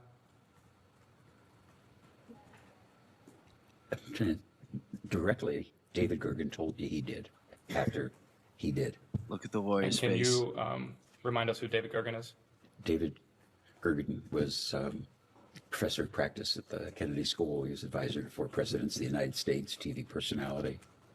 And did he tell you? My friend. Sorry, sorry to cut you off. Did Mr. Gergen tell you anything about his visit to Mr. Epstein while he was incarcerated? No, he just told me that he and his wife visited Jeffrey, and he asked me if I did, and I said no. I wouldn't visit that son of a bitch. And asked him why he did. I want to know who that lawyer is. I want to know who he is, where he's from, what firm he works for. And I wish I could watch this whole 5 hours again, just with the camera on his face the whole time. Because we haven't seen much. We haven't seen much. But when we do, I think it tells we see a totally different side of the story. I don't know if that's just me. Let me know what you guys think.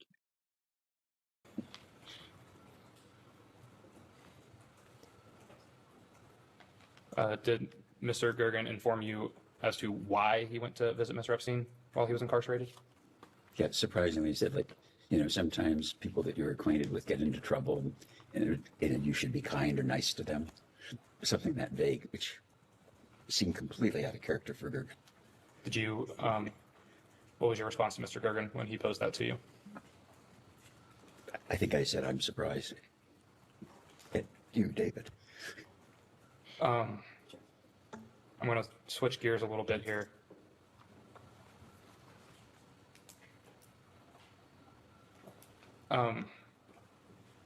You mentioned that David Gergen was a friend of yours.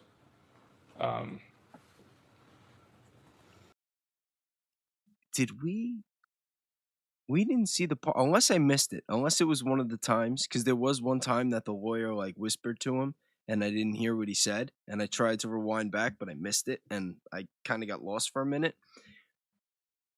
But I don't think that that was the part where he says, if you, where he like allegedly threatened him, where he said, if you don't answer this question in less than 5 words, I'm going to fucking kill you, or whatever he said.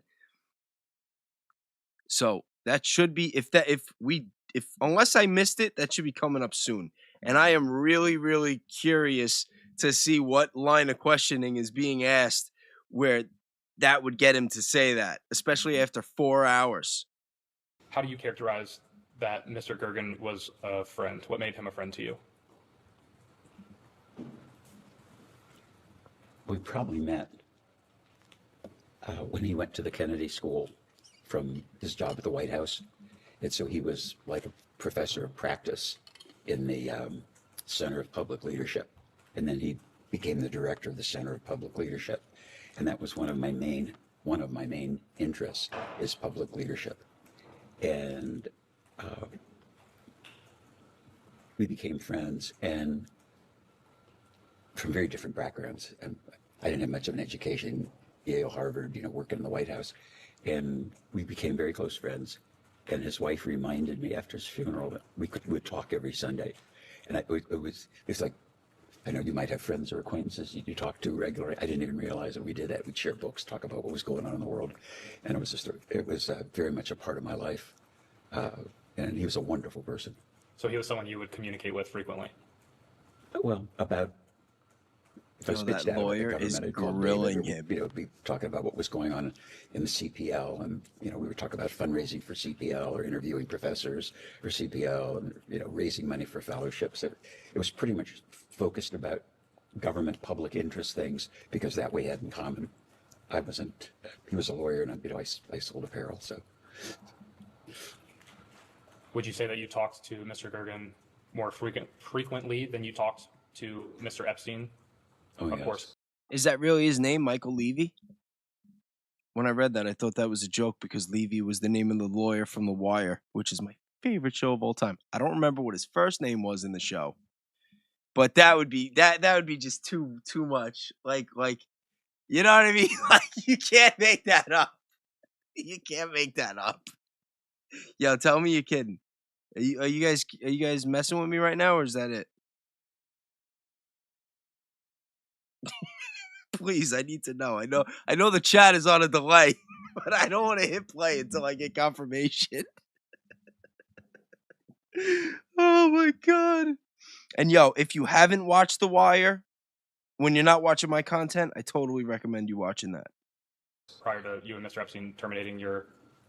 Yeah, Yo, that look. I talked to him more regularly. I wouldn't have remembered the repetition or the curiosity. Ann Gergen told me that after David's death, how much he looked forward to our Sunday calls. Oh, that's too I know, rich. as you get older, sometimes That's you look too back rich. and somebody touches your life and you don't realize, that you're calling him every Sunday. Because I was just, like you brush your teeth every Sunday. I'd call him or he'd call me. Yo, look how pissed he is. Apologies, I'm going to switch gears quite a bit here. We were discussing a lot earlier that the property that Mr. Epstein had owned that was, I believe you characterized as adjacent to your property, formerly Jack Kessler's house. When, at any point, did people need to use your gates or go through your property to access that house? No, the properties weren't connected. There's kind of a woods between them and fields. There was no driveway. They were separate.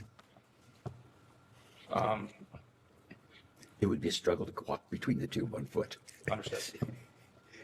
Speaking about your Yeah, it's too much. I can't get over design that. and manufacture and boat launch has been mentioned a couple times here today. Did Mr. Epstein ever travel with you or board your yacht at any point? Not that I recall. Did Miss Maxwell ever travel with you on that boat at any point? Absolutely not. Were there any other boat trips that you and Mr. Epstein would have taken together at any point? None. You guys in the chat are the I don't best. think I ever went anywhere on that boat without my wife and family. Understood. Do you use any aliases or nicknames when you communicate with people you're associated with? No, less. Why is he Sometimes laughing at LHW, that? That's it. Are you aware of Mr. Epstein having any aliases or nicknames that he would commonly use? No, Are you aware of Miss Maxwell having any aliases or nicknames that she would commonly use? no.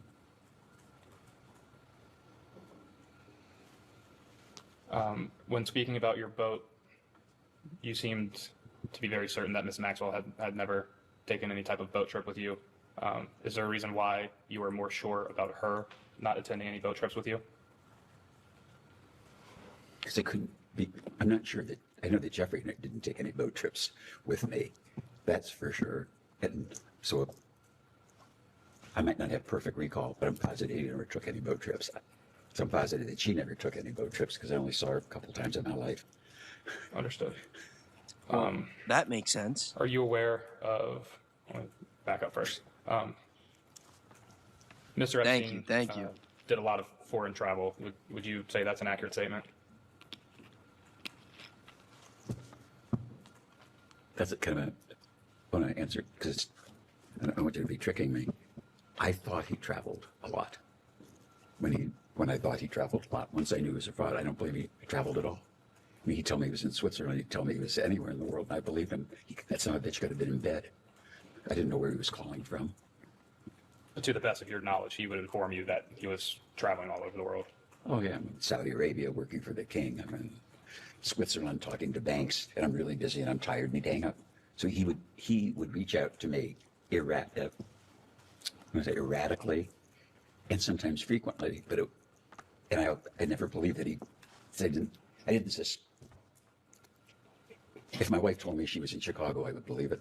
If my lawyer said he was in Columbus, I would believe it. If I call Matt up, I don't ask my lawyer from Columbus. I say, are you in Columbus or are you, in bed or wherever the hell you are? And I think that was part of Jeffrey's con. And it just grinds the hell out of me that he was so busy. But I don't believe any of it now. I think it was complete bullshit. And it was part of the con. Understood. Guys, I'm sorry. I just got to pee really quick. I've been trying to finish this video, but we got a little ways to go. I'll be right back. I'll be real quick, I promise.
All right, I told you I'd be quick. Yo, it felt so good to move my legs. I've been in this chair for like 5 hours. All right, let's go. Is it fair to say that Mr. Epstein would flout that he had foreign contacts, whether it be foreign dignitaries or, contacts in foreign governments, something to that effect. Do you mean flaunt? Flaunt, yes, sorry, long day. It's been a long day. Yes. Do you have any knowledge of Mr. Epstein holding citizenships in any other countries other than the United States of America? No. Have you ever seen Mr. Epstein possess any other foreign country's passport? No. Or any passport, including an American one. If Mr. Epstein was talking about connections he had with foreign nations or entities, is there anyone he would most commonly refer to when speaking to you? Look how quick the lawyer turned. Is anybody going to say it out loud? He, over the period of time, mentioned a lot of them, and some he would repeat at some periodicity, some he would mention once, but it's kind of a model of, you know, but it was a pretty regular flow, you know. Was there anyone he mentioned more often than others? More often? The lawyer's reiterating the question because he knows that Les is ready to just rattle them all off. It's like, yeah, well, you know, Saudi Arabia, they, you know, sometimes he talked about France, or sometimes he talked about, yeah, you know, like, look at how pissed that lawyer looks. Yo, I wish, if like, if they like rode in the car back together and we could see that footage, the lawyer yelling at him. Yeah, I'm sorry. I don't mean to. I crack myself up. What can I say?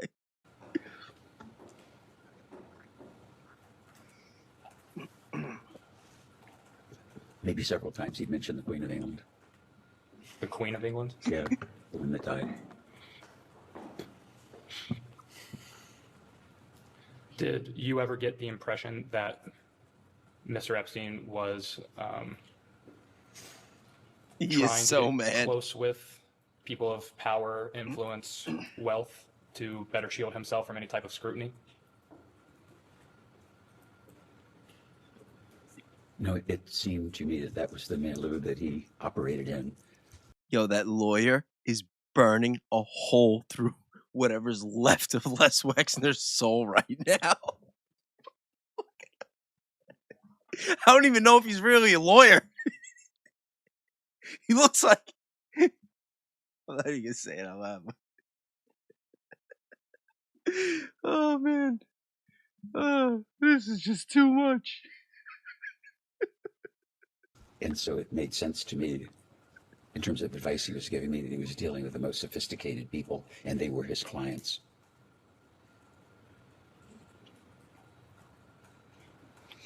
And so, based off that response, would it be fair to say that you would believe that could be part of his con, was touting all these connections he had all around the world? As I look back at it today, I'm positive it was his con. I mean, as positive as I could know. I mean, the founders of Google, the President of the United States. Notice he keeps bringing up Google. But when was... Okay, I gotta look this up. Hold on. All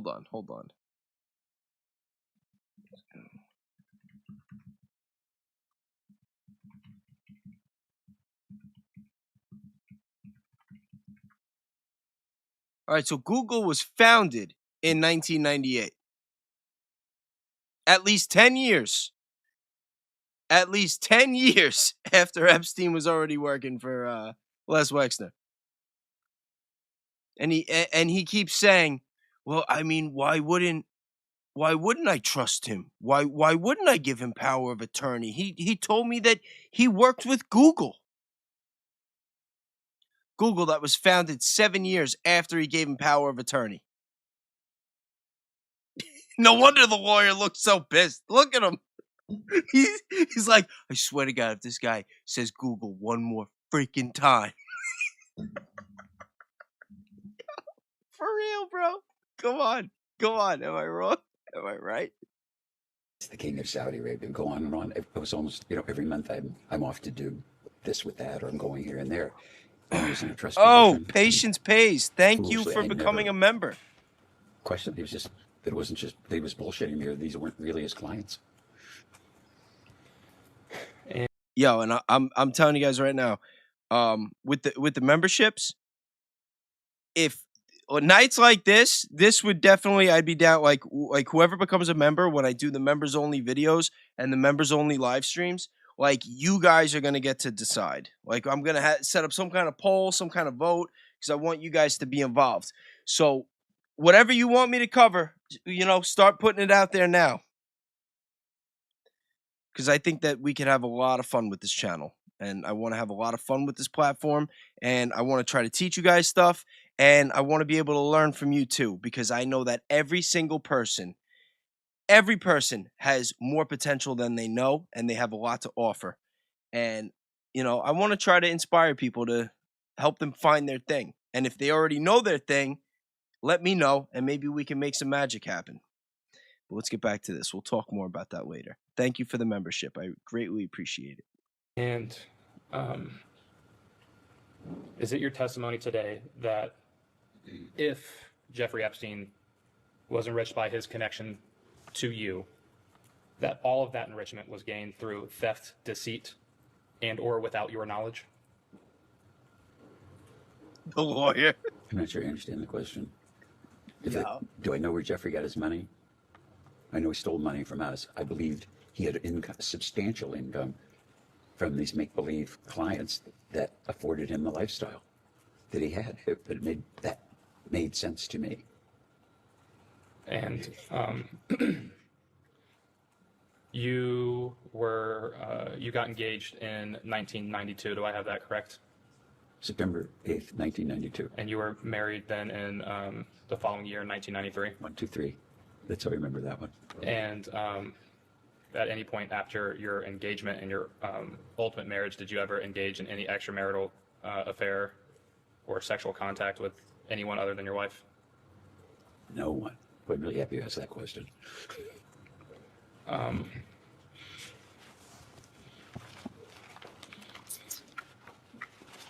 The lawyer was just smirking, though, when he was asking about his potential infidelities.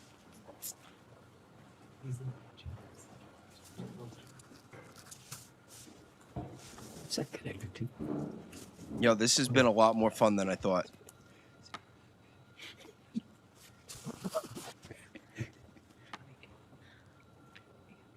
Wow, thank you so much.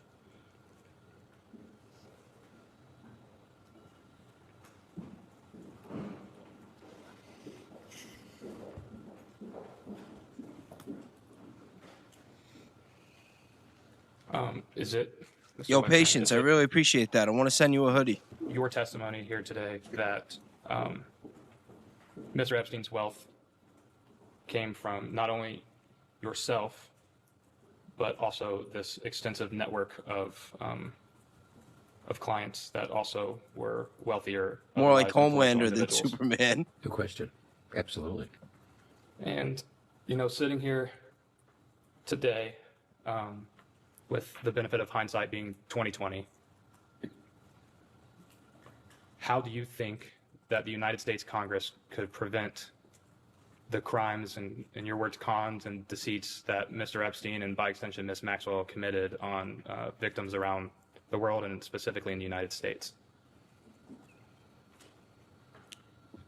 Well, I would. Look at him. He's not even giving him the death stare. It's like the smirk. It's like, I dare you to answer this one wrong. He's like, I fucking dare you. Oh, all right, I'm gonna be serious now because I really want to hear what he has to say about this one. What could Congress do to prevent this from happening again? Right? Isn't that the question? I would hope that this interview or whatever it is today would help you to understand that he was a crook and a con man. And in hindsight, looking back, he would make Bernie Madoff look like a Boy Scout. So complete, so diabolical. I mean, just incredible, sinister. If I were giving the government advice, I'd tell the IRS to look into Jeffrey he couldn't have made all that money and spent all that money, had the lifestyle he did and be the crook that he was and pay taxes. So if he would do the things that he did to those women and do the things that he did to me, then anything is possible, I believe. And so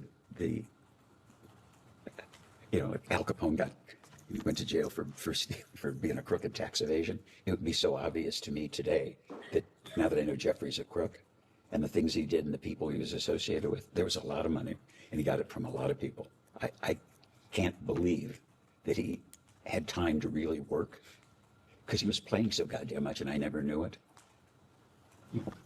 If my attorney or your attorney, I don't know if you're, I would assume you're an attorney, but if you had one, and every time you talk to him and he said, I'm in the office working on your stuff, I don't think you'd run over there to see whether he was working on your stuff or believe that he wasn't in the office. But the con was just crazy. I mean, I've searched my memory and say, why didn't I pick up clues? And I think he could trick me all over again if I was, if I was in that position of trust with someone like that. Really bad, I think, unbelievable stuff. Now, just keep in mind, this is by far one of, if not the most successful business retailers of all time. You go into any mall, and the majority of the stores that sell women's clothing is owned by him. And Bath and Body Works. So this idea that he was just so naive and so foolish, or that Jeffrey was like such a genius con man. I mean, who was it? Wasn't Eric Weinstein? I'm pretty sure said he saw through him like day one. Like there are a lot of people that have gone on the record that like they met him with this expectation based on his reputation, and then they have a conversation with him, and they're like 15 minutes in, like this guy's an idiot. This guy doesn't know what he's talking about. And this guy signed over everything, and he dealt with him for decades. And he's trying to act like he's like this criminal mastermind. I don't know. Oh, and yes, by the way, Bayes does have merch. I'm gonna be rolling out tees and hoodies next week, and I might do sweatpants too. But the first run is gonna be all in black. But I'll give you guys more details on that during the week or over the weekend. I'll be streaming a lot this week, so I'll let you guys know very soon. Don't worry. To me, now that I look back, people that he said he knew. Thank you, Star Dreamer. Appreciate the super. People that he said he worked for or where he went, but you don't do what he did and just rob. Eric is a genius. I think bank robbers rob a lot of banks. That's how I look at him. And Brett's been speaking out a lot about this too. Are you aware, did any other individual come to you at any point and make clear to you that they felt they had been defrauded or otherwise wronged by Mr. Epstein in any way? No, and crazily enough, no one ever called for a reference. No one ever called you for a reference? No one. People would call that he said, like the chief technologist of Google. And then a guy would call up and say he was the chief technologist of Google and I want to build a boat. So somebody says they know the chief technologist, the guy calls you up and says, hello, I'm the chief technologist. I could have been talking to an actor in hindsight. It's just, I don't think I've ever been conned before. I've seen movies about it. I think if the government really understands that, then a lot of things you'd be able to dig into that aren't he should be exposed.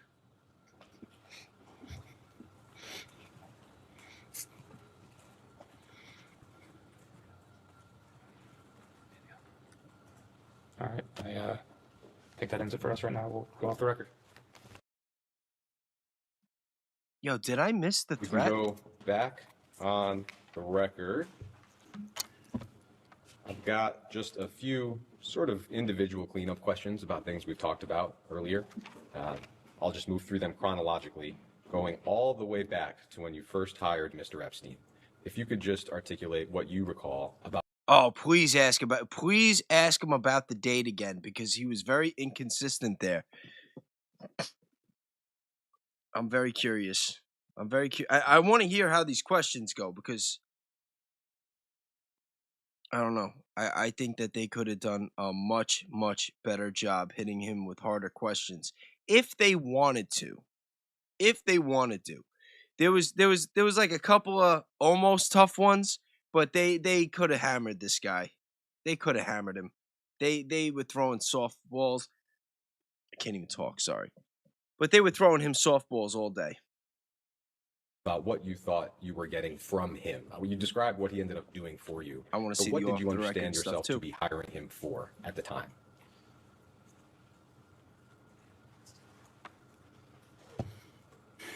You got to figure out. Well,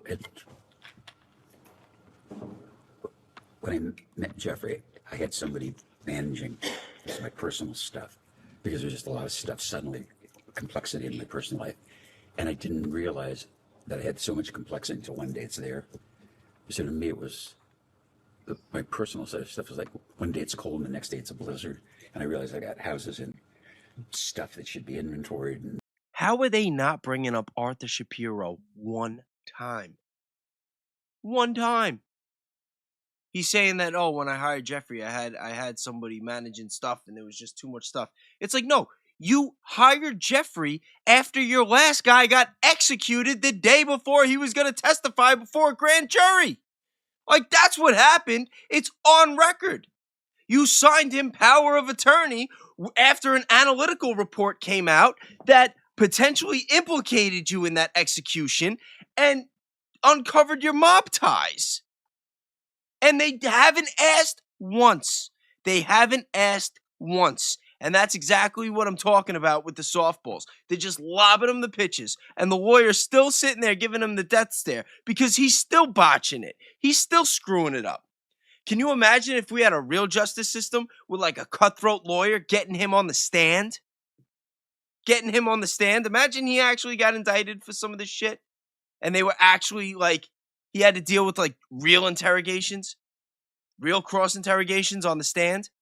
He would get chewed up. This guy would be fucking finding Jesus right there on the stand in front of everybody. Please, Lord, forgive me for my sins. Like, this is a joke. This is a joke. How do they not bring it up? How do they sitting here for 5 hours? How long are we in? 4 hours and 19 minutes out of 4 hours and 56 minutes. And they have not once brought up Arthur Shapiro, who was Jeffrey Epstein's predecessor. you know, buying a car, selling a car, with just a lot of stuff, and hired Harold, and just to make sure that I wanted somebody who had accounting, not financial sense, because I wasn't looking to make more money, just someone to kind of manage things. And so today, I guess you'd call it a family office person, because I wasn't looking for accounting and I wasn't looking for investment. I was just looking for someone to just make sure that everything was in order and nothing crazy was happening. And I had sensed that Jeffrey, or that Harold wasn't doing a good enough job, just didn't have the bandwidth for the complexity. And mentioned to Bob and Wendy that things were a mess, or I was worried they were a mess. And then coincidentally, drove down the street, as I mentioned, met him, and I asked. Just drove down the street and met him. Just drove down the street and met him. We're hearing about Bob. We're hearing about Wendy. We're hearing about Harold. We're not hearing about Robert, his right-hand man for 15 years, that got in the argument with Epstein and ended up leaving because he took Jeffrey's side over his. We're not here. Definitely not hearing about Arthur. We're not hearing about Frank from Walsh Trucking. That's not getting brought up either. They haven't brought up Alfred Tubman. They haven't brought up Max Fisher. I don't even think they brought up the Bronfmans. There's a whole lot of people that they're not bringing up for some reason. And this is a really long, I'm very disappointed. I mean, we're having a lot of fun here. We're learning a lot. I mean, not so much by what, actually, no, we're learning a lot. But, I don't know. Like watching this guy, these guys ask him questions. It's like when Sean Ryan was questioning Brian Hartpole. It's like, did you even try? Did you want to find anything out? You know what I mean? But shout out to Sean Ryan, though, because I heard that he's been coming around and he's been pressing on this case and doing the right thing. I wrote him pretty hard. I made an episode. I talked some shit, and because that whole Brian Harpole interview was the first time I ever watched him, so I was not familiar with him. I was not familiar with his work. I did a little Google search on him, little background check, saw the whole Blackwater thing. I'm like, yeah, you know, red flags.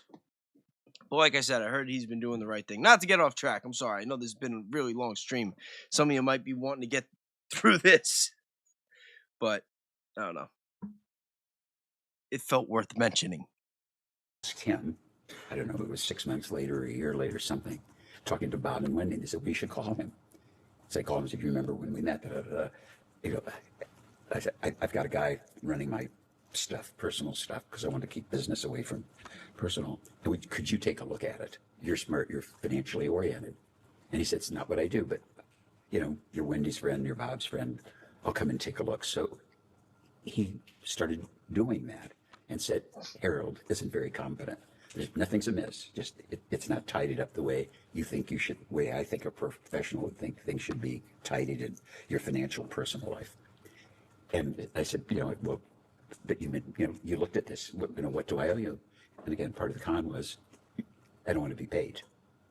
And so after 2 years of him sorting it out, cleaning it out, I thought, started to pay him for the work. And I don't remember what it was at the time, but in terms of professional fees and whatever, I thought it was fair. And that's how it happened. So I think I'm giving a long answer, but to understand it in context, because if I just say yes or no, you won't understand it. And I really want this whole group to understand it. And oh, we understand, Les. Don't worry. Never, ever. The deceit was so subtle. Yes, I know. Answer the question. Yeah. Okay. I'm sure we all appreciate the stories. We're just trying to answer the questions they actually want to be answered. Okay. That's very helpful. Thank you. I hope it is.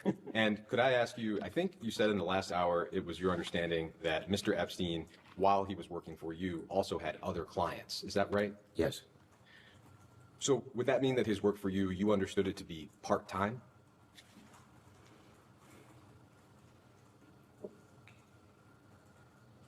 I wouldn't describe it that way.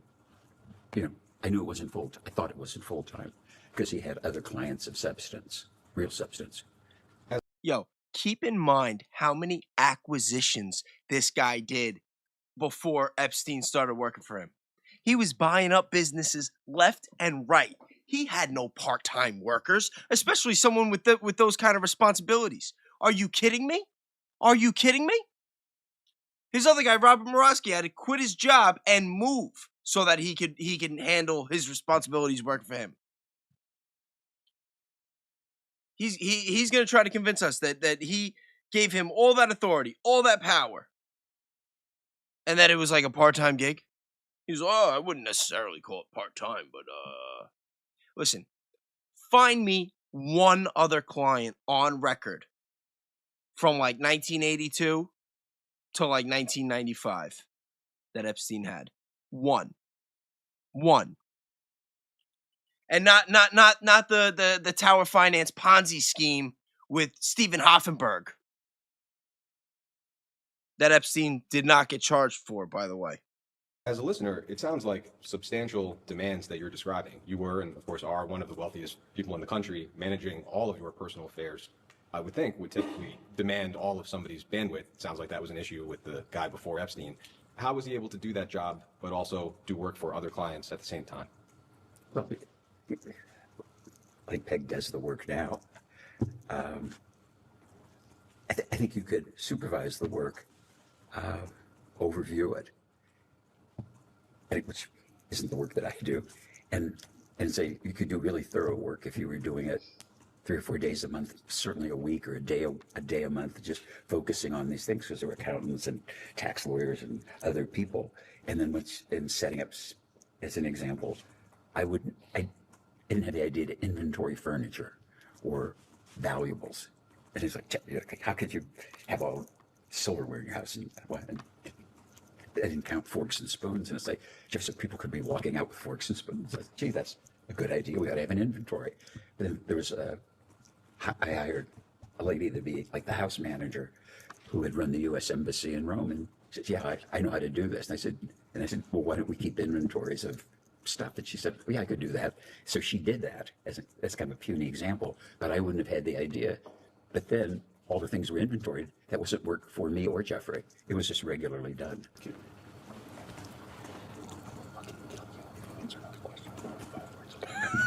That was it. You hear what he said?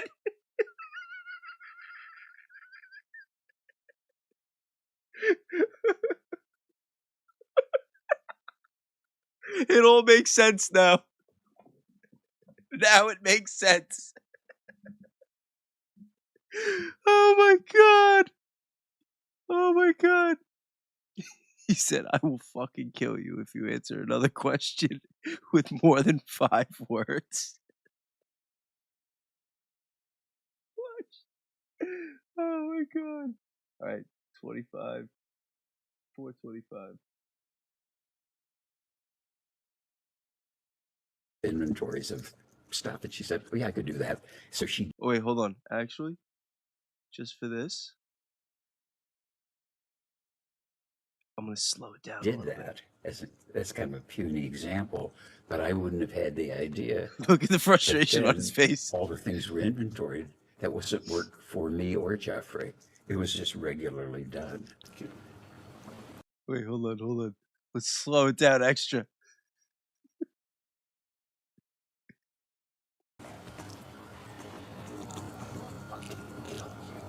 Answer another question. 5 words, okay.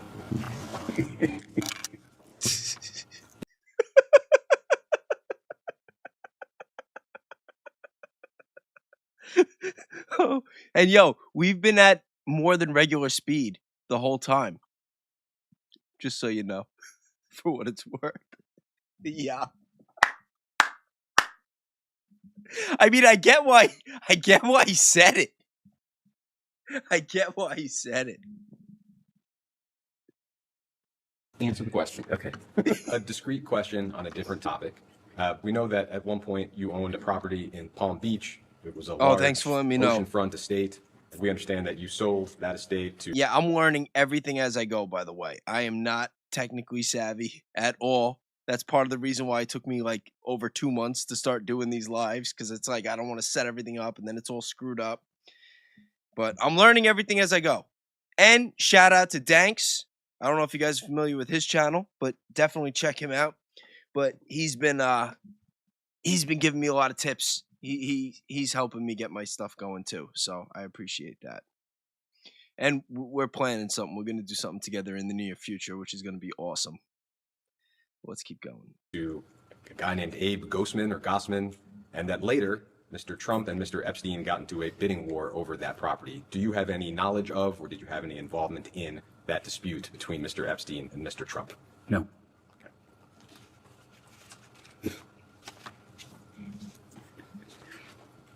I'd like to touch on a few specific allegations that have been made with respect to Mr. Epstein's crimes. Maria Farmer has been discussed several times today. I'll try not to repeat that too much, but there are a few aspects of her story that I did want to touch on with you. Ms. Farmer has said that the home that we've discussed, you said Mr. Kessler sold it to Mr. Epstein, it's adjacent to your property.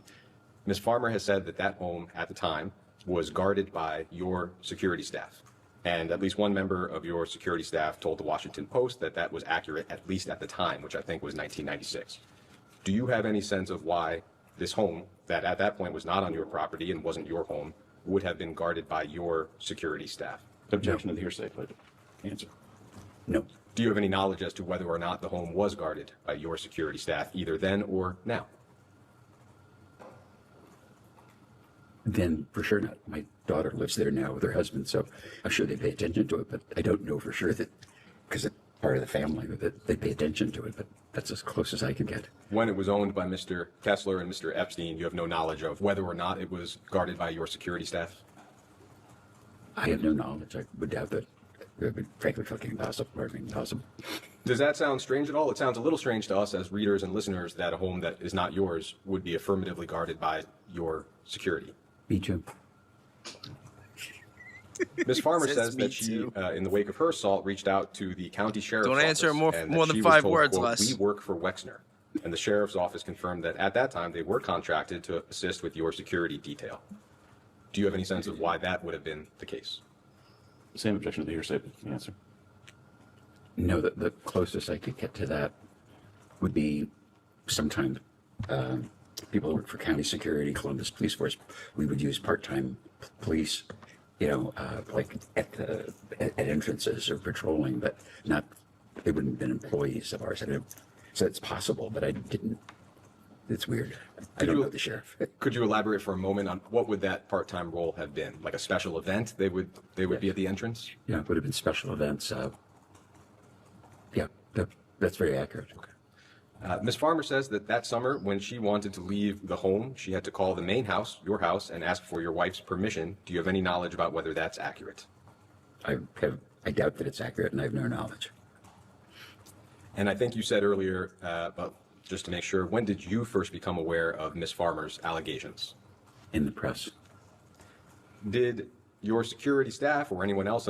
Is it crazy to anybody else that every single thing they ask him about, every event, even things that happen near his property, we won't say on his property because he made it clear multiple times that it wasn't his property, but he finds everything out on the news. Like, this guy's got no good friends. He's got nobody giving him the tea. Nobody. Even when the guy died, he had to find out, or died. He had to find out on CNN. Nobody's telling this guy shit. And I could see why, because you can't trust him. Look at him. He'll tell everybody everything. Well, not really. He hasn't really told us too much, but yeah, like I said, imagine, I would love to interrogate this guy myself. I would love to get him on the stand. I would freaking chew him up. On your staff ever alert you to any unusual incident or event involving Mr. Epstein at the home that we've been discussing? None. Are you aware of any other incidents related to sexual assault or misconduct where somebody on your property or Mr. Epstein's former property adjacent called the sheriff's office for help? Absolutely not. Not aware. I'd like to touch on Victoria's Secret and Mr. Epstein presenting himself as a recruiter. Again, I know it's been discussed earlier. I'll try to cover new ground to the extent possible. I think you had testified that you were alerted to that issue once. It's been publicly reported that in 1993, President Cynthia Phoebus Fields, who was an executive at Victoria's Secret at the time, was alerted that Epstein was holding himself out as a Victoria's Secret scout, and that you were alerted to the problem and, quote, said that you would stop it. Does that sound like the time frame in which you recall being told about the issue? Maybe it didn't. It could have been. I was trying to think when she worked in the business and when she left. But yeah, probably right. I don't know for sure. What do you specifically recall about when you were alerted to the issue? In other words, who approached you and what did they describe specifically?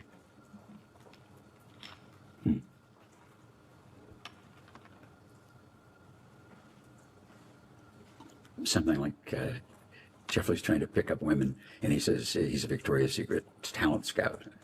And I said, that's terrible, the nonsense, or I'll put a stop to it. Something like that, because I couldn't.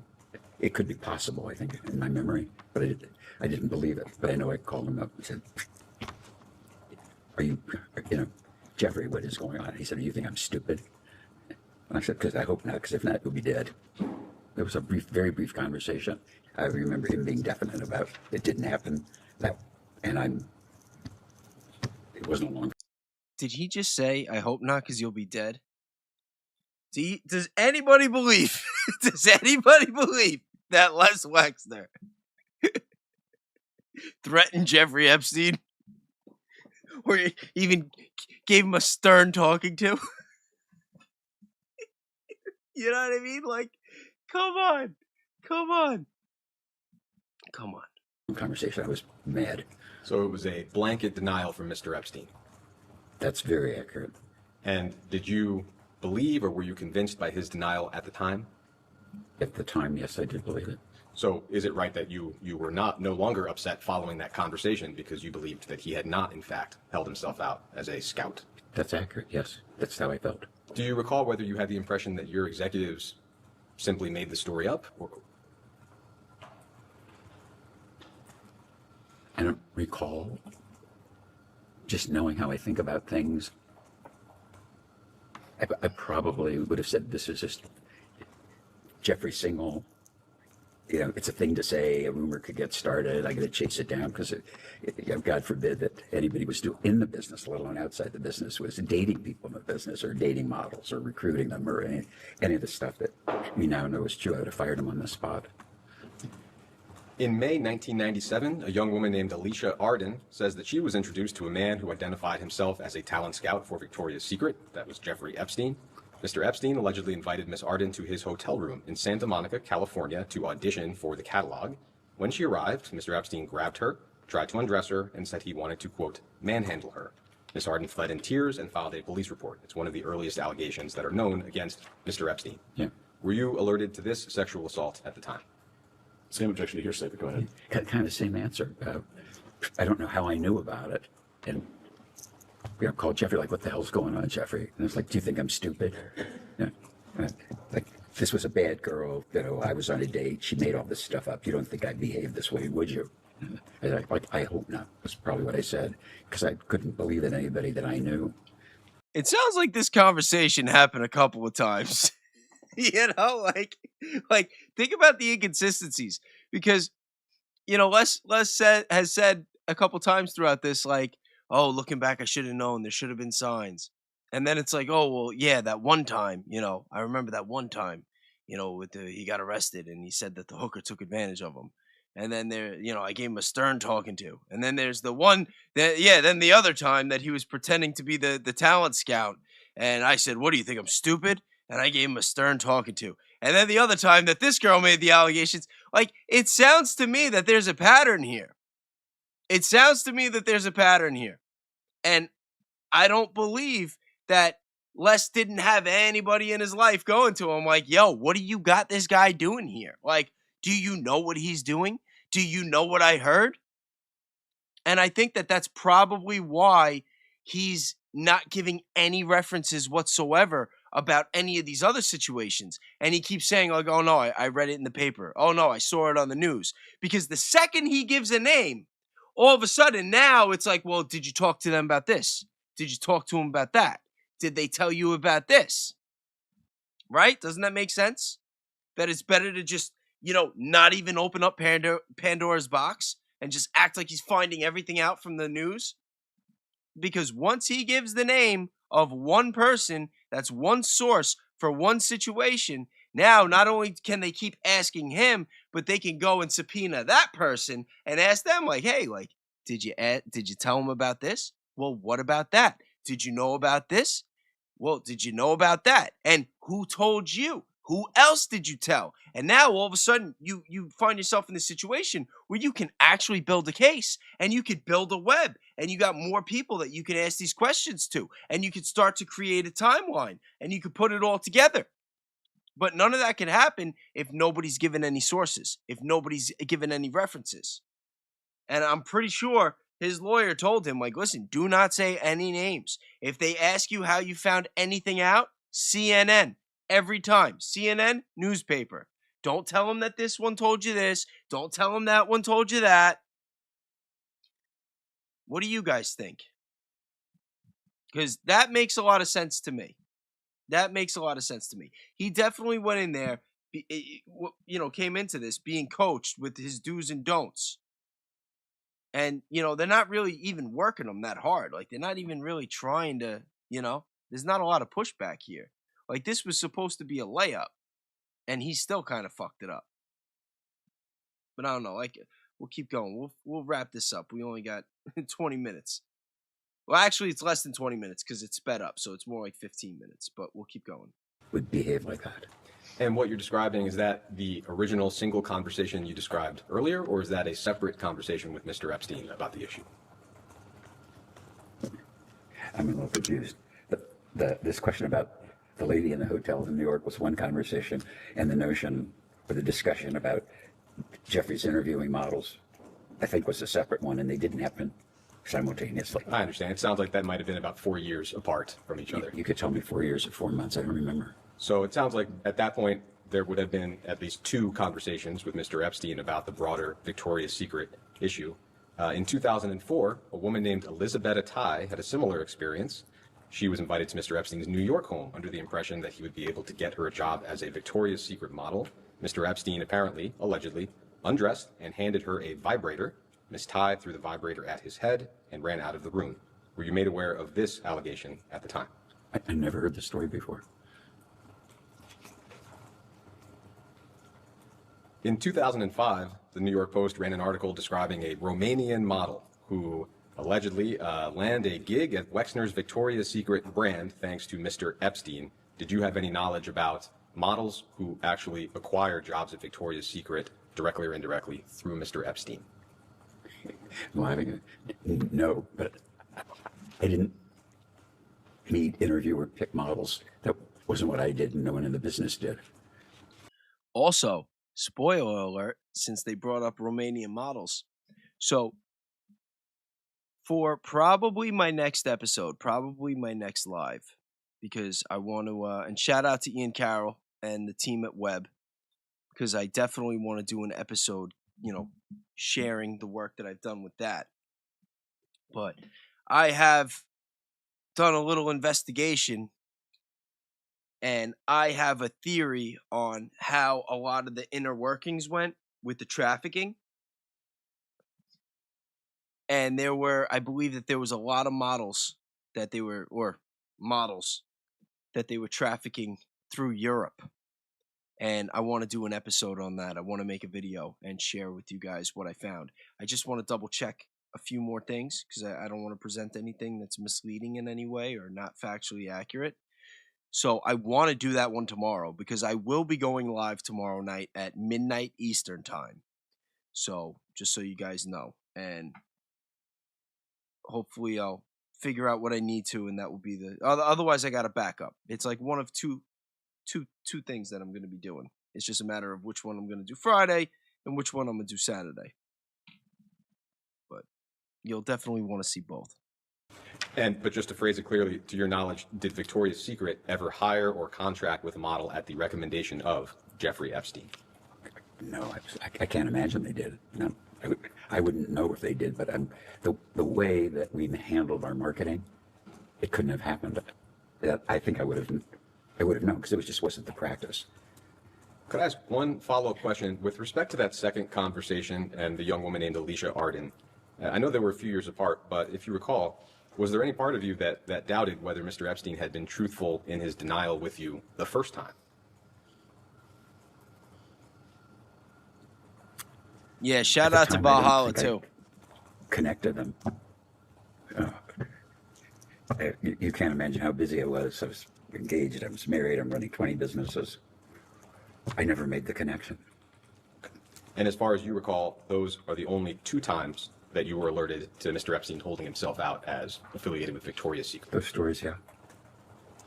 It's been reported that following Mr. Epstein's arrest in 2019, the limited company, L Brands, retained 2 different law firms were retained to investigate Epstein's affiliation with the company. We're not aware of those reports ever having been made public. To your knowledge, were those investigations completed? When was it? This would be after the arrest, so in 2019 and 2020. I'm not aware that the board investigated Jeffrey. And I think the first law firm investigation was for the board, broadly speaking, and then some individual board members engaged a law firm to perform a second investigation. But it sounds like you have no knowledge of either investigation. I found out about 2 weeks ago from one of our ex-board members that he had hired Kroll to investigate Jeffrey, and I never knew it. Could you elaborate on that just a moment? In other words, a board member describe what exactly? Well, this was 2 weeks ago. That he was worried about Jeffrey, and he asked Jules Kroll to investigate him. Is Jules Kroll an investigator? We're getting names. Criminal. He was a Justice Department, FBI kind of a guy. Started his own. I think it's the largest international and private investigation firm in the world. And so he said, and I said, so what happened? And he said, he didn't think Jeffrey was a good guy. And what else? He said, that's all he would say. He said, just not a good guy. And he said he asked him for specifics. And Joel said, I don't have any specifics. He's just not a good guy, whatever that meant. Do you recall approximately what time frame the Kroll review was undertaken, or how was it described to you? Well, the way it was described to me is the board member asked Jules Kroll. He didn't tell me it was a board thing.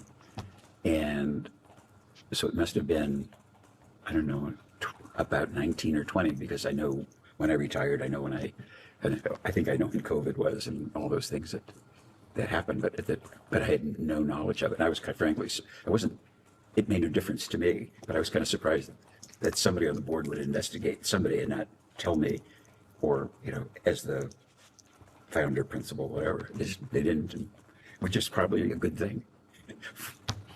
See? So See? for the Right two there. Probably a good thing. And he points to himself. Good thing for him. Good thing for him that they didn't tell him. So he was. He signed it over to Jeff, and it's like, listen, you guys do what you got to do. I don't want to know a thing. I don't want to see it. I don't want to hear it. I don't want to hear about it. That's what I'm getting from this. That might not be right. I'm not making any allegations here either. I'm not saying that that wouldn't even be innocent, but I'm not saying he's innocent in any way. Because make no mistake, there were allegations directly implicating him in some pretty bad stuff. But he's this whole time he's like playing dumb. I didn't know. Thank God I didn't know. But I kind of wish I did know, because he's like all over the place. And I'm paying attention to the chat. And yes, shout out to Baron Coleman too. I'm a big fan of his. I've been watching him since the beginning. Back in October. Well, not the beginning, but back, in October. I'm a friend of his show. He's a friend of mine. He's given me a couple shout outs. I know he checks out my channel. And also, I just want to say that episode that he did the other day, where he opened with the OJ monologue, was a masterpiece. I actually made a video covering it the other day. I had to, because with the 911 calls, I thought he did a great job. I thought that was a great episode. I actually covered Valhalla, Ian, and Baron in the past month or so.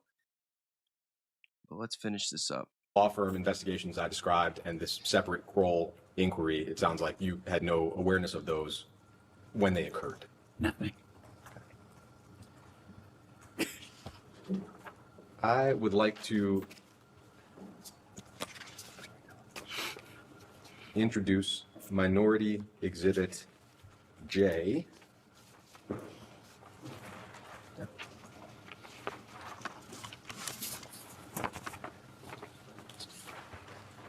Do one more? Yeah.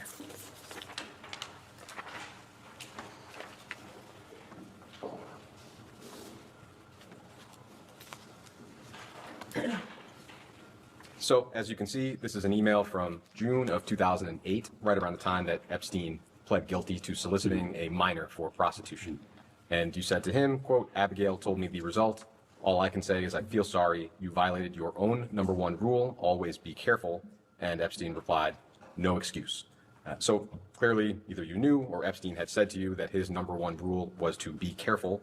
What, in your recollection, was he so careful about? About being honest and stealing from me, us, these criminal, terrible, horrible things that he did. And I don't know what prompted me, because when I saw this, I think I was just giving him the finger. It's something in the news, something. Maybe it was the fact that Abigail told me, and I was cooking on it, and I just wanted, like, you sold yourself as a careful, honest fiduciary, and you completely robbed us, did all these terrible things. It sounds like you, at least at the time, understood that Mr. Epstein would say that his #1 rule was to be careful. Is that correct? Correct. Okay. What do you recall that being in the context of when Mr. Epstein would say that? Why was that his #1 rule? I'll phrase it that way. Well, again, he alleged himself to be a fiduciary, and I'm always careful about my clients You know, I don't do risky investments. I wasn't looking for cleverness. I was looking for accuracy, conservative. I could just run things really smoothly. And Jeffrey would say, don't worry, I'm always very careful. And that might have meant to be not abusive to my admin or to be prompt and accurate with tax returns. He's just careful because that's what you would expect. If the lawyer's my personal looking attorney again. would have said, don't worry, I'm always careful on your account. That would ring, comfortably for me. And Way more than 5 words. complete croaker. And you touched on it, but in terms of what you can recall about how you felt at the time, the crimes, even the crime that he pled to, was not insignificant. It involved a minor. Do you recall? I mean, that would seem not to necessarily be the product of simply not being careful. So do you recall whether you felt anger, shock, or simply how could you have been so careless? I don't remember how I felt. Probably anger that a person in a trust position could be so mistrusted, so crooked, so bad. As far as you can recall, when was the last time you spoke with Mr. Epstein? Well, it was probably sometime before I gave him the finger. So it probably was in 07 or 08, sometime when he got in trouble. In my mind, he died. Well, definitely at this point, you two were in communication, so that's the middle of 2008. You have someone who spoke to him? Sure, I'll clarify. Any form of electronic or verbal communication. I wouldn't remember that I did this. What I remember is when I found out how bad his sexual behavior was, and he was stealing from us, dead. All right, If that's you on the recall, record. I think you had said that he initially framed the investigation to you as involving a massage and an overzealous police chief. At least that was what your counsels represented to DOJ. Do you recall that? I don't recall it. Thank you, guys. I'm reading the chat. I think appreciate that's- all the kind words. I don't know that he told Abigail that, and she told me. No, not what she told Okay, I don't know. How I know, I don't know. Do you recall when you first became aware See? of his crimes involved? Remember what I said before? That they don't want him giving any references? I know I was shouting out the chat and probably distracted from it. But remember what I said before? If they give any references, then you could keep pounding on that. You could keep asking, well, what else did they tell you? And then you can go down the whole list. And then you could subpoena that person and start asking them the questions. But the second he said that he heard it from Abigail, the lawyer freaking grabbed him. In terms of what you can recall about how you felt at the time, the crimes, even the crime that he pled to, was not insignificant. It involved a minor. Do you recall? I mean, that would seem not to necessarily be the product of simply not being careful. So do you recall whether you felt anger, shock, or simply how could you have been so careless? I don't remember how I felt. Probably anger that a person in a trust position could be so mistrusted, so crooked, so bad. As far as you can recall, when was the last time you spoke with Mr. Epstein? Well, it was probably sometime before I gave him the finger. So it probably was in 07 or 08, sometimes when he got in trouble. In my mind, he died. Well, definitely at this point, you two were in communication, so that's the middle of 2008. You have someone who spoke to him? Sure, I'll clarify. Any form of electronic or verbal communication. I wouldn't remember that I did this. What I remember is when I found out how bad his sexual behavior was, and he was stealing from us, dead. If you recall, I think you had said that he initially framed the investigation to you as involving a massage and an overzealous police chief. At least that was what your counsels represented to DOJ. Do you recall that? I don't recall it.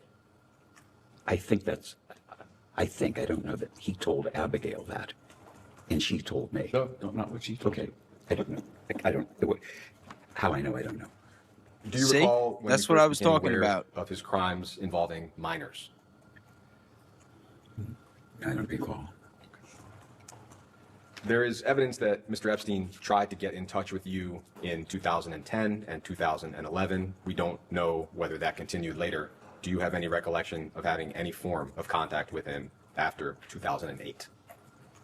Nothing. I'm positive that I had no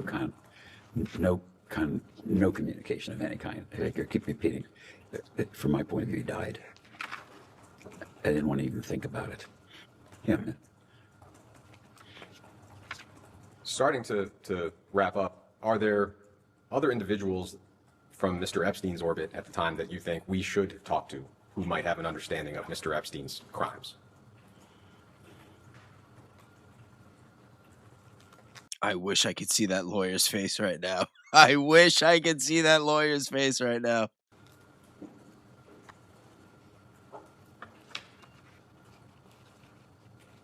What I'm thinking is that he referenced several people that I never met. Do I think they might have information? Possibly, but I don't know. Who are those people? Where he really did it. Do you recall some examples of people he would reference? Yeah, he'd say, I was in Aspen last week. And I'd say, oh, what were you doing in Aspen? And he said, Come on, the give us some family owns names. Fidelity in Massachusetts, Johnson. He said, I worked for Abigail Johnson. And I was there talking to her about their family situation. But he could have been making it up. But at the time, he said, geez, he works for the Johnson family. They're pretty sophisticated. He would talk about the founders of Google, that they were friends, and he'd visit them. He would talk about, you got to come out to San Francisco. You should meet the Amazon guy. Bezos. And I said, no, I'm not too busy, and I'm interested, and I don't do what he does. And I said, but he's really a smart guy. You should meet him. I said, if I'm ever in San Francisco, I'll look him up. I'm too busy. Trying to think if there's any others. The Google guys, but I never met them. I never met Abigail Johnson, but I know the name.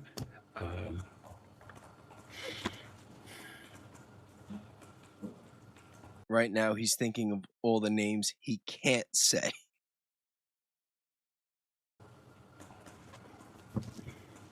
That's all I can recall. But there were so many names dropped that, and I don't know as much interest in celebrities, political celebrities or whatever.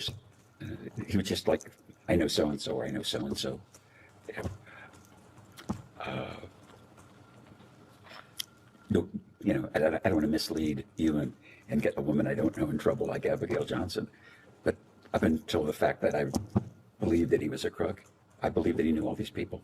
Do you recall whether he ever described anybody as his closest personal friends? Did you have an understanding of who his close friends would be?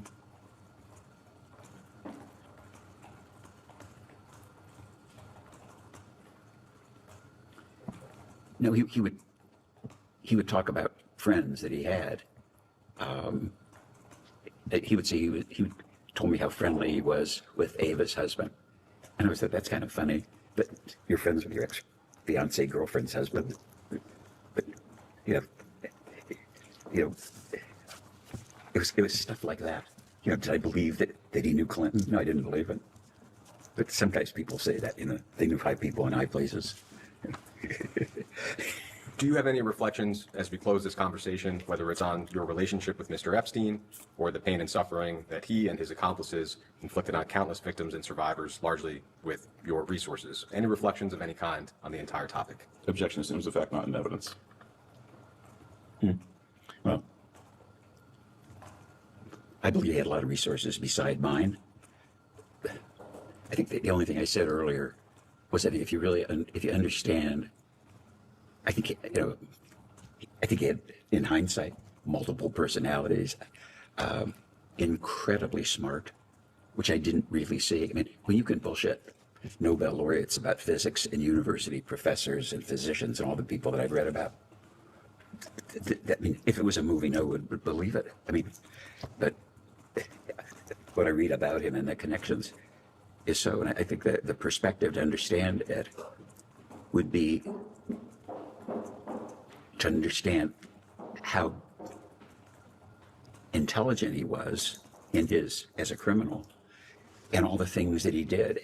And I mean, I have trouble imagining how he could just do all the shit that he did, forget about work, in a 48-hour day, because it was always so busy with my stuff. And then you find out all these relationships. It's just mind-boggling. And And some of it, even today, I can't believe that it's so. But some of the stuff I believe because I read about it. I mean, stuff I read yesterday. I said, I can't fucking, pardon me, I can't believe this.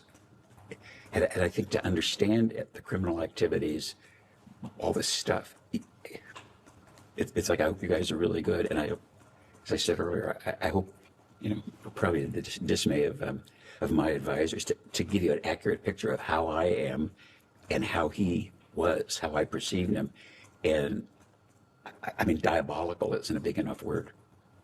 And I think I said earlier, Bernie Madoff is a Boy Scout compared to Jeffrey.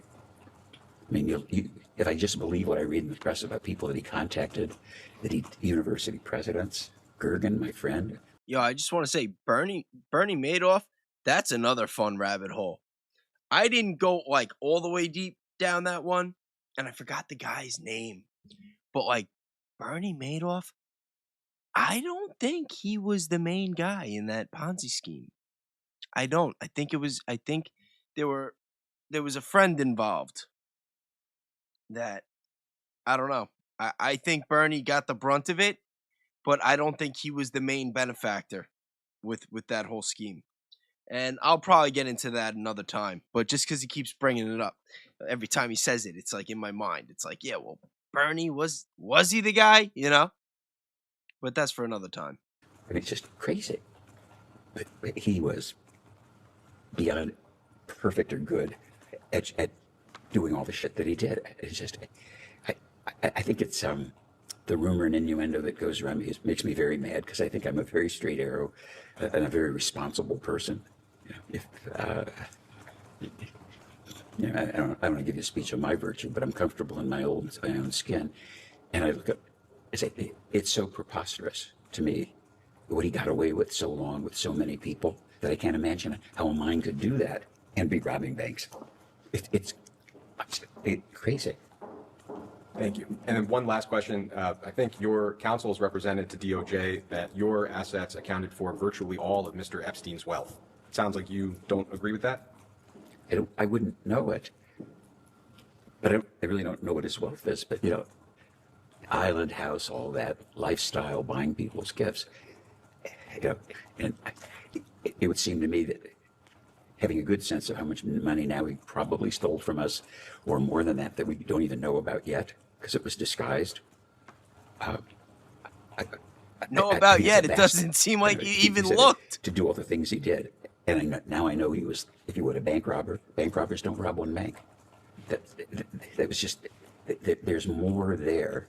And I can understand why people like myself who were robbed don't want to be mentioned because they don't want to talk about it. They don't want to, appear naive or dumb.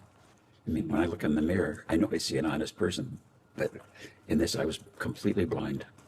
Okay. Thank you. You can go off record.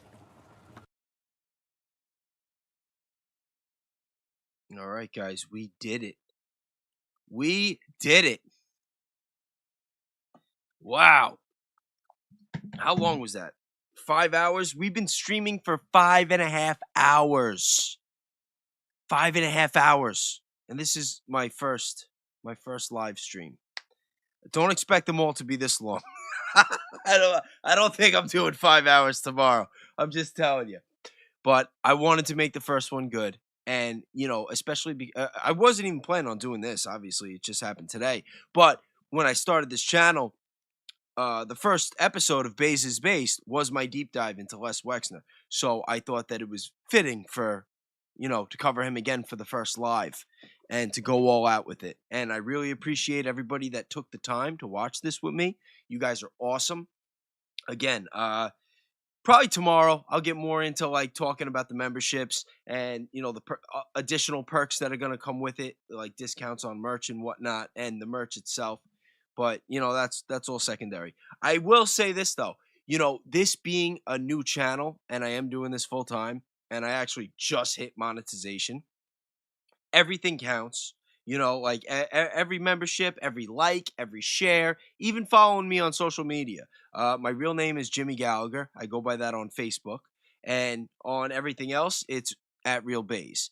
Instagram is, my big one, even though it's not big, but That's the one that I'm most frequently on. And then, you know, my ex, I only have a couple hundred followers, but I plan on growing that too. But, you know, I'm trying to make a name for myself, and I want to do it the right way. I'm not trying to do any clickbait. I'm not trying to peddle any misinformation. I want everything to be analytical. I want to be objective. And most importantly is I don't want this to be a platform where it turns into an echo chamber. You know, we all have an idea of who Epstein was working with and working for. And although there's a lot of gaslighting that's going on at the moment, we do have to be careful because I am against hate of all kinds. I am a Christian. I believe that we are all born equal, that we are all God's children. And I just want people to keep that in mind because I believe in respect. And I want everybody to know that my platform, my channel is for everybody. So just please keep that in mind, everybody. And thank you again. I just want to close out saying be kind, be grateful, do something nice for somebody. Like and share the video if you haven't already. And I will see you guys tomorrow. Thank you very much.